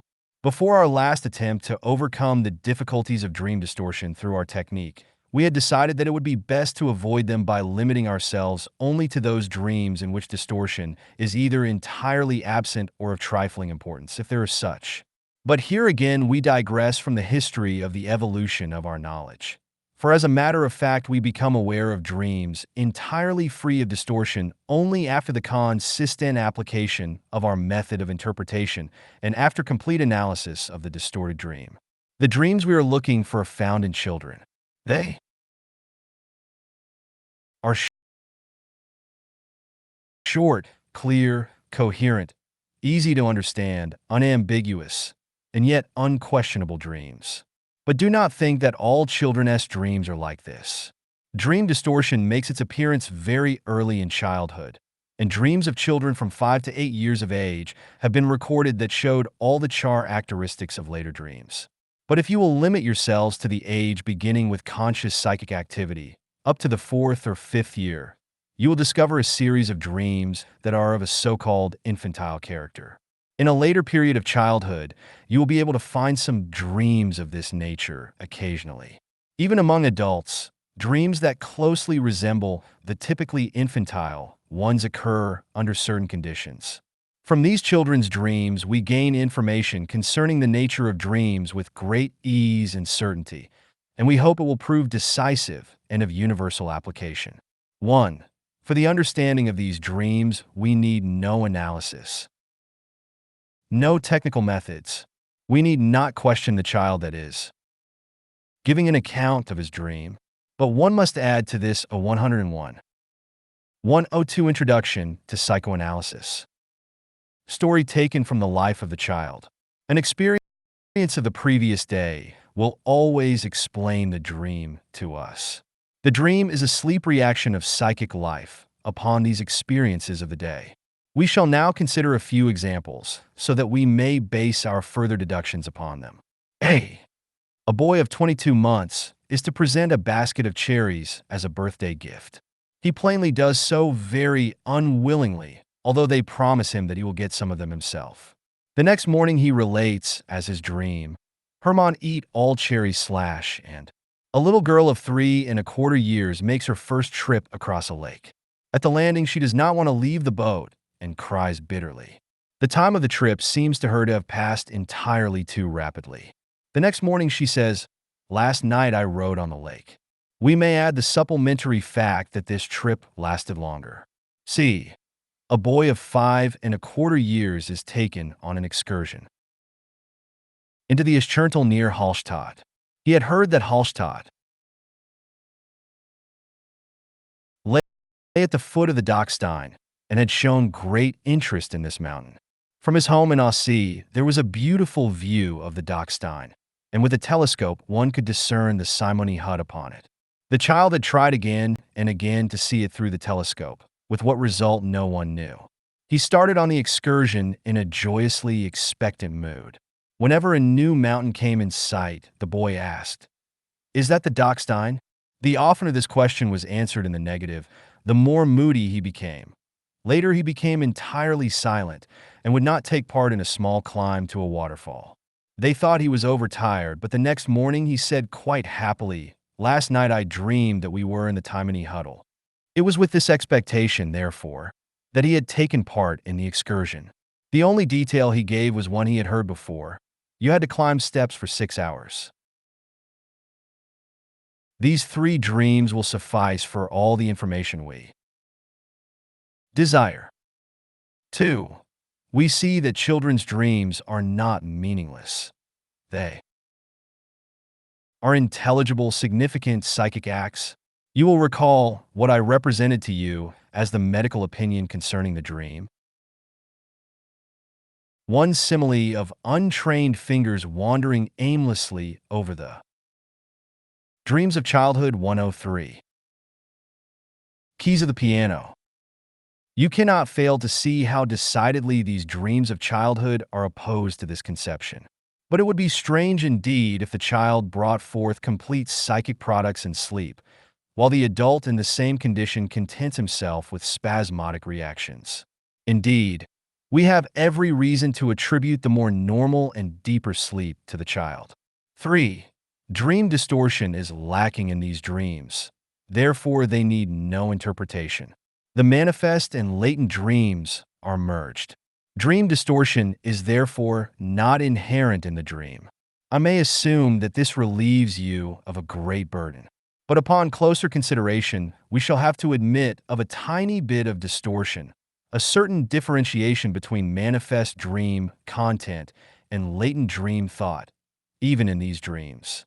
For the child's dream is a reaction to an experience of the day, which has left behind it a regret, a longing, or an unfulfilled desire. The dream brings about the direct, unconcealed fulfillment of this wish.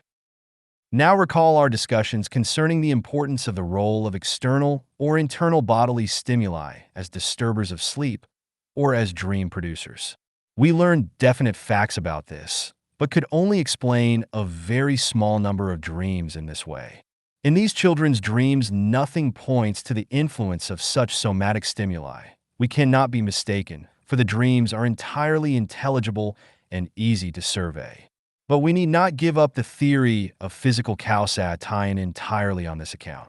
We can only ask why at the outset we forgot that besides the physical stimuli, there are also psychic sleep-disturbing stimuli. For we know that it is these stimuli that commonly cause the disturbed sleep of adults by preventing them from producing the ideal condition of sleep, the withdrawal of interest from the world. The dreamer does not wish to interrupt his life, but would rather continue his work with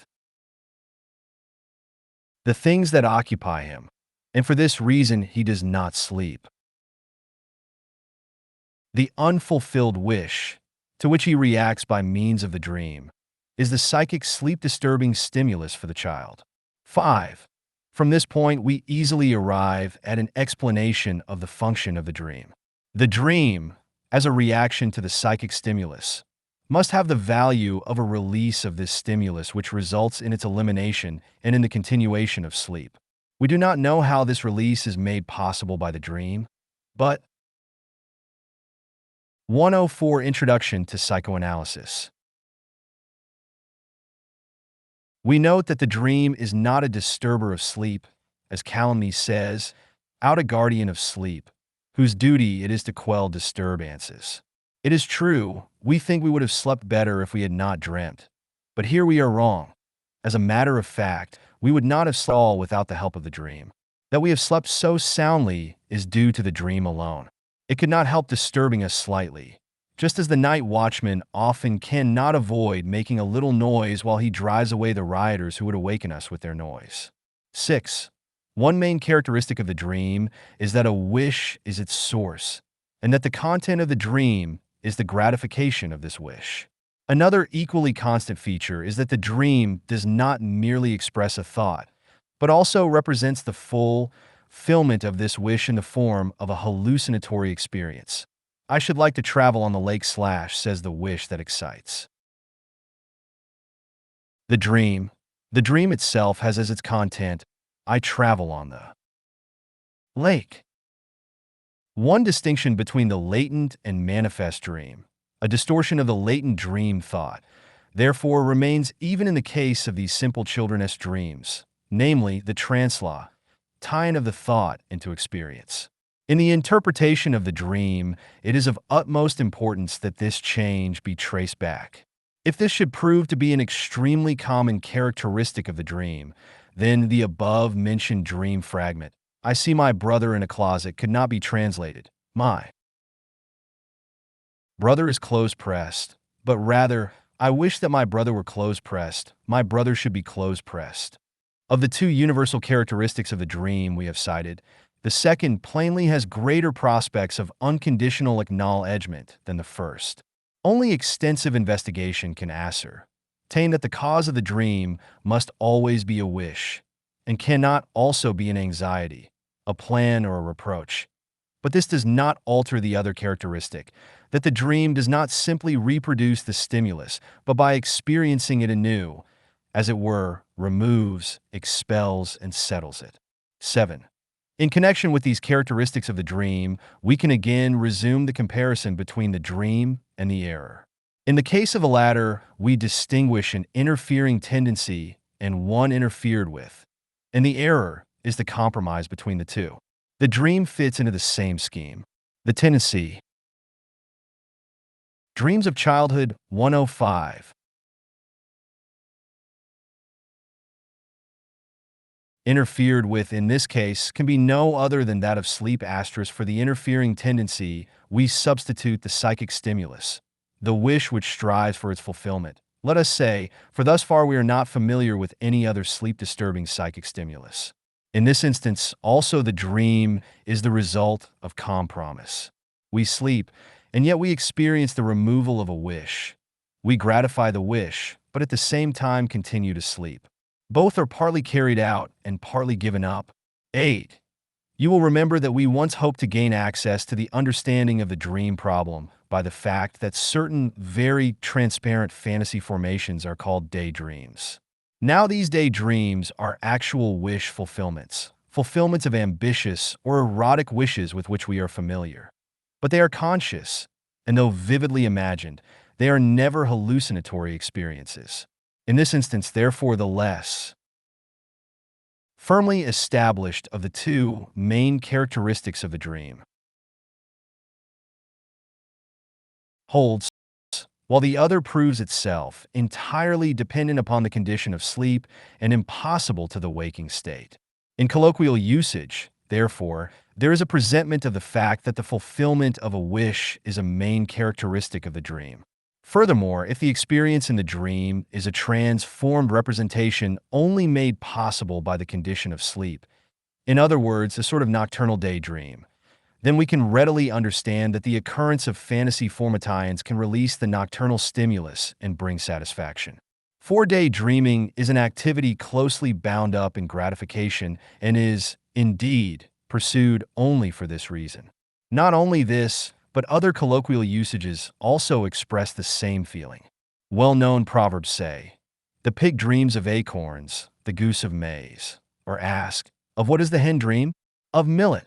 So the proverb descends even lower than we do, from the child to the animal, and maintains that the content of a Dream is the satisfaction of a need. Many turns of speech seem to point to the same thing. Dreamlike beauty. I should never have dreamed of that. In my wildest dreams, I hadn't imagined that. This is open partisanship on the part of colloquial usage. For there are also dreams of fear and dreams of embarrassing or indifferent content, but they have not been drawn into common usage. It is true that common usage recognizes bad dreams, but still the dream plainly connotates. 106 Introduction to Psychoanalysis. To it only the beautiful wish fulfillment. There is indeed no proverb that tells us that the pig or the goose dreams of being slaughtered. Of course, it is unbelievable that the wish fulfillment characteristic has not been noted by writers on the dream. Indeed, this was very often the case, but none of them thought of acknowledging this characteristic as universal and of making it the basis of an explanation of the dream. We can easily imagine what may have deterred them and shall discuss it subsequently. See what an abundance of information we have gained, with almost no effort, from the consideration of children's dreams. The function of the dream as a guardian of sleep. Its origin from two rival tendencies, of which the one, the longing for sleep, remains constant, while the other tries to satisfy a psychic stimulus. The proof that the dream is a significant psychic act, its two main characteristics, wish fulfillment and hallucinatory experience. And we were almost able to forget that we are engaged in psychoanalysis. Aside from its connection with errors, our work has no specific connotation. Any psychologist who is entirely ignorant of the claims of psychoanalysis could have given this explanation of children's dreams. Why has no one done so? If there were only infantile dreams, our problem would be solved, our task accomplished, and that without questioning the dreamer or approaching the unconscious, and without taking free association into consideration. The continuation of our task plainly lies in this direction. We have already repeatedly had the experience that characteristics that at first seemed universally true have subsequently held good only for a certain kind and for a certain number of dreams. It is therefore for us to decide whether the common characteristics which we have gathered from children's dreams can be applied universally, whether they also hold for those dreams that are not transparent, whose manifest content shows no connection with wishes left over from the previous day. We think that these dreams have undergone considerable distortion and for this reason are not to be judged superficially. We also suspect that for the explanation of this distortion, we shall need the psychoanalytic. Dreams of Childhood 107. Method which we could dispense with in the understanding of children's dreams. There is at any rate a class of dreams that are undistorted and, just like children's dreams, are easily recognizable as wish fulfillments. It is those that are called up throughout life by the imperative needs of the body: hunger, thirst, sexual desire. Hence wish fulfillments in reaction to internal physical stimuli. For this reason, I have noted the dream of a young girl that consisted of a menu following her name: Anna F., strawberry, huckleberry, egg dish, pap, as a reaction to an enforced day of fasting on account of a spoiled stomach, which was directly traceable to the eating of the fruits twice mentioned in the dream. At the same time, the grandmother, whose age added to that of her grandchild would make a full 70, had to go without food for a day on account of kidney trouble, and dreamed the same night that she had been invited out and that the finest tidbits had been set before her. Observations with prisoners who are allowed to go hungry, or with people who suffer privations on travels or expeditions, show that under these conditions the dreams regularly deal with the satisfaction of these needs. Otto Nordenskjöld, in his book Antarctic, 1904, testifies to the same thing concerning his crew, who were ice-bound with him during the winter. Volume 1, page 336. Very significant in determining the trend of our inmost thoughts were our dreams, which were never more vivid and numerous than just at this time. Even those of our comrades who ordinarily dreamed but seldom, now had long stories to tell, when in the morning we exchanged our latest experiences in that realm of fantasy. All of them dealt with that outside world that now was so far away from us, but often they fitted into our present condition. Food and drink were most often the pivots about which our dreams revolved. One of us, who excelled in going to great dinners in his sleep, was most happy whenever he could tell us in the morning that he attended a dinner of 3 courses. Another one dreamed of tobacco, whole mountains of tobacco. Still another dreamed of a ship that came along on the open sea, under full sail. One other dream deserves mention. The postman comes with the mail and gives a long explanation of why it is so late. He had delivered it to the wrong address, and only after great trouble on his part had succeeded in getting it back. Of course, 108 Introduction to Psychoanalysis occupies himself with even more impossible things in sleep. But in nearly all the dreams that I myself dreamed or heard tell of, the lack of fantasy was quite striking. It would surely be of great psychological interest if all these dreams were recorded. It is easy to understand how we longed for sleep, since it could offer us everything for which each one of us felt the most burning desire. I quote further from Duprel. Mungo Park, who during a trip in Africa was almost exhausted, dreamed without interruption of the fertile valleys and fields of his home. Trenck, tortured by hunger in the redoubt at Magdeburg, likewise saw himself surrounded by wonderful meals, and George Back, who took part in Franklin's first expedition, dreamed regularly and consistently of luxurious meals when, as a result of terrible privations, he was nearly dead of hunger. A man who feels great thirst at night after enjoying highly seasoned food for supper often dreams that he is drinking. It is, of course, impossible to satisfy a rather strong desire for food or drink by means of the dream. From such a dream, one awakes thirsty and must now drink real water. The effect of the dream is, in this case, practically trifling. But it is nonetheless clear that it was called up for the purpose of maintaining the sleep in spite of the urgent impulse to awake and to act. Dreams of satisfaction often overcome needs of a lesser intensity. In a like manner, under the influence of sexual stimuli, the dream brings about satisfaction that shows noteworthy peculiarities. As a result of the characteristic of the sexual urge, which makes it somewhat less dependent upon its object than hunger and thirst, satisfaction in a dream of pollution may be an actual one. And as a result of difficulties to be mentioned later in connection with the object, it happens especially often that the actual satisfaction is connected with confused or distorted dream content. This peculiarity of the dream of pollution, as Zero Inc. has observed, makes it a fruitful subject to pursue in the study of dream distortion. Moreover, all dreams of desire of adults usually contain something besides satisfaction, something that has its origin in the sources of the purely psychic stimuli, and which requires interpretation to render it intelligible. Moreover, we shall not maintain that the wish-fulfillment dreams of the infantile kind occur in adults only as reactions to the known imperative desires. We also know of short, clear dreams of childhood 109.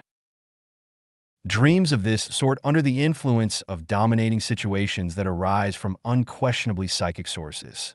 As for example, in dreams of impatience, whenever a person has made preparations for a journey, for a theatrical performance, for a lecture, or for a visit, and now dreams of the anticipated fulfillment of his expectations, and so arrives at his goal the night before the actual experience, in the theater or in conversation with his host. Or the well-named dreams of comfort, when a person who likes to prolong his sleep dreams that he is already up, is washing himself, or is already in school, while as a matter of fact he continues sleeping, hence would rather get up in a dream than in reality. The desire for sleep, which we have recognized as a regular part of the dream structure, becomes intense in these dreams and appears in them as the actual shaping force of the dream. The wish for sleep properly takes its place beside other great physical desires. At this point, I refer you to a picture by Schwind from the Gallery in Munich, so that you may see how rightly the artist has conceived the origin of a dream from a dominating situation. It is the dream of a prisoner, one which can have no other subject than his release. It is a very neat stroke that the release should be effected through the window, for the ray of light that awakens the prisoner comes through the same window. The gnomes standing one above the other probably represent the successive positions which he himself had to take in climbing to the height of the window, and I do not think I am mistaken or that I attribute too much preconcerted design to the artist by noting that the uppermost of the gnomes, who is filing the grating, and so does what the prisoner would like to do, has the features of the prisoner. In all other dreams, except those of children and those of the infantile type, distortion, as we have said, blocks our way. At the outset, we cannot ascertain whether they are also wish-fulfill. Mints, as we suspect. From their manifest content, we cannot determine from what psychic stimulus they derive their origin, and we cannot prove that they also are occupied in doing away with the stimulus and in satisfying it. They must probably be interpreted, that is, translated.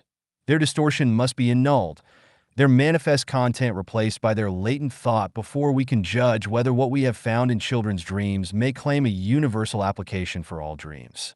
1c Frontispiece. Ninth lecture. The Deem.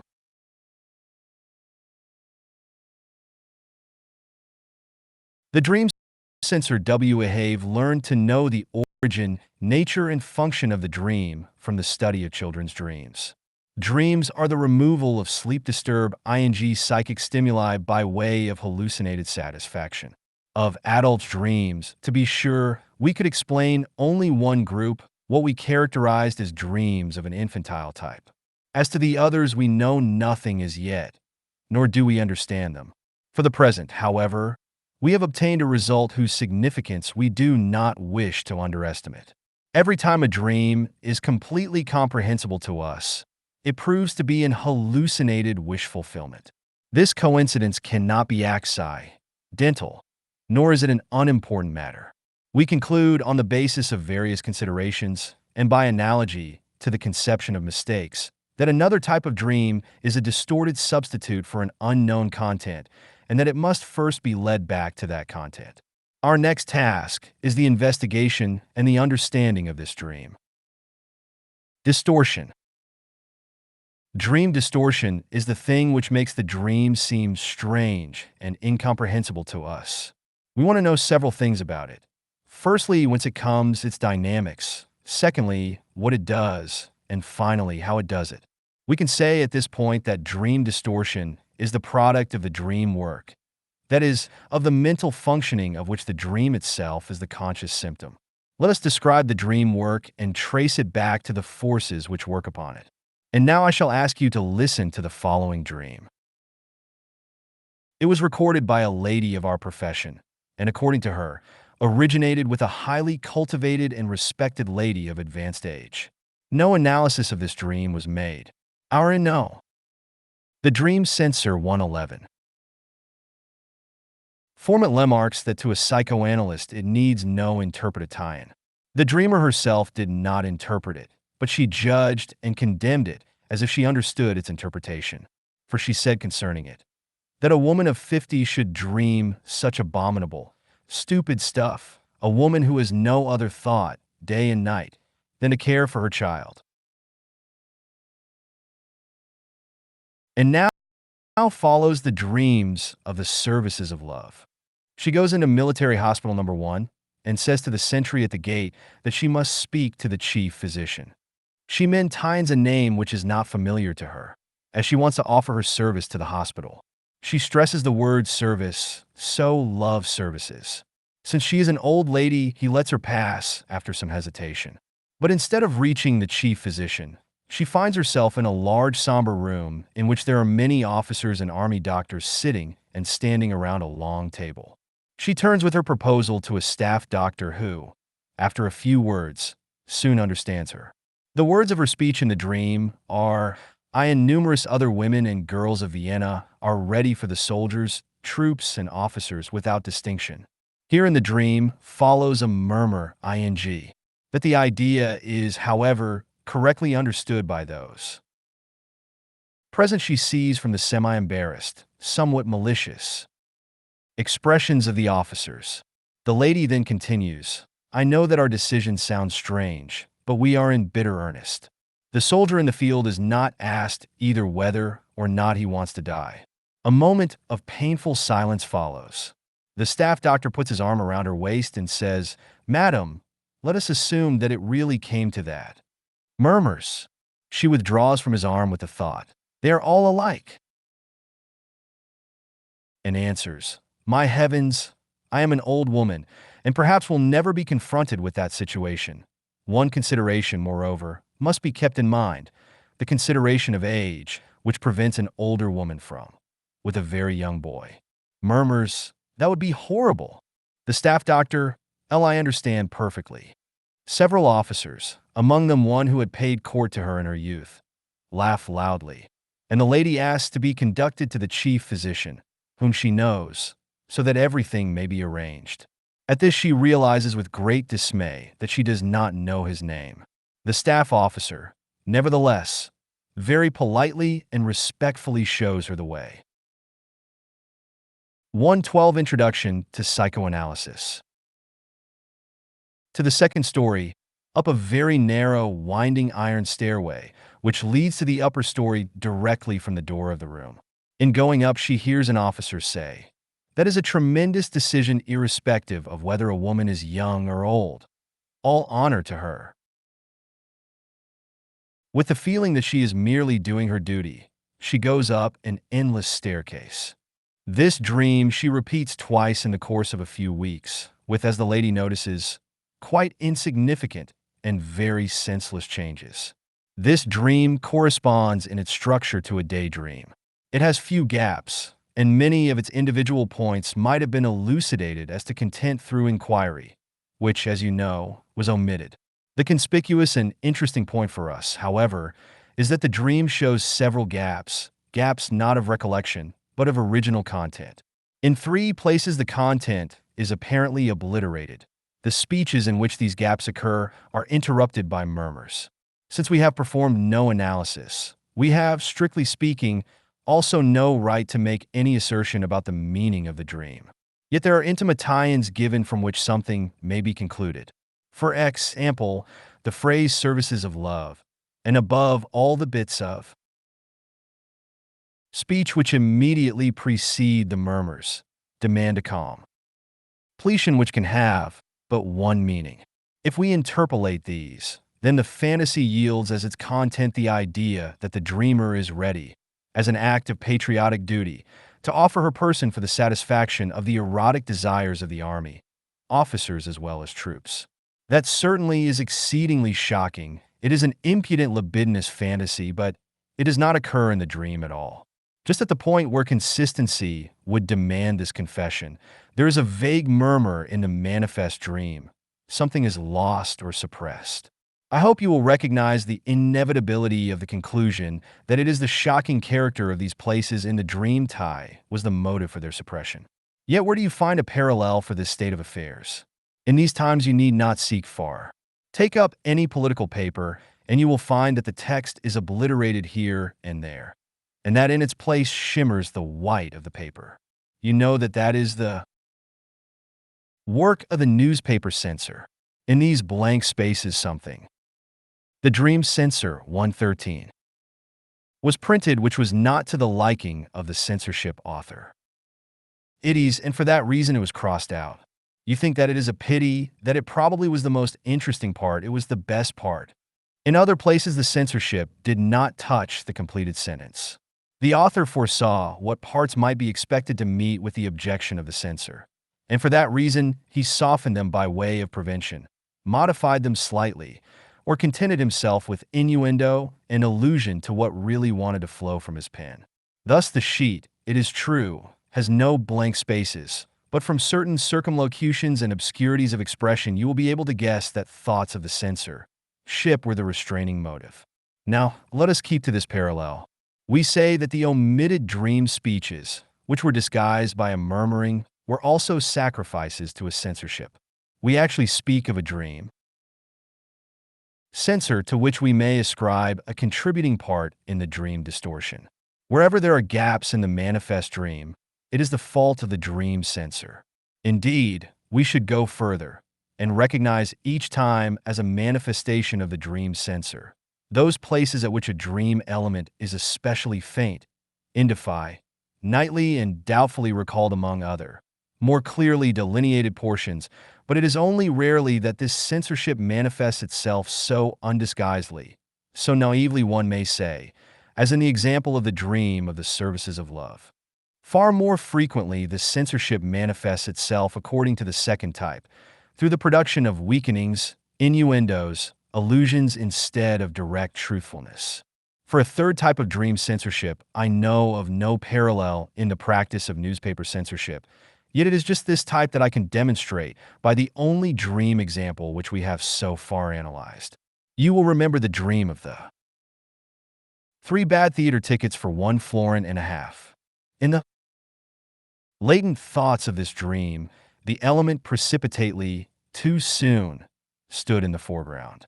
It means, it was foolish to marry so early. It was also foolish to buy theater tickets so early. It was ridiculous of the sister-in-law to spend her money so hastily, merely to buy an ornament. Nothing of this central element of the dream thought was evident in the manifest dream. In the latter, going to the theater and getting the tickets were. 114 Introduction to Psychoanalysis. Shoved into the foreground. Through this displacement of the emphasis, this regrouping of the elements of the content, the manifest dream becomes so dissimilar from the latent dream thoughts that no one would suspect the latter behind the former. This displacement of emphasis is a favorite device of the dream distortion and gives the dream that strangeness which makes the dreamer himself unwilling to recognize it as his own production. Omission, modification, regrouping of the material, these then are the effects of the dream censor and the devices of dream distortion. The dream censorship itself is the author, or one of the authors, of the dream distortion whose investigation now occupies us. Modification and rearrangement we are already accustomed to summarize as displacement. After these remarks concerning the effects of a dream censor, let us now turn to their dynamics. I hope you will not consider the expression too anthropomorphically and picture the dream censor as a severe little mannequin who lives in a little brain chamber and there performs his duties.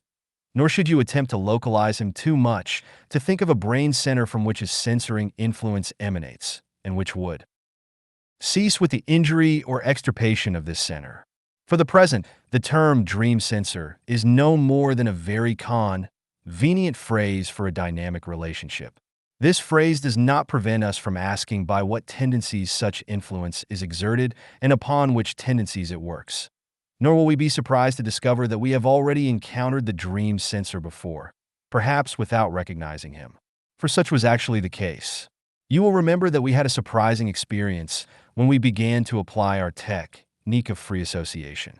We then began to feel that some sort of a resistance blocked our efforts to proceed from the dream element to the unconscious element for which the former is the substitute. This resistance, we said, may be of varying strength, enormous at one time, quite negligible at another.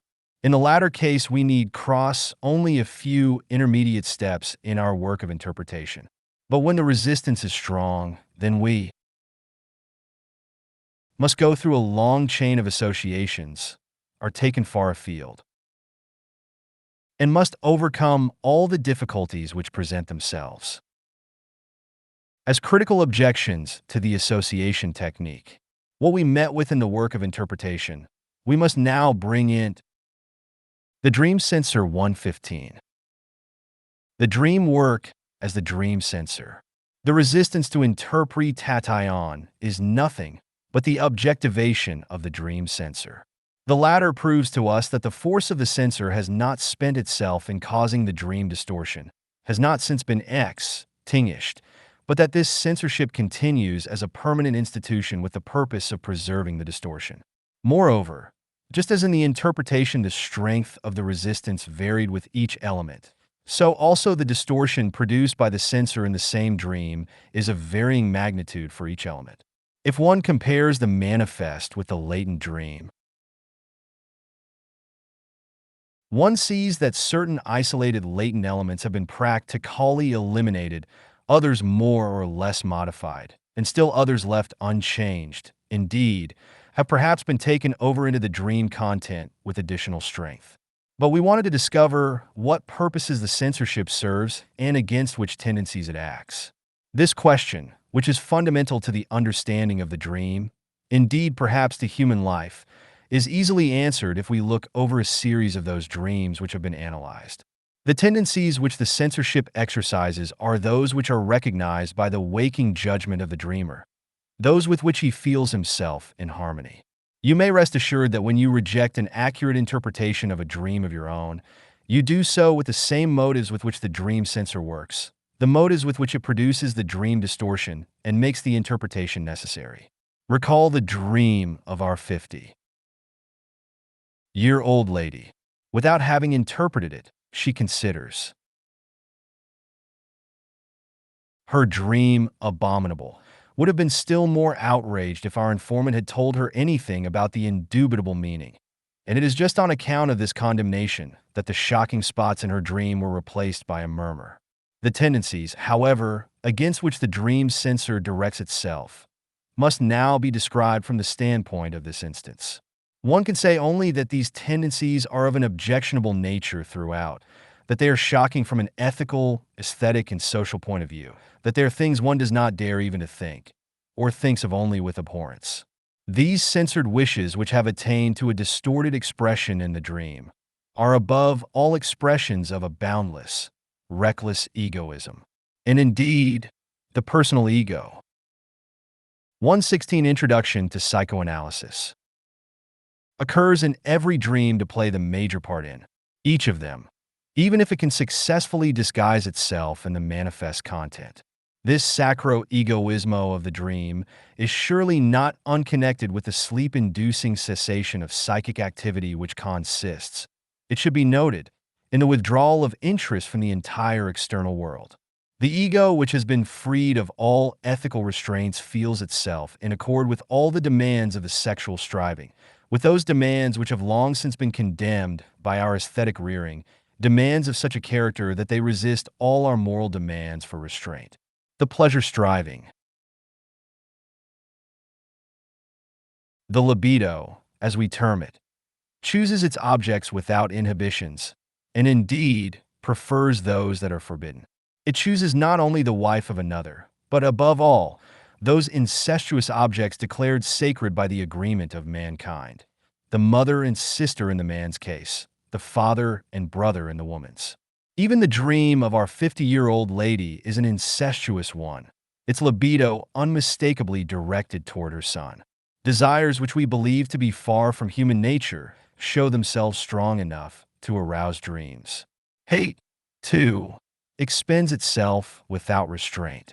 Revenge and murderous wishes toward those standing closest to the dreamer are not unusual, toward those best beloved in daily life, toward parents, brothers, and sisters, toward one's spouse and one's own children. These censored wishes seem to arise from a veritable hell. No censorship seems too harsh to be applied against their waking interpretation. But do not reproach the dream itself for this evil content.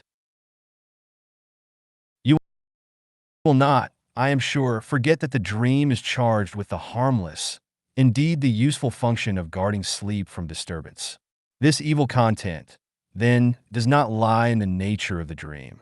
You know also that there are dreams which can be recognized as the satisfaction of justified wishes and urgent bodily needs. These, to be sure, undergo no dream distortion. They need none. They can satisfy their function without offend, i.e. the ethical and aesthetic tendencies of the ego. And will you also keep in mind the fact that the amount of dream distortion is proportional to two factors. On the one hand, the worse the censorable wish, the greater the distortion. On the other hand, however, the stricter the censor himself is at any particular time, the greater the distortion will be also. A young, the dream censor 11? Strictly reared and prudish girl will, by reason of those factors, disfigure with an inexorable censorship those dream impulses which we physicians, for example, and which the dreamer herself 10 years later would recognize as permissible, harmless, libidinous desires. Besides, we are far from being at the point where we can allow ourselves to be shocked by the results of our work of interpretation. I think we are not yet quite adept at it, and above all there lies upon us the obligation to secure it against certain attacks. It is not at all difficult to find a hitch in it. Our dream interpretations were made on the hypotheses we accepted a little while ago, that the dream has some meaning, that from the hypnotic to the normal sleep one may carry over the idea of the existence at such times of an unconscious psychic activity, and that all associations are predetermined.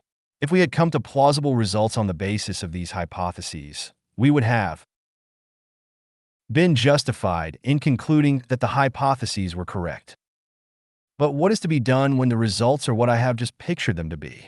Then it surely is natural to say, these results are impossible, foolish, at least very improbable. Hence there must have been something wrong with the hypotheses. Either the dream is no psychic phenomenon after all, or there is no such thing as unconscious mental activity in the normal condition, or our technique has a gap in it somewhere. Is that not a simpler and more satisfying conclusion than the abominations which we pretend to have disclosed on the basis of our suppositions? Both, I answer.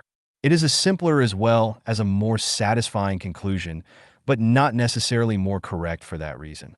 Let us take our time. The matter is not yet ripe for judgment. Above all, we can strengthen the criticism against our dream interpretation still further. That its conclusions are so unpleasant and unpalatable is perhaps of secondary importance. A stronger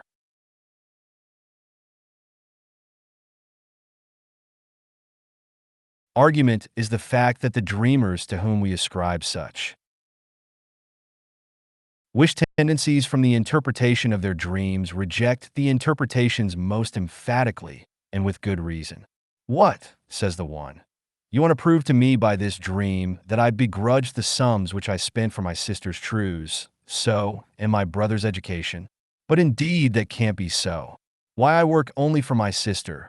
I have no interest in life but to fulfill my duties toward her. As being the oldest child, I 118 Introduction to Psychoanalysis. Promised our blessed mother I would. Or a woman says of her dream, you mean to say that I wish my husband were dead?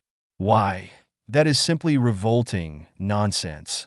It isn't only that we have the happiest possible married life. You probably won't believe me when I tell you so, but his death would deprive me of everything else that I own in the world. Or another will tell us, you mean that I have sensual desires toward my sister? That is ridiculous. I'm not in the least fond of her. We don't get along, and I haven't exchanged a word with her in years. We might perhaps ignore this sort of thing if the dreamers did not confirm or deny the tendencies ascribed to them. We could say that they are matters which the dreamers do not know about themselves, but that the dreamers should feel the exact opposite of the ascribed wish, and should be able to prove to us the dominance of the opposite tendency. This fact must finally disconcert us. Is it not time to lay aside the whole work of the dream interpretation as something whose results reduce it to absurdity? By no means. This stronger argument breaks down when we attack it critically. Assuming that there are unconscious tendencies in the psychic life, nothing is proved by the ability of the subject to show that their opposites dominate his conscious life. Perhaps there is room in the psychic life, even for antithetical tendencies, for contradictions which exist side by side. Yes, possibly it is just the dominance of the one impulse which is the necessary condition for the unconsciousness of its opposite. The first two objections raised against our work hold merely that the results of dream interpretation are not simple and very unpleasant. In answer to the first of these, one may say that for all your enthusiasm for the simple solution, you cannot thereby solve a single dream problem. To do so, you must make up your mind to accept the fact of complicated relationships.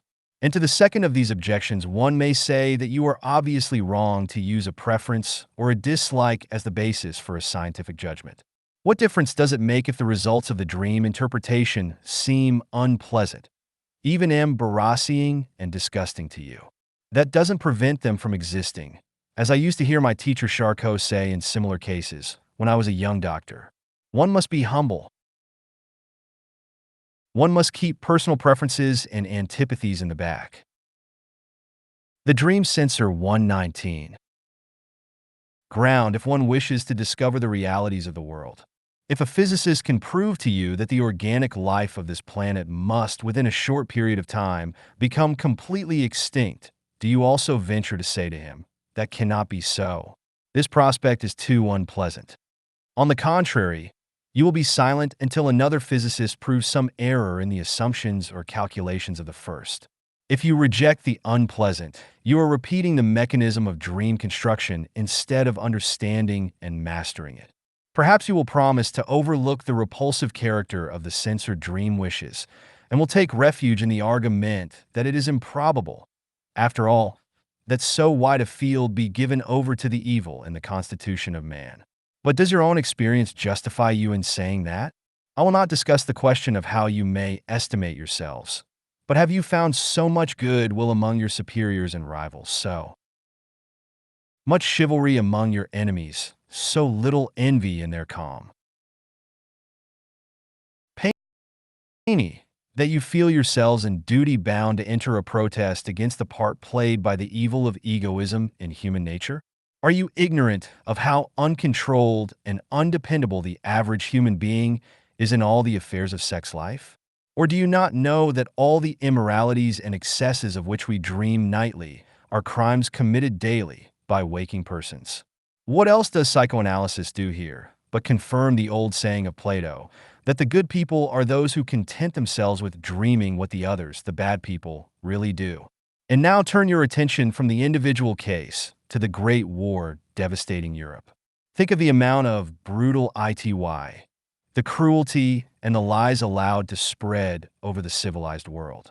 Do you really believe that a handful of conscienceless egoists and eruptionists could have succeeded in setting free all these evil spirits if the millions of followers did not share in the guilt?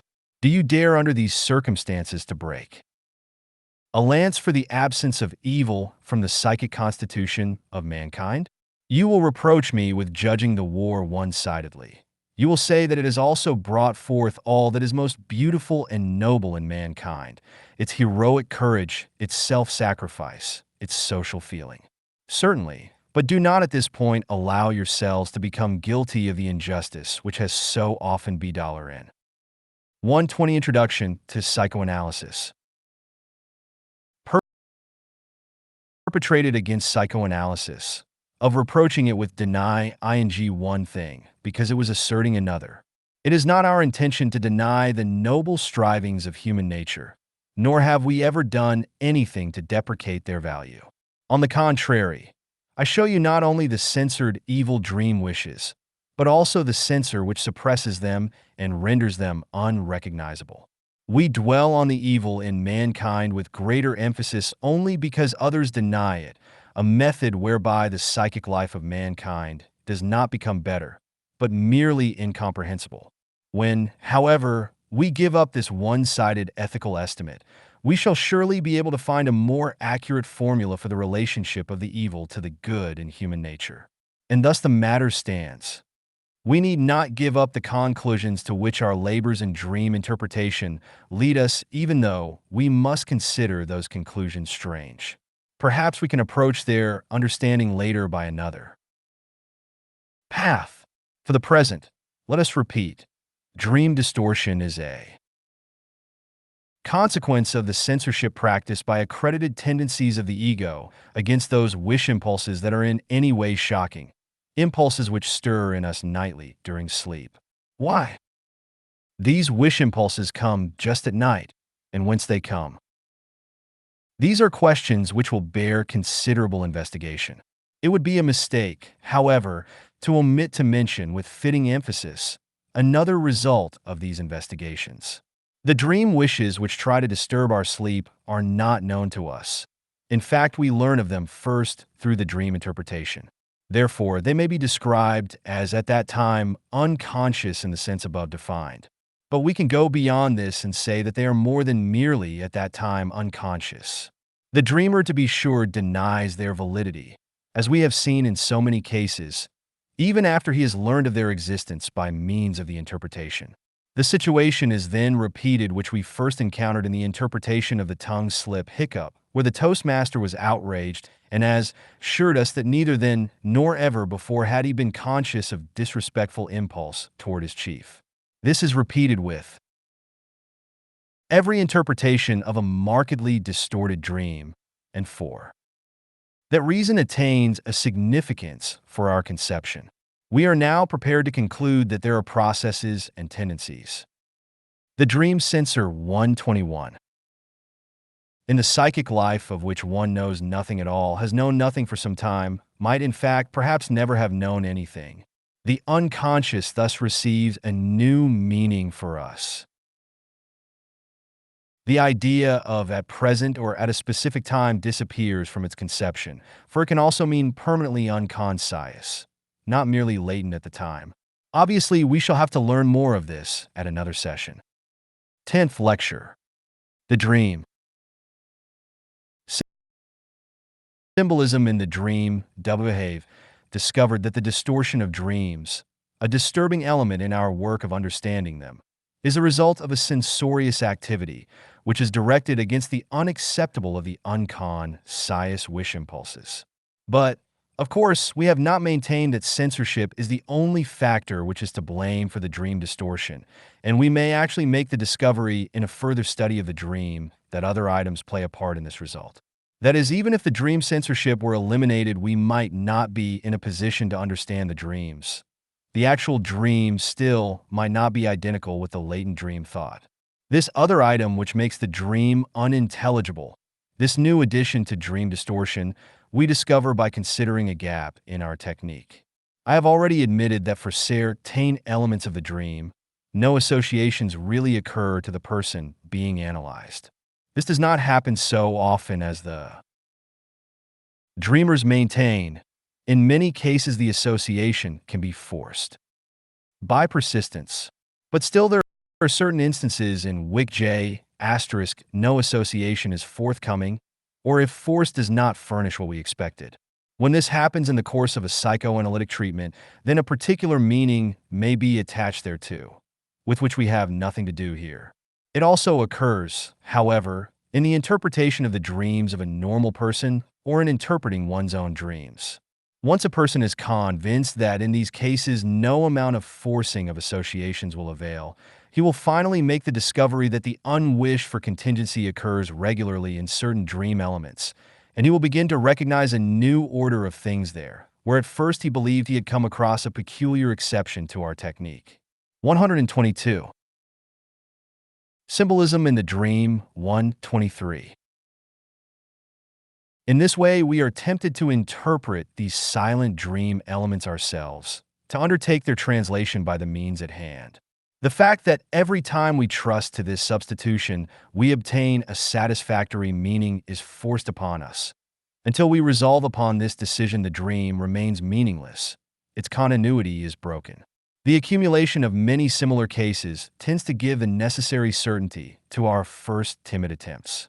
I am expounding all this in rather a schematic manner, but this is permissible for purposes of instruction, and I am not trying to misstate, but only to simplify matters. In this manner, we derive constant translations for a whole series of dream elements, just as constant translations are found in our popular dream books for all the things we dream. But do not forget that in our association technique, we never discover constant substitutes for the dream elements. You will say at once that this road to interpretation appears far more uncertain and open to objection than the former methods of free association. But a further fact is to be taken into consideration.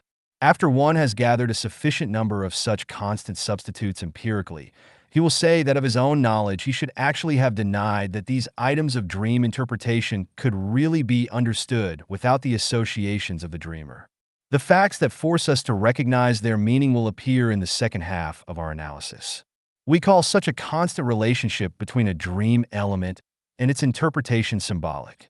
The dream element is itself a symbol of the unconscious dream thought. You will remember that previously, when we were investigating the relationship between dream elements and their actuality, I drew three distinctions, viz., that of the part of the whole, that of the illusion, and that of the imagery. I then announced that there was a fourth, but did not name it. This fourth is the symbolic rela. Tieship here introduced. Very interesting discussion center about this, and we will now consider them before we express our own particular observations on symbolism. Symbolism is perhaps the most noteworthy chapter of dream study. In the first place, since symbols are permanent or constant translations, they realize in a certain measure the ideal of ancient as well as popular dream interpretation, an ideal which by means of our technique we had left behind. They permit us 124 Introduction to Psychoanalysis. In certain cases, to interpret a dream without questioning the dreamer who, aside from this, has no explanation for the symbol. If the interpreter is acquainted with the customary dream symbols, and in addition, with the dreamer himself, the conditions under which the latter lives, and the impressions he received before having the dream, it is often possible to interpret a dream without further information, to translate it right off the bat. Such a trick flatters the interpreter and impresses the dreamer. It stands out as a pleasurable incident in the usual arduous course of cross-examining the dreamer. But do not be misled. It is not our function to perform tricks. Interpretation based on a knowledge of symbols is not a technique that can replace the associative technique or even compare with it. It is a supplement to the associative technique and furnishes the latter merely with transplanted, usable results. But as regards familiarity with the dreamer's psychic situation, you must consider the fact that you are not limited to interpreting the dreams of acquaintances. That as a rule, you are not acquainted with the daily occurrences which act as the stimuli for the dreams, and that the associations of the subject furnish you with a knowledge of that very thing we call the psychic situation. Furthermore, it is very extraordinary, particularly in view of circumstances to be mentioned later, that the most vehement opposition has been voiced against the existence of the symbolic relationship between the dream and the unconscious. Even poor sons of judgment and position, who have otherwise made great progress in psychoanalysis, have discontinued their support at this point. This is the more remarkable since, in the first place, symbolism is neither peculiar to the dream nor characteristic of it, and since, in the second place, symbolism in the dream was not discovered through psychoanalysis, although the latter is not poor otherwise in making startling discoveries. The discoverer of dream symbolism, if we insist on a discovery in modern times, was the philosopher Schemmer, 1861. Psychoanalysis affirmed Schemmer's discovery and modified it considerably. Now you will want to know something of the nature of dream symbolism, and to hear some examples. I shall gladly impart to you what I know, but I admit that our knowledge is not so complete as we could desire it to be. Symbolism in the Dream 125. The nature of the symbol relationship is a comparison, but not any desired comparison. One suspects a special prerequisite for this comparison, but is unable to say what it is. Not everything to which we are able to compare an object or an occurrence occurs in the dream as its symbol.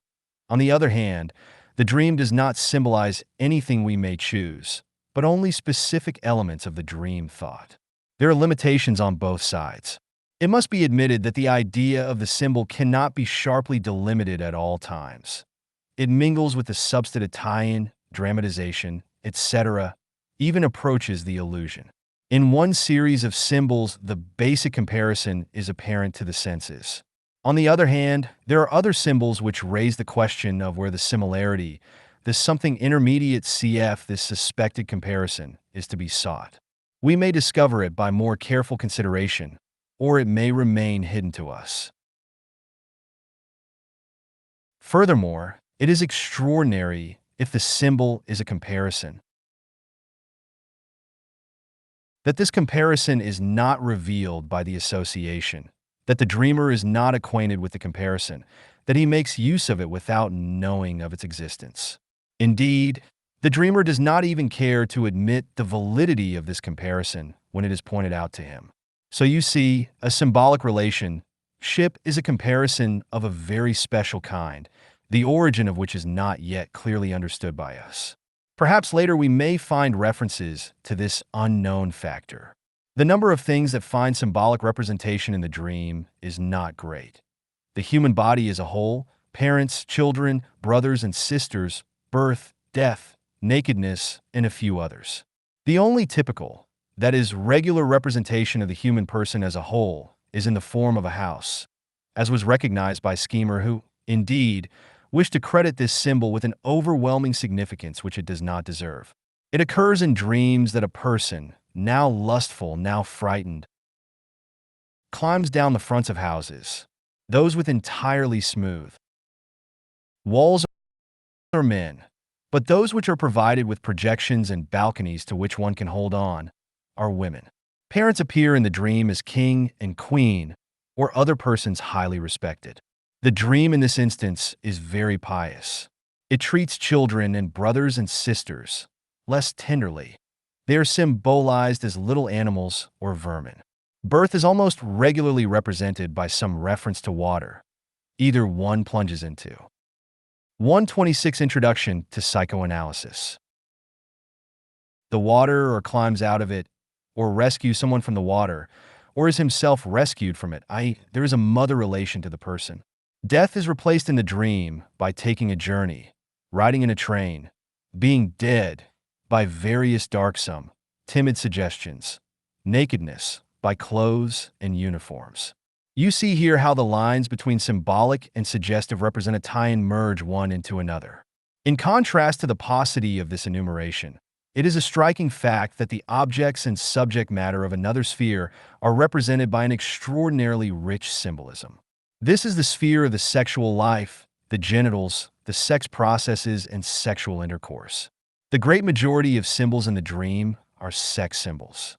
A remarkable disproportion results from this fact. The designated subject matters are few, their symbols extraordinarily profuse, so that each of these objects can be expressed by any number of symbols of almost equal value. In the interpretation, something is disclosed that arouses universal objection. The symbol interpretations, in contrast to the many-sidedness of the dream representations, are very monotonous. This displeases all who deal with them. But what is one to do? Since this is the first time in these lectures that we speak of the sexual life, I must tell you the manner in which I intend to handle this theme. Psychoanalysis sees no reason for hiding matters or treating them by innuendo, finds no necessity of being ashamed of dealing with this important subject, believes it is proper and decent to call everything by its correct name, and hopes most effectively in this manner to ward off disturbing or salacious thoughts. The fact that I am talking before a mixed audience can make no difference on this point. Just as there is no special knowledge either for the Delphic oracle or for flappers, so the ladies present among you have, by their appearance in this lecture hall, made it clear that they wish to be considered on the same basis as the men. The dream has a number of representations for the male genital that may be called symbolic, and in which the similarity of the comparison is, for the most part, very enlightening. In the first place, the holy figure 3 is a symbolical substitute for the entire male genital. The more conspicuous and more interesting part of the genital to both sexes, the male organ, has symbolical substitute in objects of like form, those which are symbolism in the dream 127. Long and upright, such as sticks, umbrellas, poles, trees, etc. It is also symbolized by objects that have the characteristic in common with it of penetration into the body and consequent injury, hence pointed weapons of every type, knives, daggers, lances, swords, and in the same manner firearms, guns, pistols, and the revolver, which is so suitable because of its shape. In the troubled dream of the young girl, pursuit by a man with a knife or a firearm plays a big role. This, probably the most frequent dream symbolism, is easily translatable. Easily comprehensible, too, is the substitution for the male member of objects out of which water flows. Faucets, water cans, fountains. as well as its representation by other objects that have the power of elongation, such as hanging lamps, collapsible pencils, etc. That pencils, quills, nail files, hammers, and other instruments are undoubtedly male symbols is a fact connected with a conception of the organ, which likewise is not far to seek.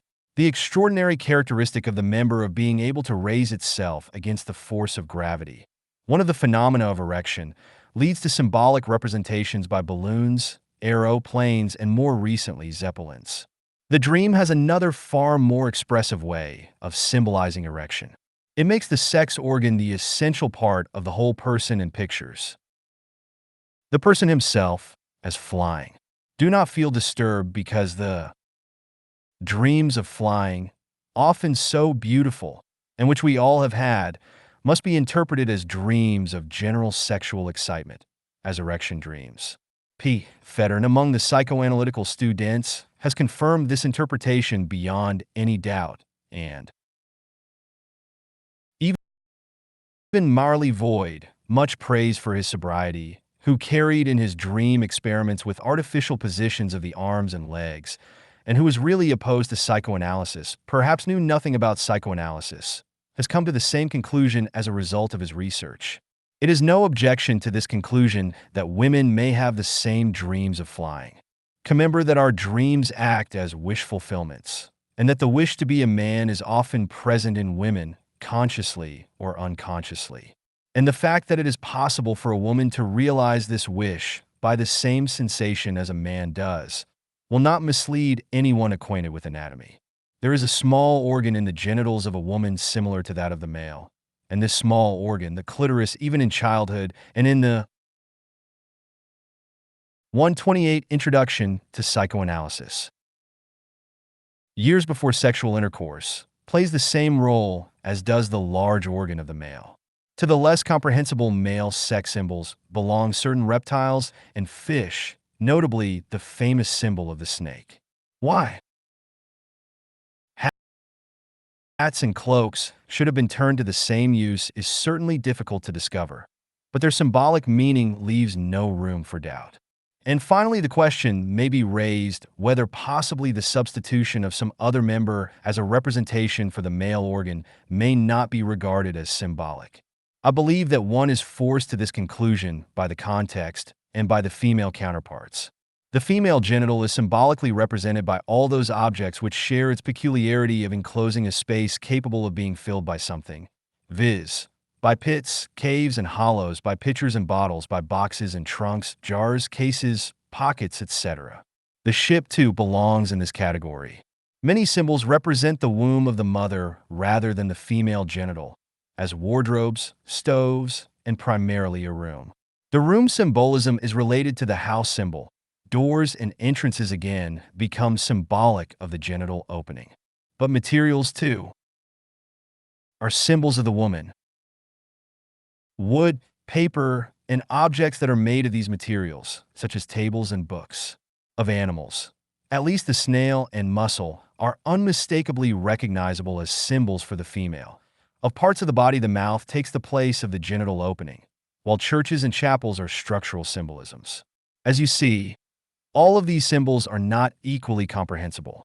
The breasts must be included in the genitals, and like the larger hemispheres of the female body, are represented by apples, peaches, and fruits in general. The pubic hair growth of both sexes appears in the dream as woods and bushes.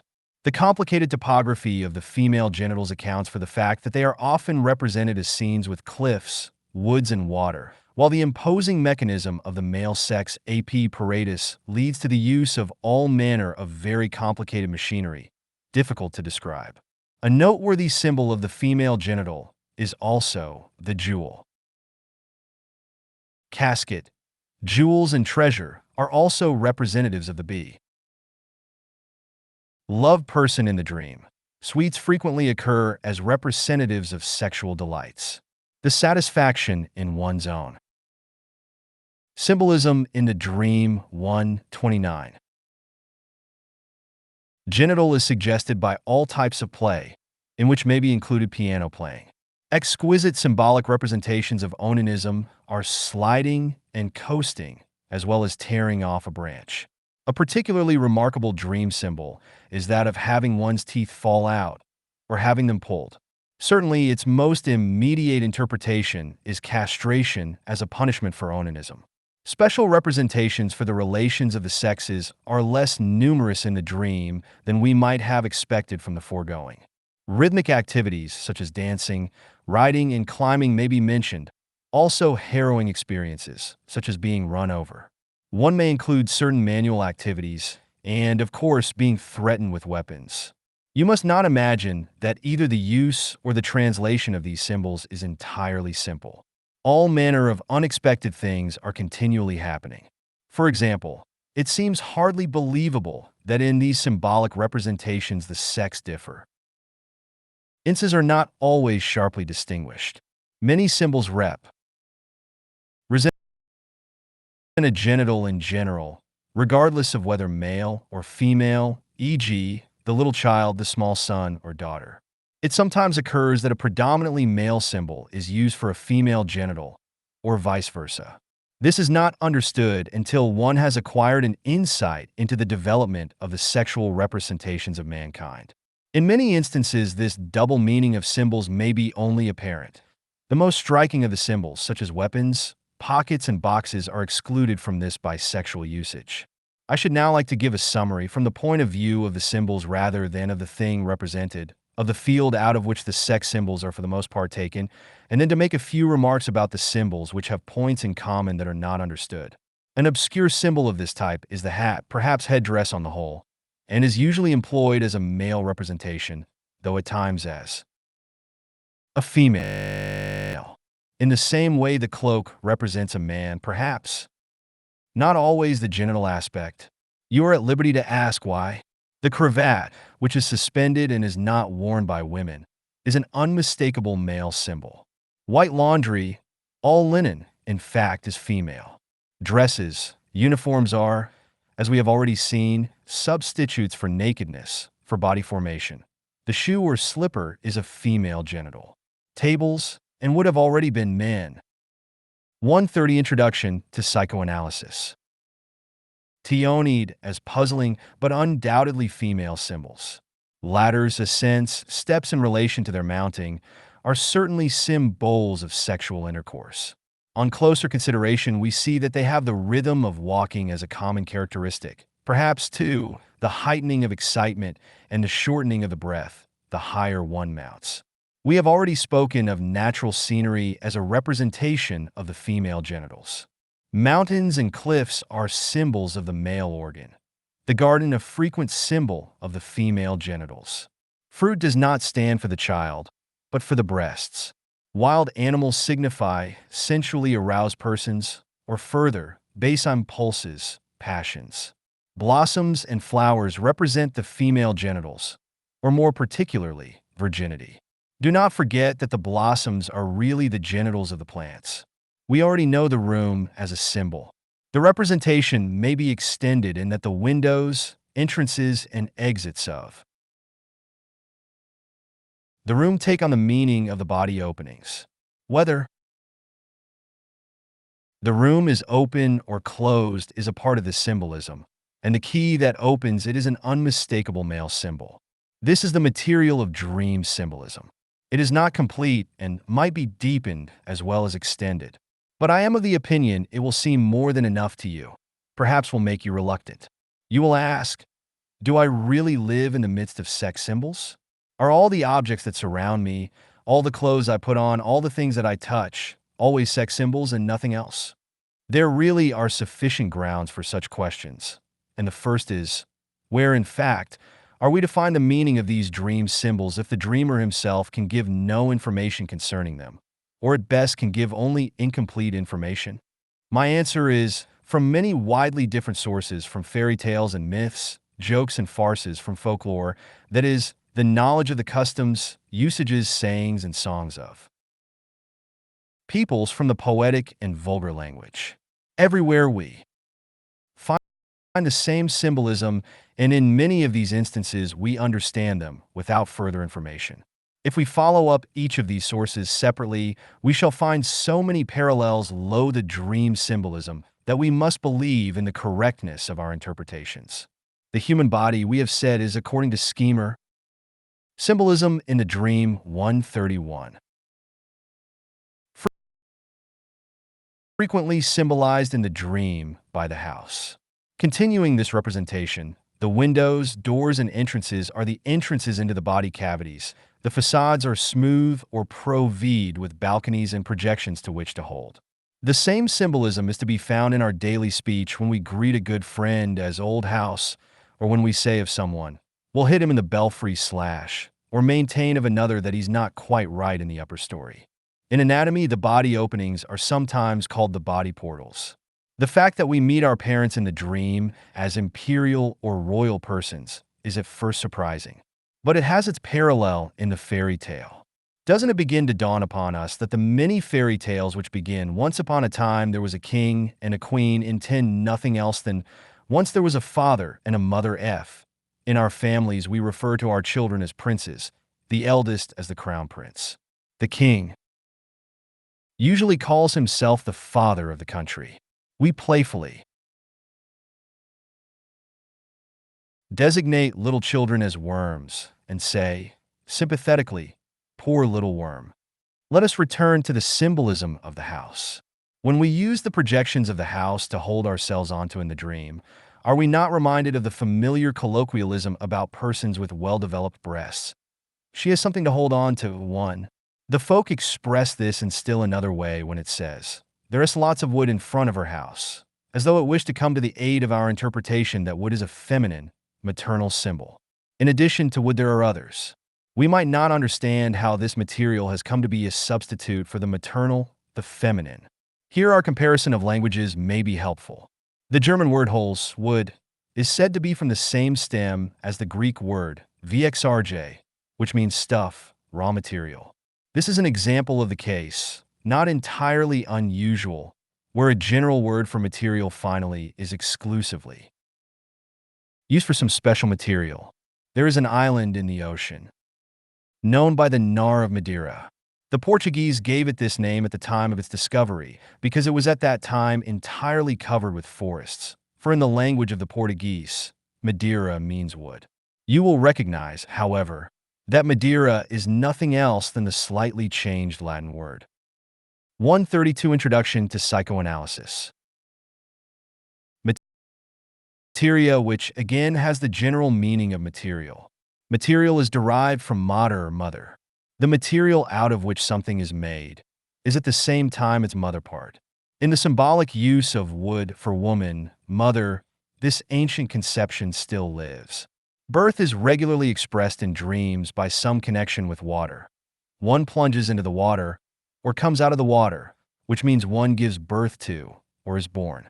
Now let us not forget that this symbol may refer in two ways to the truths of evolutionary history.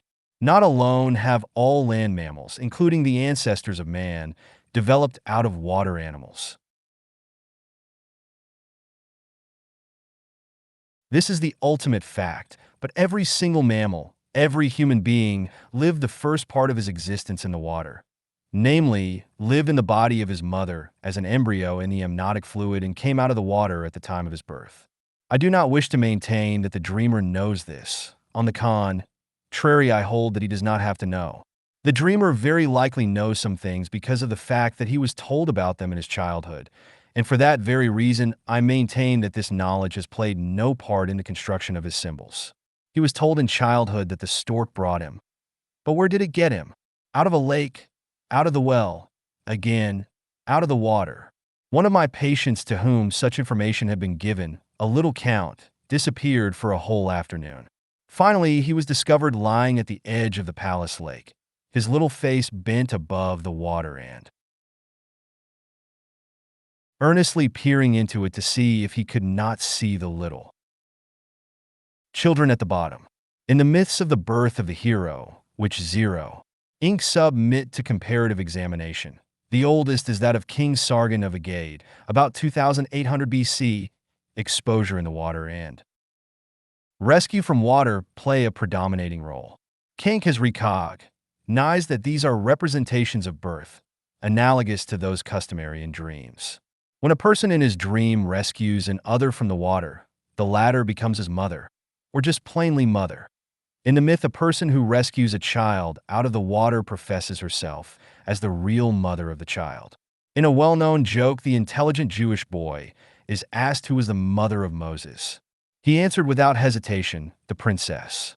But no, he is told, she only took him out of the water. Symbolism in the Dream 133. That's what she says, is his reply, and thereby he shows that he has found the correct interpretation of the myth. Leaving on a trip represents death in the dream. Likewise, it is the custom in the nursery when a child asks where someone who has died and whom he misses may be, to say to him that the absent one has taken a trip. Again, I should like to deny the truth of the belief that the dream symbol originates in this evasion used for the benefit of children. The poet makes use of the same symbol when he speaks of the hereafter as that undiscovered bourne from which no traveler returns. Even in everyday speech, it is customary to refer to the last journey. Every person acquainted with ancient rite knows how seriously. For example, the Egyptians considered the portrayal of a journey to the land of the dead. There still exist many copies of the death book, which was given to the mummy for this journey as a sort of Baedeker. Since the burial places have been separated from the living quarters, the last journey of the dead person has become a reality.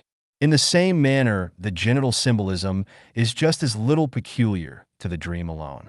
Every one of you has perhaps at some time or other been so unkind as to call some woman an old casket, without perhaps being aware that he was using a genital symbol. In the New Testament, one may read woman is a weak vessel. The Holy Scriptures of the Jews, so nearly poetic in their style, are filled with sex-symbolic expressions which have not always been correctly understood, and the true construction of which, in the Song of Songs, for example, has led to many misunderstandings.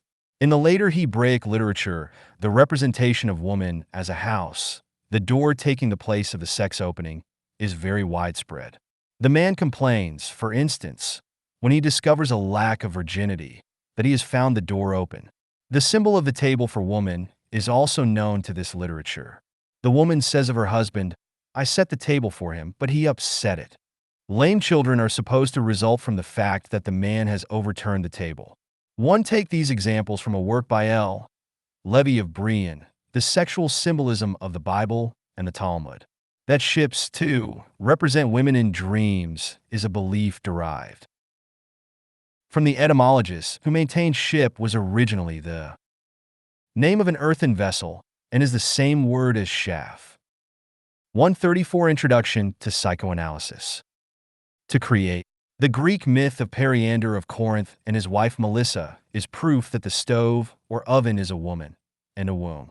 When, according to Herodotus, the tyrant entreated the shade of his beloved wife, whom, however, he had murdered in a fit of jealousy, for some sign of its identity, the deceased identified herself by the reminder that he, Periander, had thrust his tread into a cold oven as a disguise for an occurrence that could have been known to no other person. In the Anthropophyteia, published by F.S. Krauss, an indispensable source book for everything that has to do with the sex life of nations, we read that in a certain German region, it is commonly said of a woman who has just been delivered of a child, her oven has caved in. The making of a fire, and everything connected therewith, is filled through and through with sex symbolism. The flame is always the male genital, the fireplace, the hearth, is the womb of the woman. If you have often wondered why it is that landscapes are so often used to represent the female genitals in the dream, then let the mythologist teach you the role Mother Earth has played in the symbolisms and cults of ancient times. You may be tempted to say that a room represents a woman in the dream because of the German colloquialism, which uses the term Frauenzimmer instead of Frau. In other words, it substitutes for the human person the idea of that room that is set aside for her exclusive use. In like manner, we speak of the sublime porte and mean the Sultan and his government. Furthermore, the name of the ancient Egyptian ruler, Pharaoh, means nothing other than great courtroom. In the ancient Orient, the court 3 are ards between the double gates of the town were the gathering places of the people, in the same manner as the marketplace was in the classical world. What I mean is, this derivation is far too superficial. It seems more probable to me that the room, as the space surrounding man, came to be the symbol of woman. We have seen that the house is used in such a representation. From mythology and poetry, we may take the city, fortress, palace, citadel, as further symbols of woman. The question may easily be decided by the dreams of those persons who do not speak German and do not understand it. In the last few years, my patients have been predominantly foreign language speaker, and I think I can recall that in their dreams as well. The symbolism in the dream 135. Room represents woman, even where they had no analogous usages in their languages. There are still other signs which show that the symbolization is not limited by the bounds of language, a fact that even the old dream investigator, Schubert, 1862, maintained. Since none of my dreamers were totally ignorant of German, I must leave this differentiation to those psychoanalysts who can gather examples in other lands where the people speak but one language. Among the symbol representations of the male genital, there is scarcely one that does not recur in jokes or in vulgar or poetical usage, especially among the old classical poets. Not alone do those symbols commonly met with in dreams appear here, but also new ones, e.g., the working materials of various performances, foremost of which is the incantation. Furthermore, we approach in the symbolic representation of the male a very extended and much discussed province, which we shall avoid for economic reasons. I should like to make a few remarks, however, about one of the unclassified symbols, the figure 3. Whether or not this figure derives its holiness from its symbolic meaning may remain undecided. But it appears certain that many objects which occur in nature as three-part things derive their use as coats of arms and emblems from such symbolic meaning, e.g., the clover, likewise the three-part French lily, fleur de lis, and the extraordinary coats of arms of two such widely separated islands as Sicily and the Isle of Man, where the triskele's three partly bended knees, emerging from a central point, are merely said to be the portrayal in a different form of the male genitals. Copies of the male member were used in antiquity as the most powerful charms, apotropia, against evil influences, and this is connected with the fact that the lucky amulets of our own time may one and all be recognized as genital or sex symbols. Let us study such a collection, worn in the form of little silver pendants. The four-leaf clover, a pig, a mushroom, a horseshoe, a ladder, a chimney sweep. The four-leaf clover, it seems, has usurped the place of the three-leaf clover, which is really more suitable as a symbol. The pig is an inscient symbol of fertility. The mushroom is an unquestionable penis symbol. There are mushrooms that derive their systematic names from their unmistakable similarity to the male member, phallus imputicus. The horseshoe recalls the contour of the 136 Introduction to Psychoanalysis. Female genital opening. And the chimney sweep who carries a ladder belongs in this company, because he carries on that trade with which the sex intercourse is vulgarly compared, c/. The anthropophatia. We have already become acquainted with his ladder as a sex symbol in the dream. The German usage is helpful here. It shows us how the verb, to mount one, is made use of in an exquisite sexual sense. We use the expressions to run after women, which literally translated would be to climb after women, and an old climber. 2 in French, where step is la marque, we find that the analogous expression for a man about town is un vieux marcheur. It is apparently not unknown in this connection that the sexual intercourse of many of the larger animals requires a mounting, a climbing upon the female. The tearing off of a branch as the symbolic representation of onanism is not alone in keeping with the vulgar representation of the fact of onanism, but has far-reaching mythological peril. Especially noteworthy, however, is the representation of onanism, or rather the punishment therefor, castration, by the falling out or pulling out of teeth, because there is a parallel in folklore which is probably known to the fewest dreamers. It does not seem at all questionable to me that the practice of circumcision common among so many peoples is an equivalent and a substitute for castration. And now we are informed that in Australia certain primitive tribes practice circumcision as a rite of puberty, the ceremony in honor of the boy's coming of age, while others, living quite near, have substituted for this act the striking out of a tooth. I end my exposition with these examples. They are only examples. We know more about these matters, and you may well imagine how much richer and how much more interesting such a collection would appear if made, not by amateurs like ourselves, but by real experts in mythology, anthropology, philology, and folklore. We are compelled to draw a few conclusions which cannot be exhaustive, but which give us much food for thought. In the first place, we are faced by the fact that the dreamer has at his disposal a symbolic means of expression of which he once steigen. Den Frauen nacheigen und ein Alter steiger. Symbolism in the Dream 137 is unconscious while awake and does not recognize when he sees. That is as remarkable as if you should make the discovery that your chambermaid understands Sanskrit, although you know she was born in a Bohemian village and never learned the language. It is not easy to harmonize this fact with our psychological views. We can only say that the dreamer's knowledge of symbolism is unconscious, that it is a part of his unconscious mental life.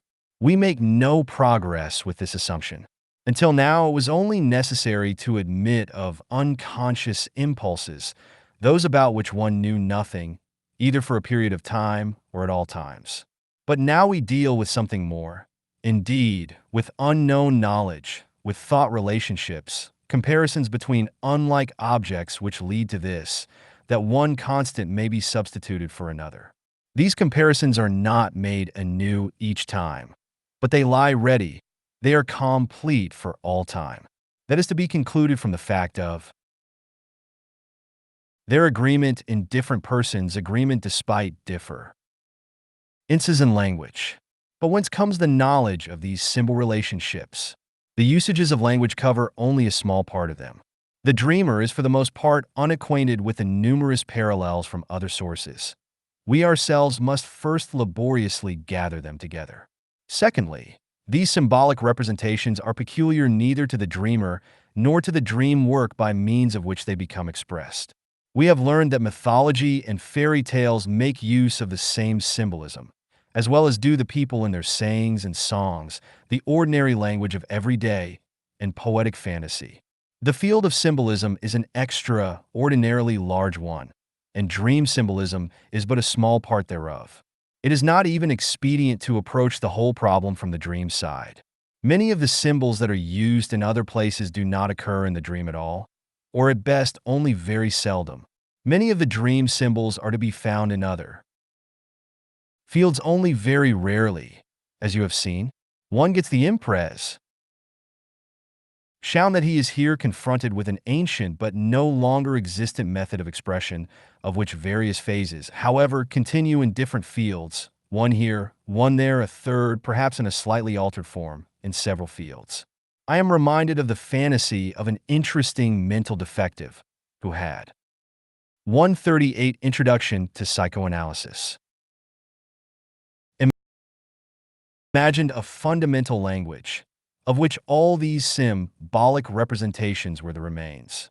Thirdly, you must have noticed that symbolism in these other fields is by no means sex symbolism solely, while in the dream the symbols are used almost entirely to express sexual objects and processes. Nor is this easily explained. Is it possible that symbols originally sexual in their meaning later came to have other uses, and that this was the reason perhaps for the weakened ing of the symbolic representation to one of another nature? These questions are admittedly unanswerable if one has dealt only with dream symbolism. One can only adhere to the supposition that there is an especially intimate connection between true symbols and things sexual. An important indication of this has been given us recently.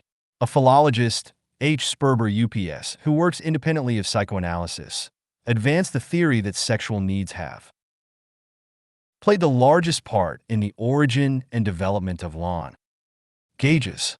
The first sound served as means of communication and called the sexual partner. The further development of the roots of speech accompanied the performance of the primitive man's work. This work was communal and progressed to the accompaniment of rhythmically repeated word sounds. In that way, a sexual interest was transferred to the work. The primitive man made work acceptable at the same time that he used it as an equivalent and substitute for sex activity. The word thus called forth by the common labor had two meanings, designating the sex act as well as the equivalent labor activity. In time, the word became disassociated from its sexual significance and became fixed on this work. Generations later, the same thing happened to a new word that once had sexual significance and came to be used for a new type of work. In this manner, a number of word roots were formed, all of sexual origin, and all of which had lost their sexual significance. If the description sketched here approximates the truth, it opens up the possibility for an understanding of the dream's symbolism. We can understand how it is that in the dream, which preserves something of these most ancient conditions, there are so extraordinarily many symbols for the sexual, and why, in general, weapons and implements always stand for the male, materials and things manufactured for the female. Symbolic relationships would be symbolism in the dream 139. The remnants of the old word identity. Things which once were called by the same names as the genitals can now appear in the dream as symbols for them. From our parallels to dream symbolization, you may also learn to appreciate what is the character of psychoanalysis, which makes it a subject of general interest, which is true of neither psychology nor psychiatry. Psychoanalytic work connects with so many other scientific subjects, the investigation of which promises the most pertinent discoveries, with mythology, with folklore, with racial psychology, and with religion. You will understand how a journal can have grown on psychoanalytic Goethe, the sole purpose of which is the furtherance of these relationships. This is the Imago, founded in 1912 and edited by Hans Sachs and Otto Rank. In all of these relations, psychoanalysis is first and foremost the giving, less often the receiving part. Indeed, it derives benefit from the fact that its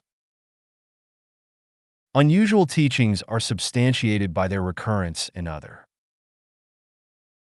fields, but on the whole, it is psychoanalysis that provides the technical procedure and the point of view, the use of which will prove fruitful in those other fields. The psychic life of the human individual provides us, upon psychoanalytic investigation, with explanations with which we are able to solve many riddles in the life of humanity, or at least show these riddles in their proper light. Furthermore, I have not even told you under what conditions we are able to get the deepest insight into that supposititious one fundamental language, or from which field we gain the most information. So long as you do not know this, you cannot appreciate the entire significance of the subject. This field is the neurotic, its materials, the symptoms, and other expressions of the nervous patient, for the explanation and treatment of which psychoanalysis was devised. My fourth point of view returns to our premise and connects up with our prescribed course. We said even if there were no such thing as dream censorship, the dream would still be hard to understand, for we would then be confronted with the task of translating the symbol language of the dream into the thought of our waking hours. Symbolism is a second and independent item of dream distortion, in addition to dream censorship. It is not a far cry to suppose that it is convenient. 140 Introduction to Psychoanalysis. For the dream censorship to make use of symbolism, since both lead to the same end, to making the dream strange and incomprehensible. Whether or not in the further study of the dream, we shall hit upon a new item that influences dream distortion, remains to be seen. I should not like to leave the subject of dream symbolism without once more touching upon the curious fact that it arouses such strong opposition in the case of educated persons, in spite of the fact that symbolism in myth, religion, art, and speech is undoubtedly so prevalent. Is not this again because of its relationship to sexuality too? 11th Lecture. The Dream Work. If you You have mastered dream censorship and symbolic representation. You are, to be sure, not yet adept in dream discharge, but you are nevertheless in a position to understand most dreams. For this, you employ two mutually supplementary methods. Call up the associations of the dreamer until you have penetrated from the substitute to the actual, and from your own knowledge supply the meaning for the symbol. Later, we shall discuss certain uncertainties which show themselves in this process. We are now in a position to resume work which we attempted with very insufficient means at an earlier stage, when we studied the relation between the manifest dream elements and their latent actualities, and in so doing established four such main relationships: that of a part of the whole, that of approach or illusion, the symbolic relationship, and plastic word representation.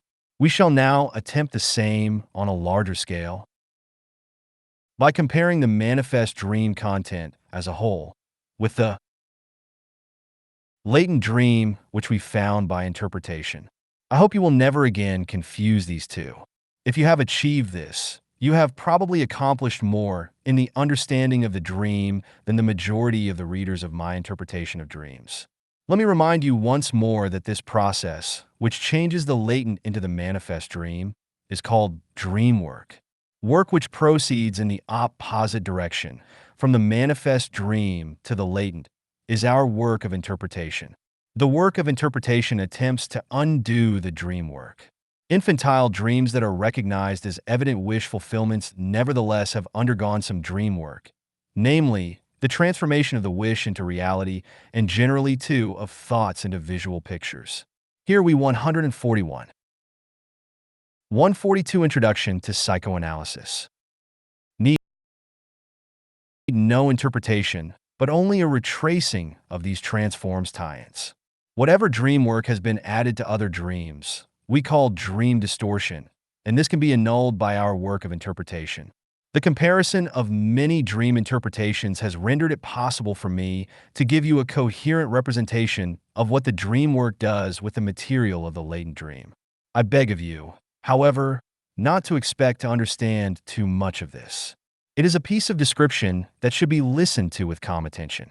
The first process of the dream work is condensation. By this we understand that the manifest dream has a smaller content than the latent one. That is, it is a sort of abbreviated translation of the latter. Condensation may occasionally be absent, but as a rule it is present, often to a very high degree. The opposite is never true. That is, it never occurs that the manifest dream is more extensive in scope and content than the latent. Condensation occurs in the following ways. 1. Certain latent elements are entirely omitted. 2. Only a fragment of the many complexes of the latent dream is carried over into the manifest dream. 3. Latent elements that have something in common are collected for the manifest dream and are fused into a whole. If you wish, you may reserve the term condensation for this last process alone. Its effects are particularly easy to demonstrate. From your own dreams, you will doubtless recall the fusion of several persons into one. Such a compound person probably looks like A, is dressed like B, does something that one remembers of C, but in spite of this one is conscious that he is really D. By means of this compound formation, something common to all four people is especially emphasized. One can make a compound formation of events and of places in the same way as of people, provided always that the single events and localities have something in common which the latent dream emphasizes. It is a sort of new and fleeting concept of forma, tie-in with the common element as its kernel. This jumble of details that has been fused together regularly results in a vague, indistinct picture, as though you had taken several pictures on the same film. The shaping of such compound formations must be of great importance to the dream work, for we can prove, by the choice. The dream work 143 of a verbal expression for a thought, for instance, that the common elements mentioned above are purposely manufactured where they originally do not exist. We have already become acquainted with such condensation and compound formations. They played an important part in the origin of certain cases of slips of the tongue. You recall the young man who wished to inscourt a woman. Furthermore, there are jokes whose technique may be traced to such a condensation. But entirely aside from this, one may maintain that this appearance of something quite unknown in the dream finds its counterpart in many of the creations of our imagination, which fuse together component parts that do not belong together in experience, as for example the centaurs and the fabulous animals of old mythology or of Beckland's pictures. For creative imagination can invent nothing new whatsoever. It can only put together certain details normally alien to one another. The peculiar thing, however, about the procedure of the dream work is the following. The material at the disposal of the dream work consists of thoughts which may be offensive and unacceptable, but which are nevertheless correctly formed and expressed.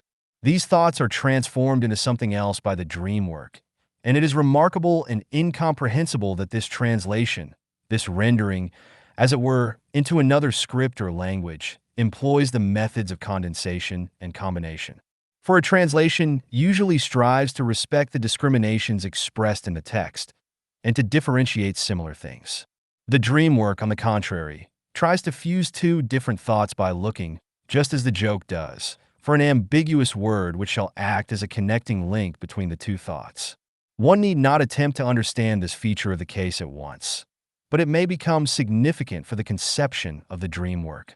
Although condensation renders the dream opaque, one does not get the impression that it is an effect of dream censorship. One prefers to trace it back to mechanical or economic conditions, but censorship undoubtedly has a share in the process. The results of condensation may be quite extraordinary. With its help, it becomes possible at times to collect quite unrelated latent thought processes into one manifest dream, so that one can arrive at an apparently adequate interpretation and at the same time conceive a possible further interpretation. 144. Introduction to Psychoanalysis. The consequence of condensation for the relation between latent and manifest dreams is the fact that no simple relations can exist between the elements of the one and the other. A manifest element corresponds simultaneously to several latent ones, and vice versa. A latent element may partake of several manifest ones, and interlacing, as it were. In the interpretation of the dream, it also becomes evident that the associations to a single element do not necessarily follow one another in orderly sequence. Often we must wait until the entire dream is interpreted. Dream work, therefore, accomplishes a very unusual sort of transcription of dream thoughts, not a translation word for word or sign for sign, not a selection according to a set rule, as if all the consonants of a word were given and the vowels omitted.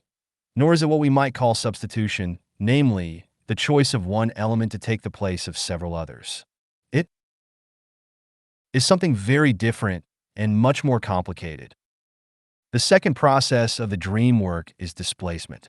Fortunately, we are already prepared for this, since we know that it is entirely the work of dream censorship. The two evidences of this are, firstly, that a latent element is not replaced by one of its constituent parts but by something further removed from it, that is, by a sort of illusion. Secondly, that the psychic accent is transferred from an important element to another that is unimportant, so that the dream centers elsewhere and seems strange. Substitution by illusion is known to our conscious thinking also, but with a difference. In conscious thinking, the illusion must be easily intelligible, and the substitute must bear a tie-in to the actual content. Jokes, too, often make use of illusion.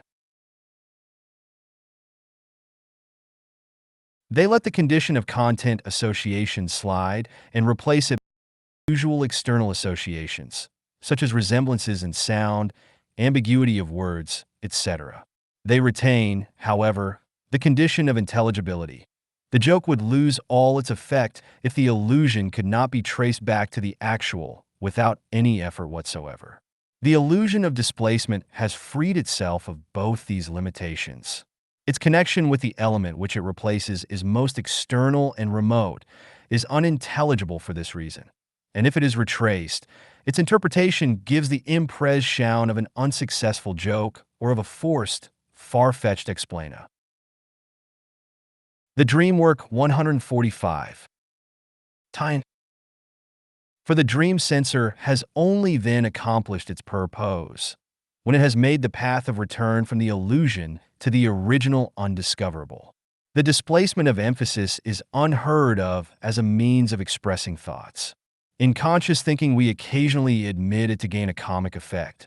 I can probably give you an idea of the confusion which this produces by reminding you of the story of the blacksmith who had committed a capital crime. The court decided that the penalty for the crime must be paid, but since he was the only blacksmith in the village and therefore indispensable, while there were 3 tailors, one of the latter was hung in his stead. The third process of the dream work is the most interesting from a psychological point of view. It consists of the translation of thoughts into visual images. Let us bear in mind that by no means all dream thoughts undergo this translation. Many of them retain their form and appear in the manifest dream also, as thought or consciousness. Moreover, visual images are not the only form into which thoughts are translated. They are, however, the foundation of the dream fabric. This part of the dream work is, as we already know, the second most constant, and for single dream elements we have already learned to know plastic word representation. It is evident that this process is not simple. In order to get an idea of its difficulties, you must pretend that you have undertaken the task of replacing a political editorial in a newspaper by a series of illustrations, that you have suffered an atavistic return from the use of the alphabet to ideographic writing. Whatever persons or concrete events occur in this article, you will be able to replace easily by pictures, perhaps to your advantage. But you will meet with difficulties in the representation of all abstract words and all parts of speech denoting thought relationships, such as particles, conjunctions, etc.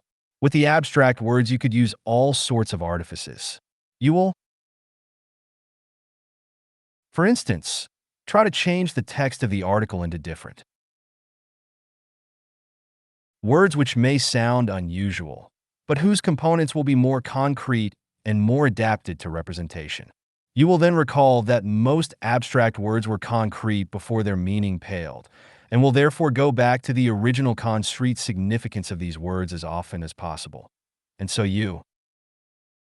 146 Introduction to Psychoanalysis. Will be glad to learn that you can represent the possession of an object by the actual physical straddling of it. Point 1. The dream work does the same thing.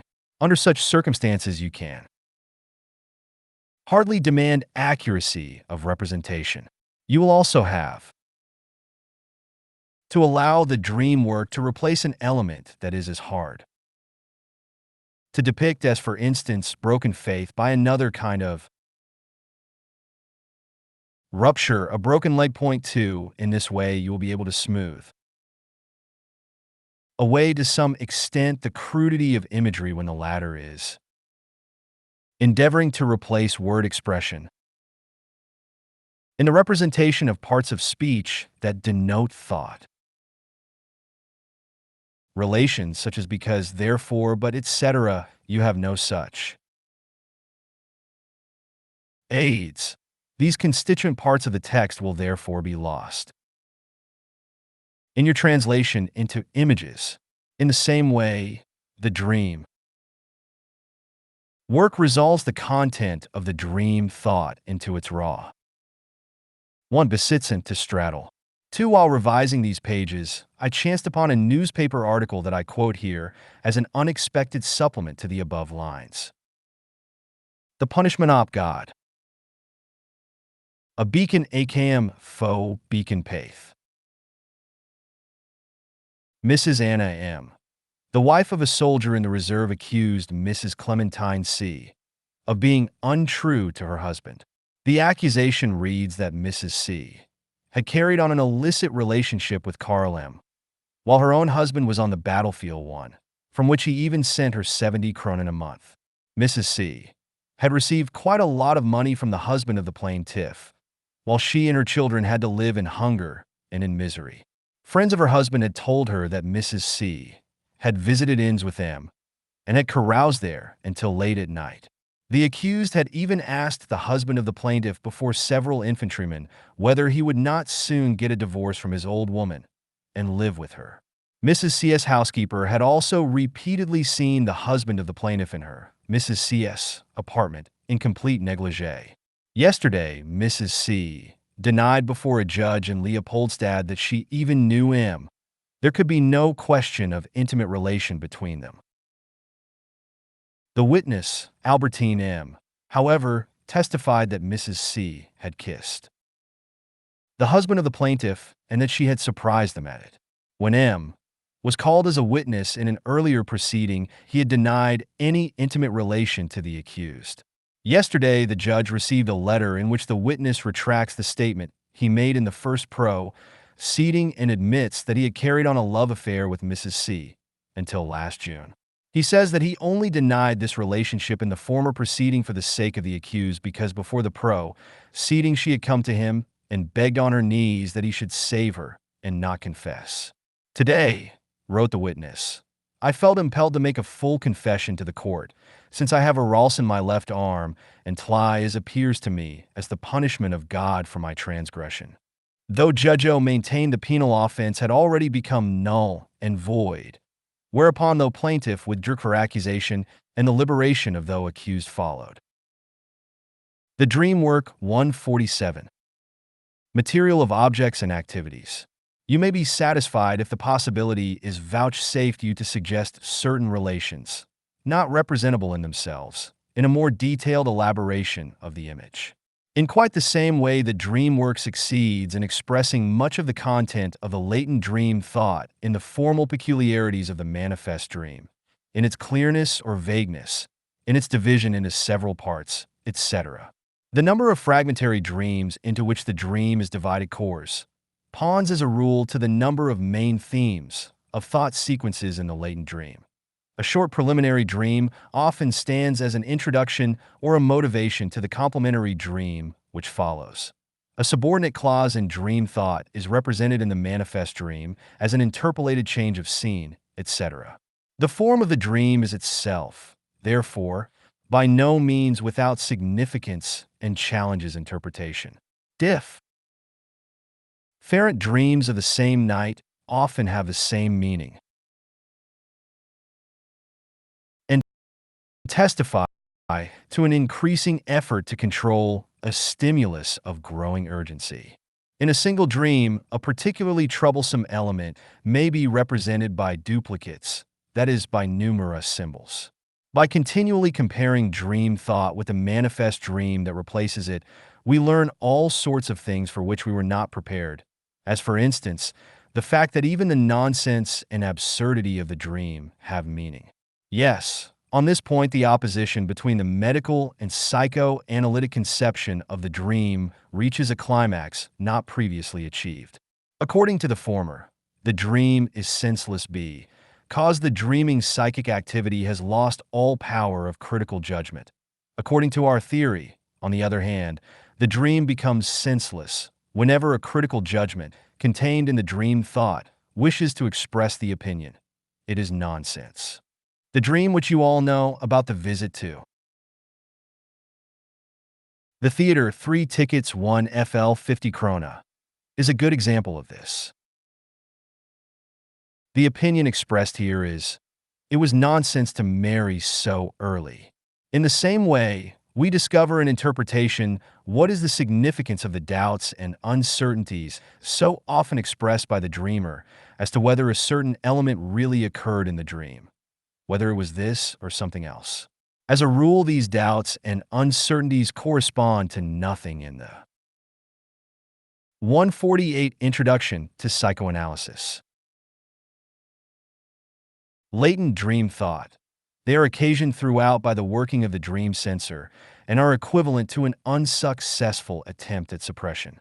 One of the most surprising discoveries is the manner in which the dream work deals with those things which are opposed to one another in the latent dream. We already know that agreements in the latent material are expressed in the manifest dream by condensations. Now oppositions are treated in exactly the same way as agreements and are, with special preference, expressed by the same manifest element. An element in a manifest dream, capable of having an opposite, may therefore represent itself as well as its opposite, or may do both simultaneously. Only the context can determine which translation is to be chosen. It must follow from this that the particle no cannot be represented in the dream, at least not unambiguously. The development of languages furnishes us with a welcome analogy for this surprising behavior on the part of the dream. Work. Many scholars who do research work in languages have maintained that in the oldest languages opposites, such as strong, weak, light, dark, big, little, were expressed by the same root word. The contradictory sense of primitive words. In Old Egyptian, hen originally meant both strong and weak. In conversation, misunderstanding in the use of such ambiguous words was avoided by the tone of voice and by accompanying gestures. In writing, by the addition of so-called determinatives, that is, by a picture that was itself not meant to be expressed. Accordingly, if ken meant strong, the picture of an erect little man was placed after the alphabetical signs. If hen weak was meant, the picture of a cowering man followed. Only later, by slight modifications of the original word, were two designa tie-ins developed for the opposites which it denoted. In this way, from ken meaning both strong and weak, there was derived a ken strong and a hen weak. It is said that not only the most primitive languages in their last developmental stage, but also the more recent ones, even the living tongues of today, have retained abundant remains of this primitive opposite meaning. Let me give you a few illustrations of this taken from Zero. Abel, 1884. In Latin, there are still such words of double meaning. Alias, high, deep, and censor, sacred, accursed. The Dream Work 149. As examples of modifications of the same root, I cite clamor, to scream, clam, quiet, still, secret. Sickest, dry, suckest, juice. And from the German. Stimme, voice, stum, dumb. The comparison of related tongues yields a wealth of examples. Percent English, lock, German, lock, hole, lukey, gap. English, cleave, German, kleben, to stick, to adhere. The English without is today used to mean not with. That with had the connotation of deprivation as well as that of apportioning, is apparent from the compounds, withdraw, withhold. The German wieder, again, closely resembles this. Another peculiarity of dream work finds its prototype in the development of language. It occurred in ancient Egyptian as well as in other later languages that the sequence of sounds of the words was transposed to denote the same fundamental idea. The following are examples from English and German. Topf, pot. Boat, tub. Hurry, buha, rest, quiet. Balkan, beam. Kloben, mallet. Club, from the Latin and the German. Capra, to seize. Packen, to seize, to grasp. Inversions such as occur here in the single word are affected in a very different way by the dream work.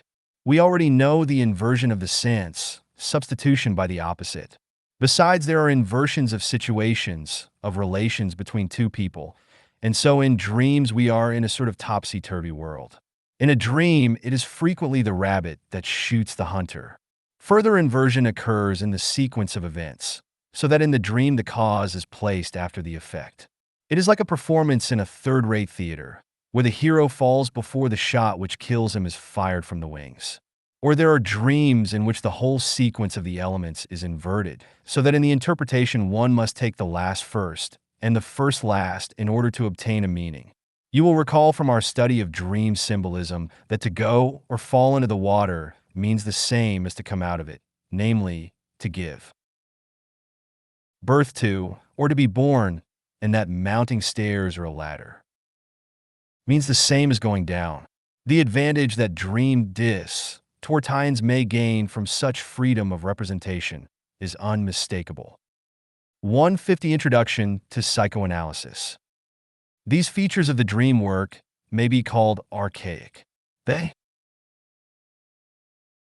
are connected with ancient systems of expression ancient lawn gauges, and literatures, and involve the same difficulties which we shall deal with later in a critical connection. Now for some other aspects of the matter. In the dream work, it is plainly a question of translating the latent thoughts, expressed in words, into psychic images, in the main of a visual kind. Now our thoughts were developed from such psychic images. Their first material and the steps which led up to them were psychic impressions, or to be more exact, the memory images of these psychic impressions. Only later were words attached to these and then combined into thoughts. The dream work, therefore, puts the thoughts through a regressive treatment, that is, one that retraces the steps in their development. In this regression, all that has been added to the thoughts as a new contribution in the course of the development of the memory pictures must fall away. This, then, is the dream work. In view of the processes that we have discovered about it, our interest in the manifest dream was forced into the background. I shall, however, devote a few remarks to the latter, since it is after all the only thing that is positively known to us. It is natural that the manifest dream should lose its import for us. It must be a matter of indifference to us whether it is well composed or resolved into a series of disconnected single images. Even when its exterior seems to be significant, we know that it has been developed by means of dream distortion and may have as little organic connection with the inner content of the dream as the facade of an Italian church has with its structure and ground plan. At other times, this facade of the dream, too, has its significance in that it reproduces with little or no distortion an important part of the latent dream thought. But we cannot know this before we have put the dream through a process of interpretation and reached a decision as to what amount of distortion has taken place. A similar doubt prevails when two elements in the dream seem to have been brought into close relations to one another. This may be a valuable hint, suggesting that we may join together those manifest thoughts which correspond to the elements in the latent dream. Yet at the dream work 151. Oftener times we are convinced that what belongs together in thought has been torn apart in the dream. As a general rule, we must refrain from trying to explain one part of the manifest dream by another, as if the dream were coherently conceived and pragmatically represented. At the most, it is comparable to a Breccian stone, produced by the fusion of various minerals in such a way that the markings it shows are entirely different from those of the original mineral constituents. There is actually a part of the dream work, the so-called secondary treatment, whose function it is to develop something unified, something approximately coherent from the final products of the dream work. In so doing, the material is often arranged in an entirely misleading sense, and insertions are made wherever it seems necessary. On the other hand, we must not overestimate the dream work, nor attribute too much to it. The processes which we have enumerated tell the full tale of its functioning, beyond condensing, displacing, representing plastically, and then subject the whole to a secondary treatment. It can do nothing. Whatever of judgment, of criticism, of surprise, and of Dachstein are to be found in the dream are not products of the dream work and are only very seldom signs of afterthoughts about the dream, but are generally parts of the latent dream thought, which have passed over into the manifest dream, more or less modified and adapted to the context. In the matter of composing speeches, the dream work can also do nothing, except for a few examples. The speeches in the dream are imitations and combinations of speeches heard or made by oneself during the day, and which have been introduced into the latent thought, either as material or as stimuli for the dream. Neither can the dream pose problems. When these are found in the dream, they are in the main combinations of numbers, semblances of examples that are quite absurd or merely copies of problems in the latent dream thought.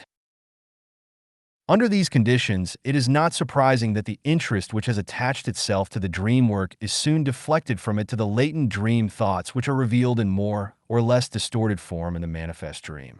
It is not justifiable, however, To have this change goes so far that in a theoretical consideration, one regularly substitutes the latent dream thought for the dream itself and maintains.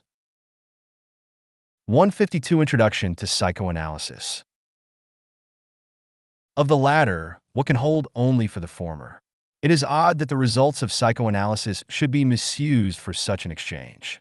Dream can mean nothing but the result of the dream work, that is, the form into which the latent dream thoughts have been translated by the dream work. Dream work is a process of a very peculiar sort, the like of which has hitherto not been discovered in psychic life. These condensations, displacements, regressive translations of thoughts into pictures are new discoveries which richly repay our efforts in the field of psychoanalysis. You will realize from the parallel to the dream work what connections psychoanalytic studies will reveal with other fields, especially with the development of speech and thought. You can only surmise the further significance of these connections when you hear that the mechanism of the dream structure is the model for the origin of neurotic symptoms. I know, too, that we cannot as yet estimate the entire contribution that this work has made to psychology. We shall only indicate the new proofs that have been given of the existence of unconscious psychic acts, for such are the latent dream thoughts, and the unexpectedly wide approach to the understanding of the unconscious psychic life that dream interpretation opens up to us. The time has probably come, however, to illustrate separately, by various little examples of dreams, the connected facts for which you have been prepared. 12th Lecture. The Dream. Analysis of Sample Dreams. I hope you will not be disappointed if I again laugh before you excerpts from dream analyses instead of inviting you to participate in the interpretation of a beautiful long dream. You will say that after so much preparation you ought to have this right, and that after the successful interpretation of so many thousands of dreams it should long ago have become possible to assemble a collection of excellent dream samples with which we could demonstrate all our assertions concerning dream work and dream thoughts. Yes, but the difficulties which stand in the way of the fulfillment of your wish are too many. First of all, I must confess to you that no one practices dream interpretation as his main occupation. When does one interpret dreams? Occasionally one can occupy himself with the dream of some friend, without any special purpose, or else he may work with his own dreams for a time in order to school himself in psychoanalytic method. Most often, however, one deals with the dreams of nervous individuals who are undergoing analytic treatment. These latter dreams are excellent material, and in no way inferior to those of normal persons. But one is forced by the technique of the treatment to subordinate dream analysis to therapeutic aims and to pass over a large number of dreams after having derived something from them that is of use in the treatment. Many dreams we meet with during the treatment are, as a matter of fact, impossible of complete analysis, since they spring from the total mass of psychic material which is still unknown to us. Their understanding becomes possible only after the completion of the cure. Besides, to tell you such dreams would necessitate the disclosure of all the secrets concerning a neurosis. That will not do for us, since we have taken the dream as preparation for the study of the neuroses. 153. 154 Introduction to Psychoanalysis. I know you would gladly leave this material and would prefer to hear the dreams of healthy persons, or your own dreams explained. But that is impossible because of the content of these dreams. One can expose neither himself, nor another whose confidence he has won, so inconsiderately as would result from a thorough interpretation of his dreams, which, as you already know, refer to the most intimate things cf. His personality. In addition to this difficulty, caused by the nature of the material, there is another that must be considered when communicating a dream. You know the dream seems strange even to the dreamer himself, let alone to one who does not know the dreamer. Our literature is not poor in good and detailed dream analyses. I myself have published some in connection with case histories. Perhaps the best example of a dream interpretation is the one published by Zero Rank, being two related dreams of a young girl covering about 2 pages of print. The Analysis covering 76 pages.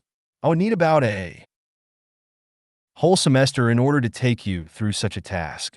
If we select a longer or more markedly distorted dream, we have to make so many explanations. We must make use of so many free associations and recollections, must go into so many bypaths, that a lecture on the subject would be entirely unsatisfactory and inconclusive.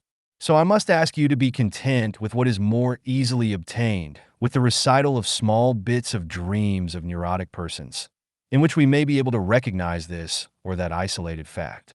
Dream symbols are the most easily demonstrable, and after them, certain peculiarities of regressive dream representations. Point 1. I shall tell you why I considered each of the following dreams worthy of communication.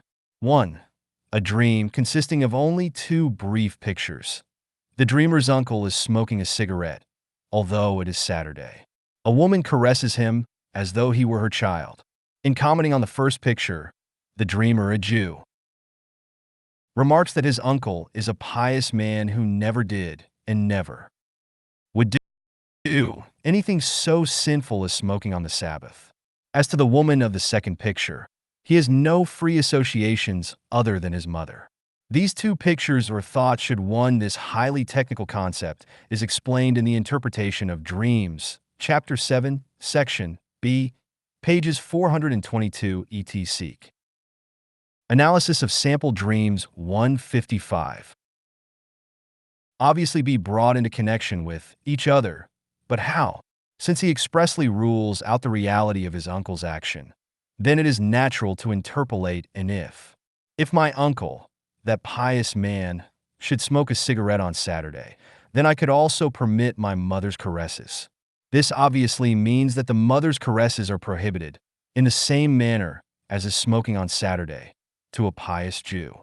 You will recall, I told you that all relations between the dream thoughts disappear in the dream work, that these relations are broken up into their raw material, and that it is the task of interpretation to re-interpolate the omitted connections. 2.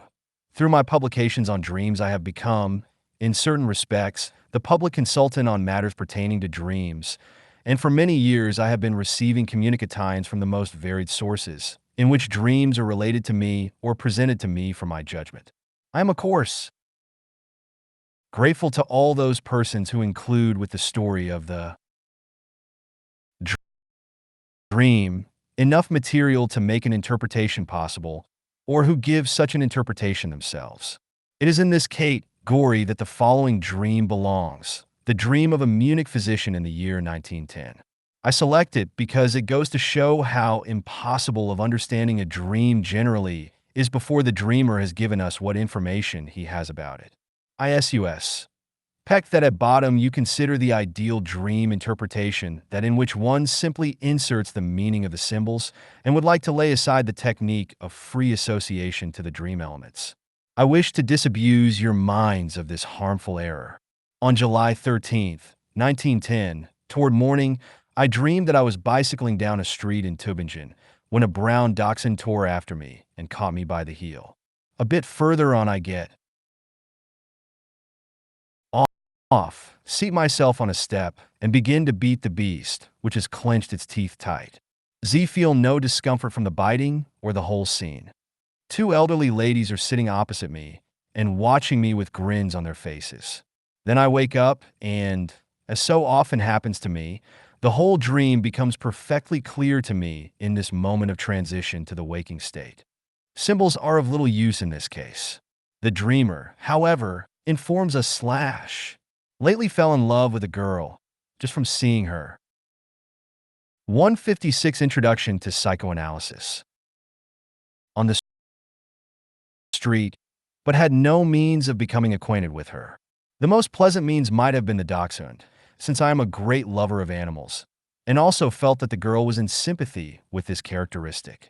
He also adds that he repeatedly interfered in the fights of scuffling dogs with great dexterity and frequently to the great amazement of the spectators.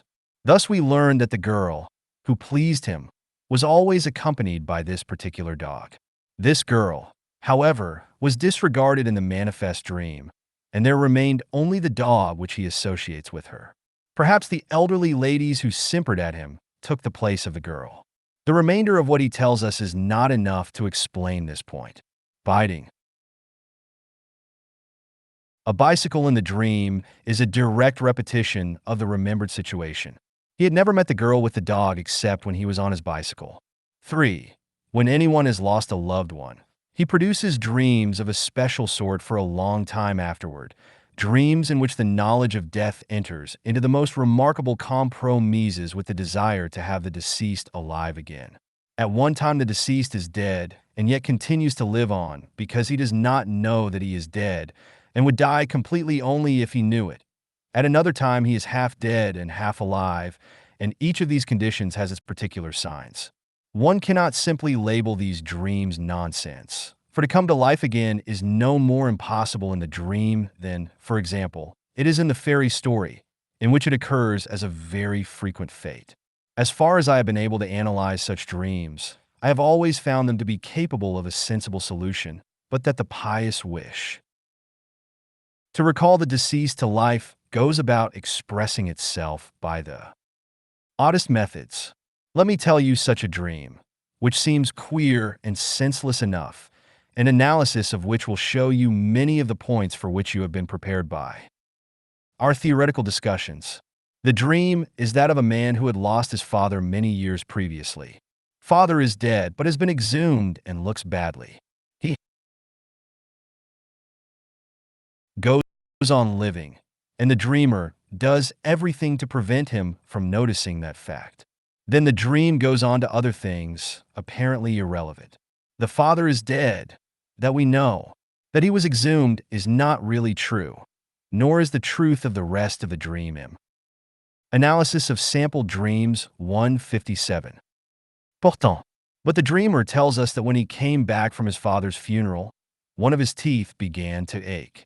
He wanted to treat this tooth according to the Jewish precept, "If thy tooth offend thee, pluck it out," and betook himself to the dentist. But the latter said, "One does not simply pull a tooth out. One must have patience with it. I shall inject something to kill the nerve. Come again in 3 days, and then I will take it out." This taking it out, says the dreamer suddenly, is the exhuming. Is the dreamer right? It does not correspond exactly, only approximately, for the tooth is not taken out, but something that has died off is taken out of it. But after our other experiences, we are probably safe in believing that the dream work is capable of such inaccuracies. It appears that the dreamer condensed, fused into one, his dead father and the tooth that was killed but retained. No wonder, then, that in the manifest dream something senseless results, for it is impossible for everything that is said of the tooth to fit the father. What is it that serves as something intermediate between tooth and father and make this condensation possible? This interpretation must be correct, however, for the dreamy eye says that he is acquainted with the saying that when one dreams of losing a tooth, it means that one is going to lose a member of his family. We know that this popular interpretation is incorrect, or at least is correct only in a scurrilous sense. For that reason it is all the more surprising to find this theme thus touched upon in the background of other portions of the dream content. Without any further urging, the dreamer now begins to tell of his father's illness and death, as well as of his relations with him. The father was sick a long time, and his care and treat meant cost him, the son, much money. And yet it was never too much for him. He never grew impatient, never wished it might end soon. He boasts of his true Jewish piety toward his father, of rigid adherence to the Jewish precepts. But are you not struck by a contradiction in the thoughts of the dream? He had identified tooth with father. As to the tooth, he wanted to follow the Jewish precept that carries out its own judgment. Pull it out if it causes pain and annoyance.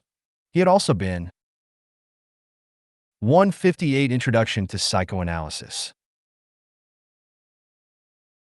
Anxious to follow the precept of the law with regard to his father, which in this case, however, tells him to disregard trouble and expense, to take all the burdens upon himself, and to let no hostile intent arise toward the object which causes the pain. Would not the agreement be far more compelling if he had really developed feelings toward his father similar to those about his sick tooth? That is, had he wished that a speedy death should put an end to that superfluous, painful, and expensive existence? I do not doubt that this was really his attitude toward his father during the latter's extended illness, and that his boastful assurances of filial piety were intended to distract his attention from these recollections. Under such circumstances, the death wish directed toward the parent generally becomes active and disguises itself in phrases of sympathetic consideration such as, "It would really be a blessed release for him." But note well that we have here overcome an obstacle in the latent dream. Thoughts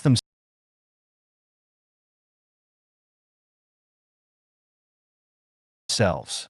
The first part of these thoughts was surely unconscious only temporarily, that is to say, during the dream work, while the inimical feelings toward the father might have been permanently unconscious, dating perhaps from childhood, occasionally slipping into consciousness, shyly and in disguise, during his father's illness.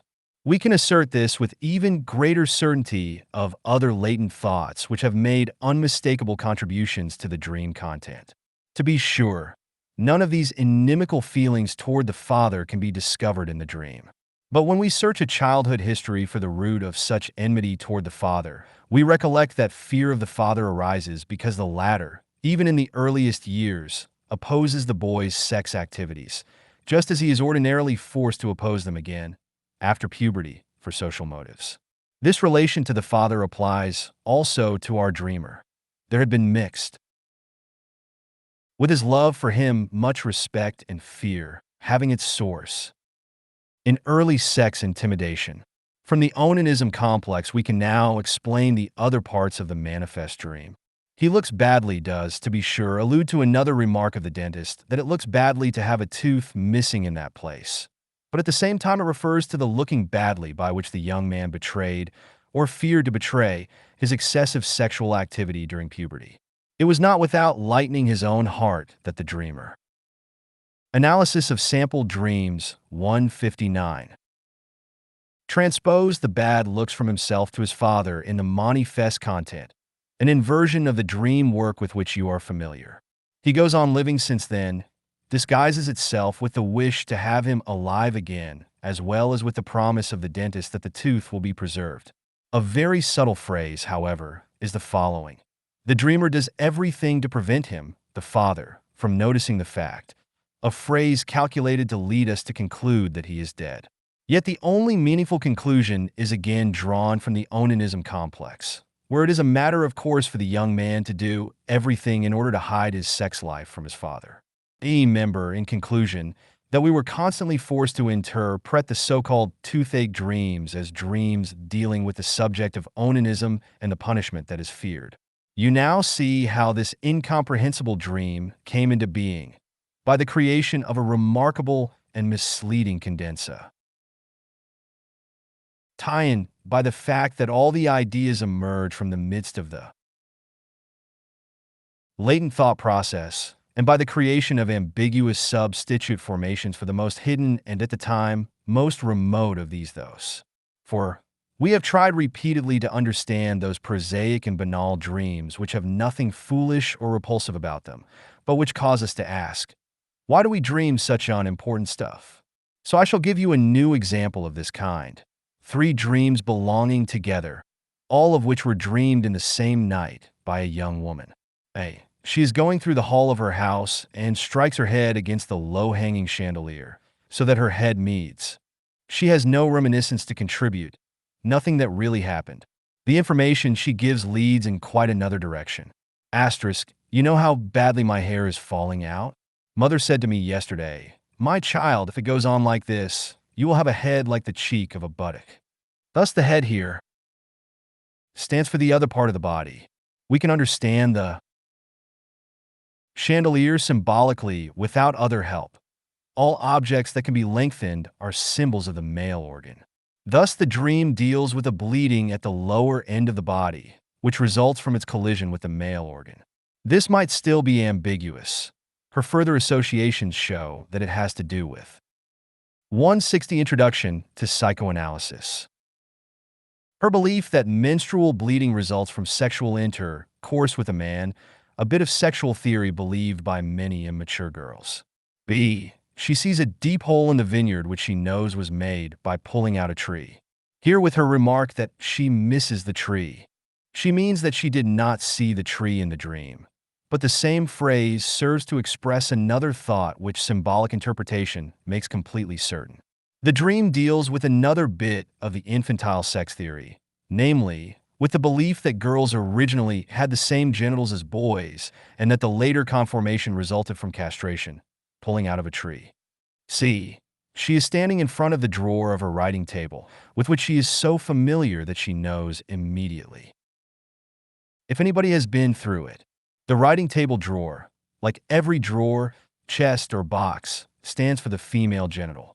She knows that one can recognize from the genital the signs of sexual intercourse, and as she thinks, even of any contact at all, and she has long been afraid of such a conviction.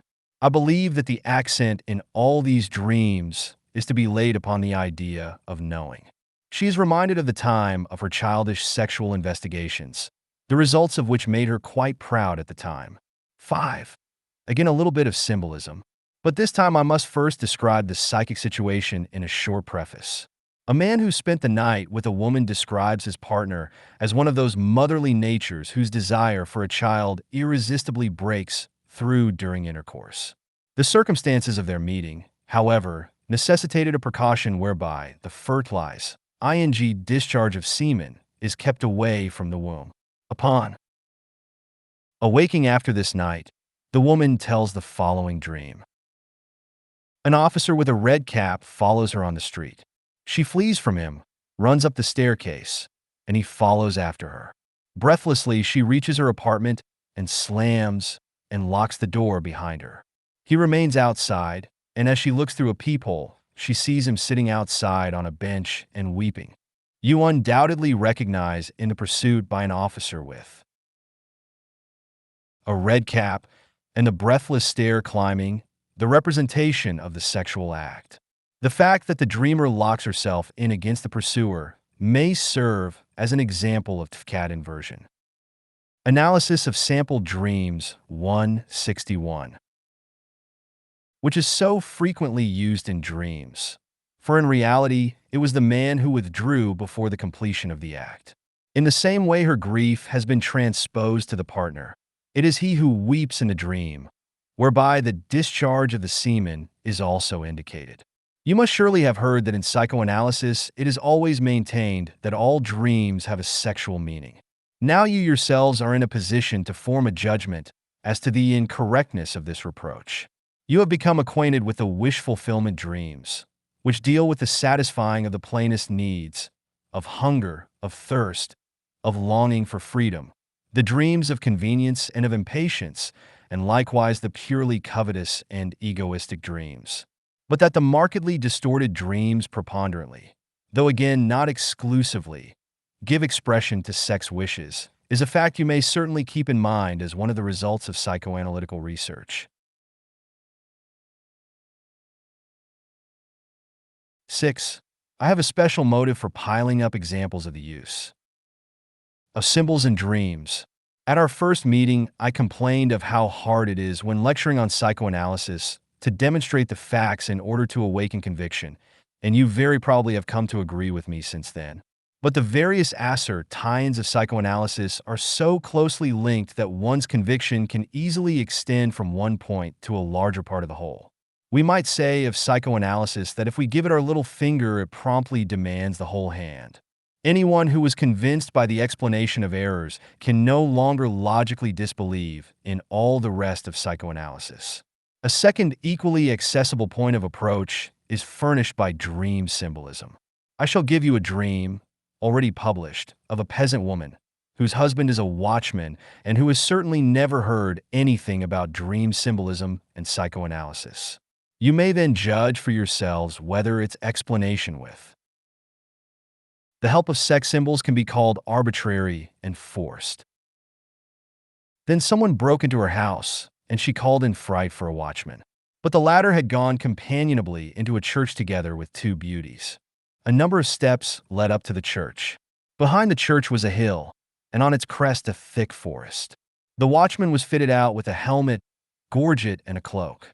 He had a full brown beard. The two were going along peacefully with the watchman, had sack-like aprons bound. 162 Introduction to Psychoanalysis.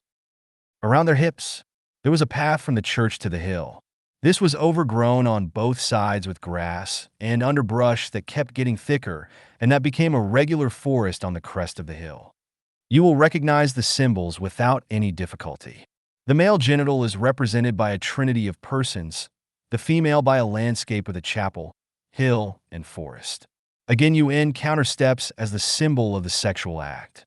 That which is called a hill in the dream has the same name in anatomy, namely Mons Veneris, the Mount of Venus. 7.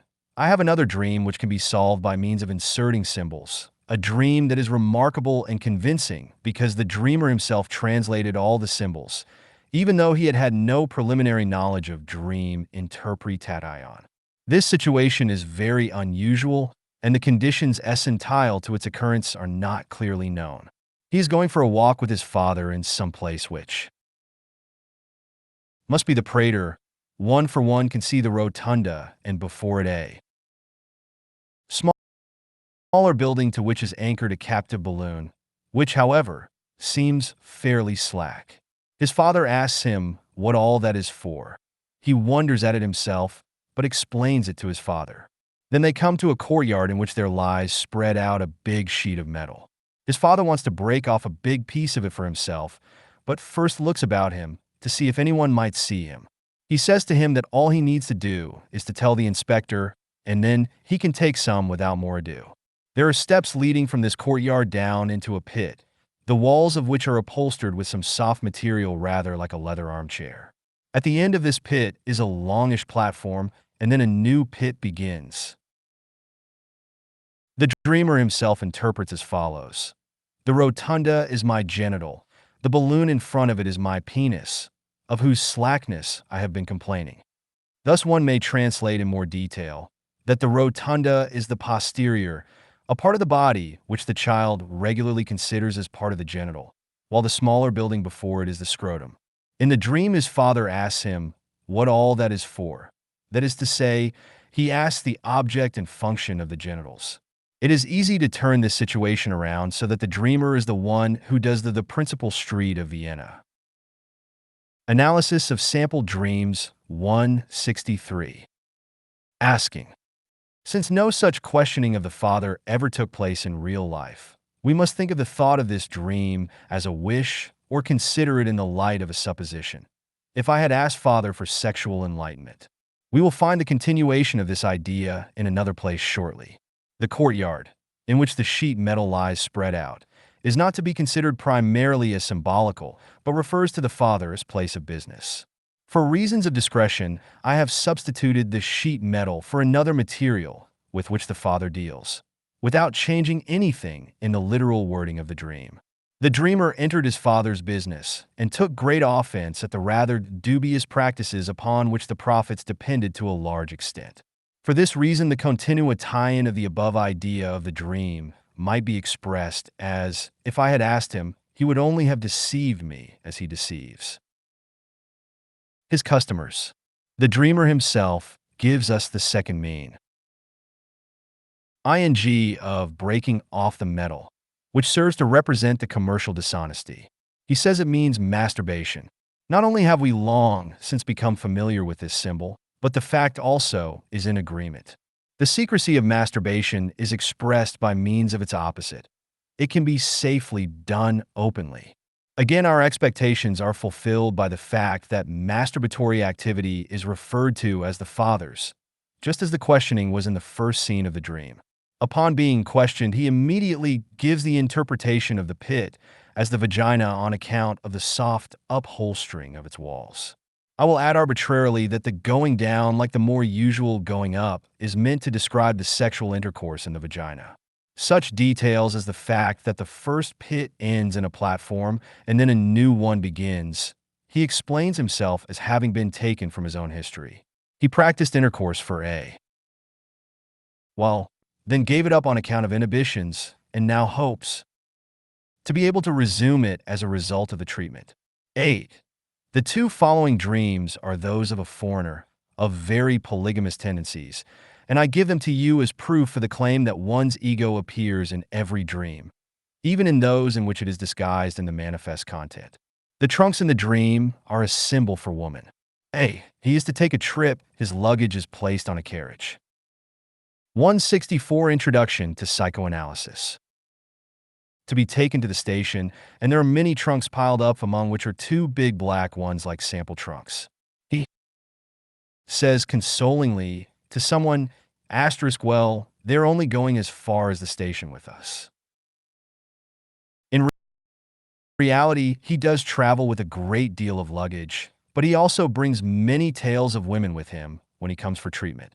The two black trunks stand for two dark women who play the chief part in his life at present. One of them wanted to travel to Vienna after him, but he telegraphed her not to, upon my advice. 6. A scene at the customs house. A fellow traveler opens his trunk and says indifferently while puffing a cigarette, "There's nothing in here." The customs official seems to believe him, but delves into the trunk once more and finds something particularly forbidden. The traveler then says resignedly, "Well, there's no help for it." He himself is the traveler, I the customs official. Though otherwise very frank in his confessions, he has on this occasion tried to conceal from me a new relationship which he had struck up with a lady whom he was justified in believing that I knew. The painful situation of being convicted of this is transposed into a strange person, so that he himself apparently is not present in the dream. 9. The following is an example of a symbol which I have not yet mentioned. He meets his sister in company with two friends who are themselves sisters. He extends his hand to both of them, but not to his sister. This is no allusion to a real occurrence. His thoughts instead lead him back to a time when his observations made him wonder why a girl's breasts develop so late. The two sisters, therefore, are the breasts. He would have liked to touch them if only it had not been his sister. 10. Let me add an example of a symbol of death in a dream. He is walking with two persons whose name he knows but has forgotten. By the time he is awake, over a very high, steep iron bridge. Suddenly the two people are gone, and he sees a ghostly man with a cap and clad in white. He asks this man whether he is the telegraph messenger. No. Or is he a coachman? No. Then he goes on, and even in the dream he is. Analysis of Sample Dreams 165. In great fear. After waking, he continues the dream by a phantasy in which the iron bridge suddenly breaks, and he plunges into the abyss. When the dreamer emphasizes the fact that certain individuals in a dream are unknown, that he has forgotten their names, they are generally persons standing in very close relationship to the dreamer. This dreamer has two sisters. If it be true, as his dream indicates, that he wished these two dead, then it would only be justice if the fear of death fell upon him for so doing.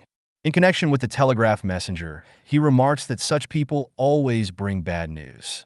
Judged by his uniform, he might also have been the lamplighter, who, however, also extinguishes the lamps. In other words, as the spirit of death extinguishes the flame of life. The coachman reminds him of Uhland's poem of King Karl's ocean voyage, and also of a dangerous lake trip with two companions in which he played the role of the king in. The poem. In connection with the iron bridge, he remembers a recent accident and the stupid saying, "Life is a suspension bridge." 11. The following may serve as another example of the representation of death in a dream. An unknown man leaves a black bordered visiting card for him. 12. The following dream will interest you for several reasons, though it is one arising from a neurotic condition among other things. He is traveling in a train. The train stops in an open field. He thinks it means that there is going to be an accident, that he must save himself, and he goes through all the compartments of the train and strikes dead everyone whom he meets, conductors, engine drivers, etc. In connection with this, he tells a story that one of his friends told him. An insane man was being transported in a private compartment in a certain place in Italy, but through some mistake another traveler was put in the same compartment. The insane man murdered his fellow passenger. Thus he identifies himself with this insane person and bases his right so to do upon a compulsive idea which was then torturing him. Namely, He must do away with all poor sons who knew of his failings. But then he himself finds three. Better motivation, which gave rise to the dream. The day. 166 Introduction to Psychoanalysis. Before, in the theater, he again saw the girl whom he had expected to marry, but whom he had left because she had given him cause for jealousy. With a capacity for intense jealousy such as he has, he would really be insane if he married. In other words, he considers her so untrustworthy that out of jealousy, he would have to strike dead all the persons who stood in his way. Going through a series of rooms, of compartments in this case, we have already learned to recognize as the symbol of marriage the opposite of monogamy. In connection with the train stopping in the open country and his fear of an accident, he tells the following. Once, when he was traveling in a train and it came to a sudden stop outside of a station, a young lady in the compartment remarked that perhaps there was going to be a collision, and that in that case the best precaution would be to pull one's legs up. But this one legs up had also played a role in the many walks and excursions into the open which he had taken with the girl in that happy period in their first love. Thus it is a new argument for the idea that he would have to be CRA2Y in order to marry her now. But from my knowledge of the situation, I can assume with certainty that the wish to be as crazy as that nevertheless exists in him. 13th Lecture. The Deme. Archaic Remnants and Infantilism in the Bream. Let us revert to our conclusion that the dream work, under the influence of the dream censorship, transforms the latent dream thoughts into some other form of expression. The latent thoughts are no other than the conscious thoughts known to us in our waking hours. The new mode of expression is incomprehensible to us because of its many-sided features. We have said it extends back to conditions of our intellectual development, which we have long progressed beyond, to the language of pictures, the symbol representations, perhaps to those conditions which were enforced before the development of our language of thought. So we called the mode of expression of the dream work the archaic or regressive. You may conclude that as a result of the deeper study of the dream work, we gain valuable information about the rather unknown beginnings of our intellectual development. I trust this will be true, but this work has not, up to the present time, been undertaken. The antiquity into which the dream work carries us back is of a double aspect. Firstly, the individual antiquity, childhood, and secondly, insofar as every individual in his childhood lives over again, in some more or less abbreviated manner, the entire development of the human race. Also this antiquity, the phylogenetic, that we shall be able to differentiate which part of the latent psychic proceeding has its source in the individual, and which part in the phylogenetic antiquity is not improbable. In this connection, it appears to me, for example, that the symbolic relations which the individual has never learned are ground for the belief that they should be regarded as a phylogenetic inheritance. However, this is not the only archaic characteristic of the 167. 168 Introduction to Psychoanalysis. Dream. You probably all know from your own experiences the peculiar amnesia, that is, loss of memory concerning childhood. I mean the fact that the first years, to the 5th, 6th, or 8th, have not left the same traces in our memory as have later experiences. One meets with individual persons, to be sure, who can boast of a continuous memory from the very beginning to the present day, but the other condition, that of a gap in the memory, is far more frequent. I believe we have not laid enough stress on this fact. The child is able to speak well at the age of 2. It soon shows that it can become adjusted to the most complicated psychic situations and makes remarks which years later are retold to it, but which it has itself entirely forgotten. Besides, the memory in the early years is more facile because it is less burdened than in later years. Nor is there any reason for considering the memory function as a particularly high or difficult psychic performance. In fact, the contrary is true, and you can find a good memory in persons who stand very low intellectually. As a second peculiarity closely related to the first, I must point out that certain well-preserved memories, for the most part formatively experienced, stand forth in this memory void which surrounds the first years of childhood and do not justify this. Hypothesis. Our memory deals selectively with its later materials, with impressions which come to us in later life. It retains the important and discards the unimportant. This is not true of the retained childhood memories. They do not speak necessarily important experiences of childhood, not even such as from the viewpoint of the child need appear of importance. They are often so banal and intrinsically so meaning. Lest that we ask ourselves and wonder why just these details have escaped being forgotten. I once endeavored to approach the riddle of childhood amnesia and the interrupted memory remnants with the help of analysis, and I arrived at the conclusion that in the case of the child too, only the important has remained in the memory, except that by means of the process of condensation already known to you, and especially by means of distortion, the important is represented in the memory by something that appears unimportant. For this reason, I have called these childhood memories disguised memories. Archaic remnants in infantilism 169. Used to conceal. By means of careful analysis, one is able to develop out of them everything that is forgotten. In psychoanalytic treatment, we are regularly called upon to fill out the infantile memory gaps. And insofar as the cure is to any degree successful, we are able again to bring to light the content of the childhood years thus clouded in forgetfulness. These impressions have never really been forgotten. They have only been inaccessible, latent, have belonged to the unconscious. But sometimes they bob up out of the unconscious spontaneously, and as a matter of fact, this is what happens in dreams. It is apparent that the dream life knows how to find the entrance to these latent, infantile experiences. Beautiful examples of this occur in literature, and I myself can present such an example. I once dreamed in a certain connection of a person who must have performed some service for me, and whom I clearly saw. He was a one-eyed man, short in stature, stout, his head deeply sunk into his neck.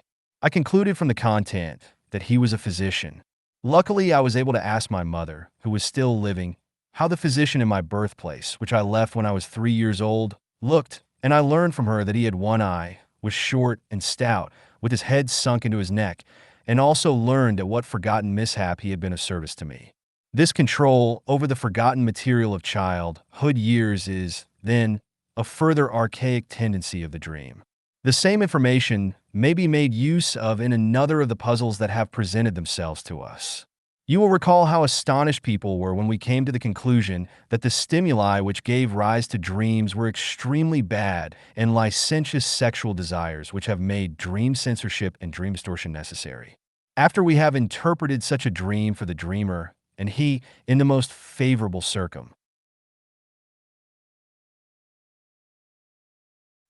does not attack the interpretation itself, he almost always asks the question when such a wish comes, since it seems foreign to him and he feels conscious of just the opposite sensitience. We need not hesitate to point out this origin. These evil wish impulses have their origin in the past, often in a past which is not too far away. It can be shown that at one time they were known and conscious, even if they no longer are so. The woman, whose dream is interpreted to mean that she would like to see her 17-year-old daughter dead, discovers under our GUID 170 Introduction to Psychoanalysis, and that she in fact at one time entertained this wish. The child is the fruit of an unhappy marriage, which early ended in a separation. Once, while the child was still in the womb, and after a tense scene with her husband, she beat her body with her fists in a fit of anger in order to kill the child. How many mothers who today love their children tenderly, perhaps too tenderly, receive them unwillingly, and at the time wish that the life within them would not develop further. Indeed, translated this wish into various actions, happily harmless. The later death wish against some loved one, which seems so strange, also has its origin in early phases of the relationship to that person. The father, the interpretation of whose dream shows that he wishes for the death of his eldest and favorite child, must be reminded of the fact that at one time this wish was no stranger to him. While the child was still a suckling, this man, who was unhappy in his choice of a wife, often thought that if the little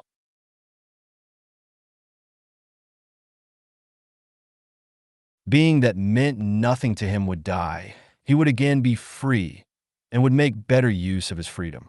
A like origin may be found for a large number of similar hate impulses. They are recollections of something that belonged to the past, were once conscious, and played their parts in the psychic life. You will wish to conclude therefrom that such wishes and such dreams cannot occur if such changes in the relationship to a person have not taken place, if such relationship was always of the same character. I am ready to admit this. Only wish to warn you that you are to take into consideration not the exact terms of the dream, but the meaning thereof according to its interpretation. It may happen that the manifest dream of the death of some loved person has only made use of some frightful mask, that it really means something entirely different, or that the loved person serves as a concealing substitute for some other. But the same circumstances will call forth another, more difficult question. You say, granted this death wish was present at some time or other, and is substantiated by memory, yet this is no explanation. It is long outlived. Today it can be present only in the unconscious and as an empty, emotionless memory, but not as a strong impulse. Why should it be recalled? By the dream at all? This question is justified. The attempt to answer it would lead us far afield and necessitate taking up a position in one of the most important points of dream study. Archaic Remnants and Infantilism, 171. But I must remain within the bounds of our discussion and practice restraint. Prepare yourselves for the temporary abstention. Let us be satisfied with the circumstantial proof that this outlived wish can be shown to act as a dream stimulator, and let us continue the investigation to see whether or not other evil wishes admit of the same derivation out of the past. Let us continue with the removal or death wish, which most frequently can be traced back to the unbounded egoism of the dreamer. Such a wish can very often be shown to be the inciting cause of the dream. As often as someone has been in our way in life, and how often must this happen in the complicated relationships of life? The dream is ready to do away with him, be father, mother, brother, sister, spouse, etc.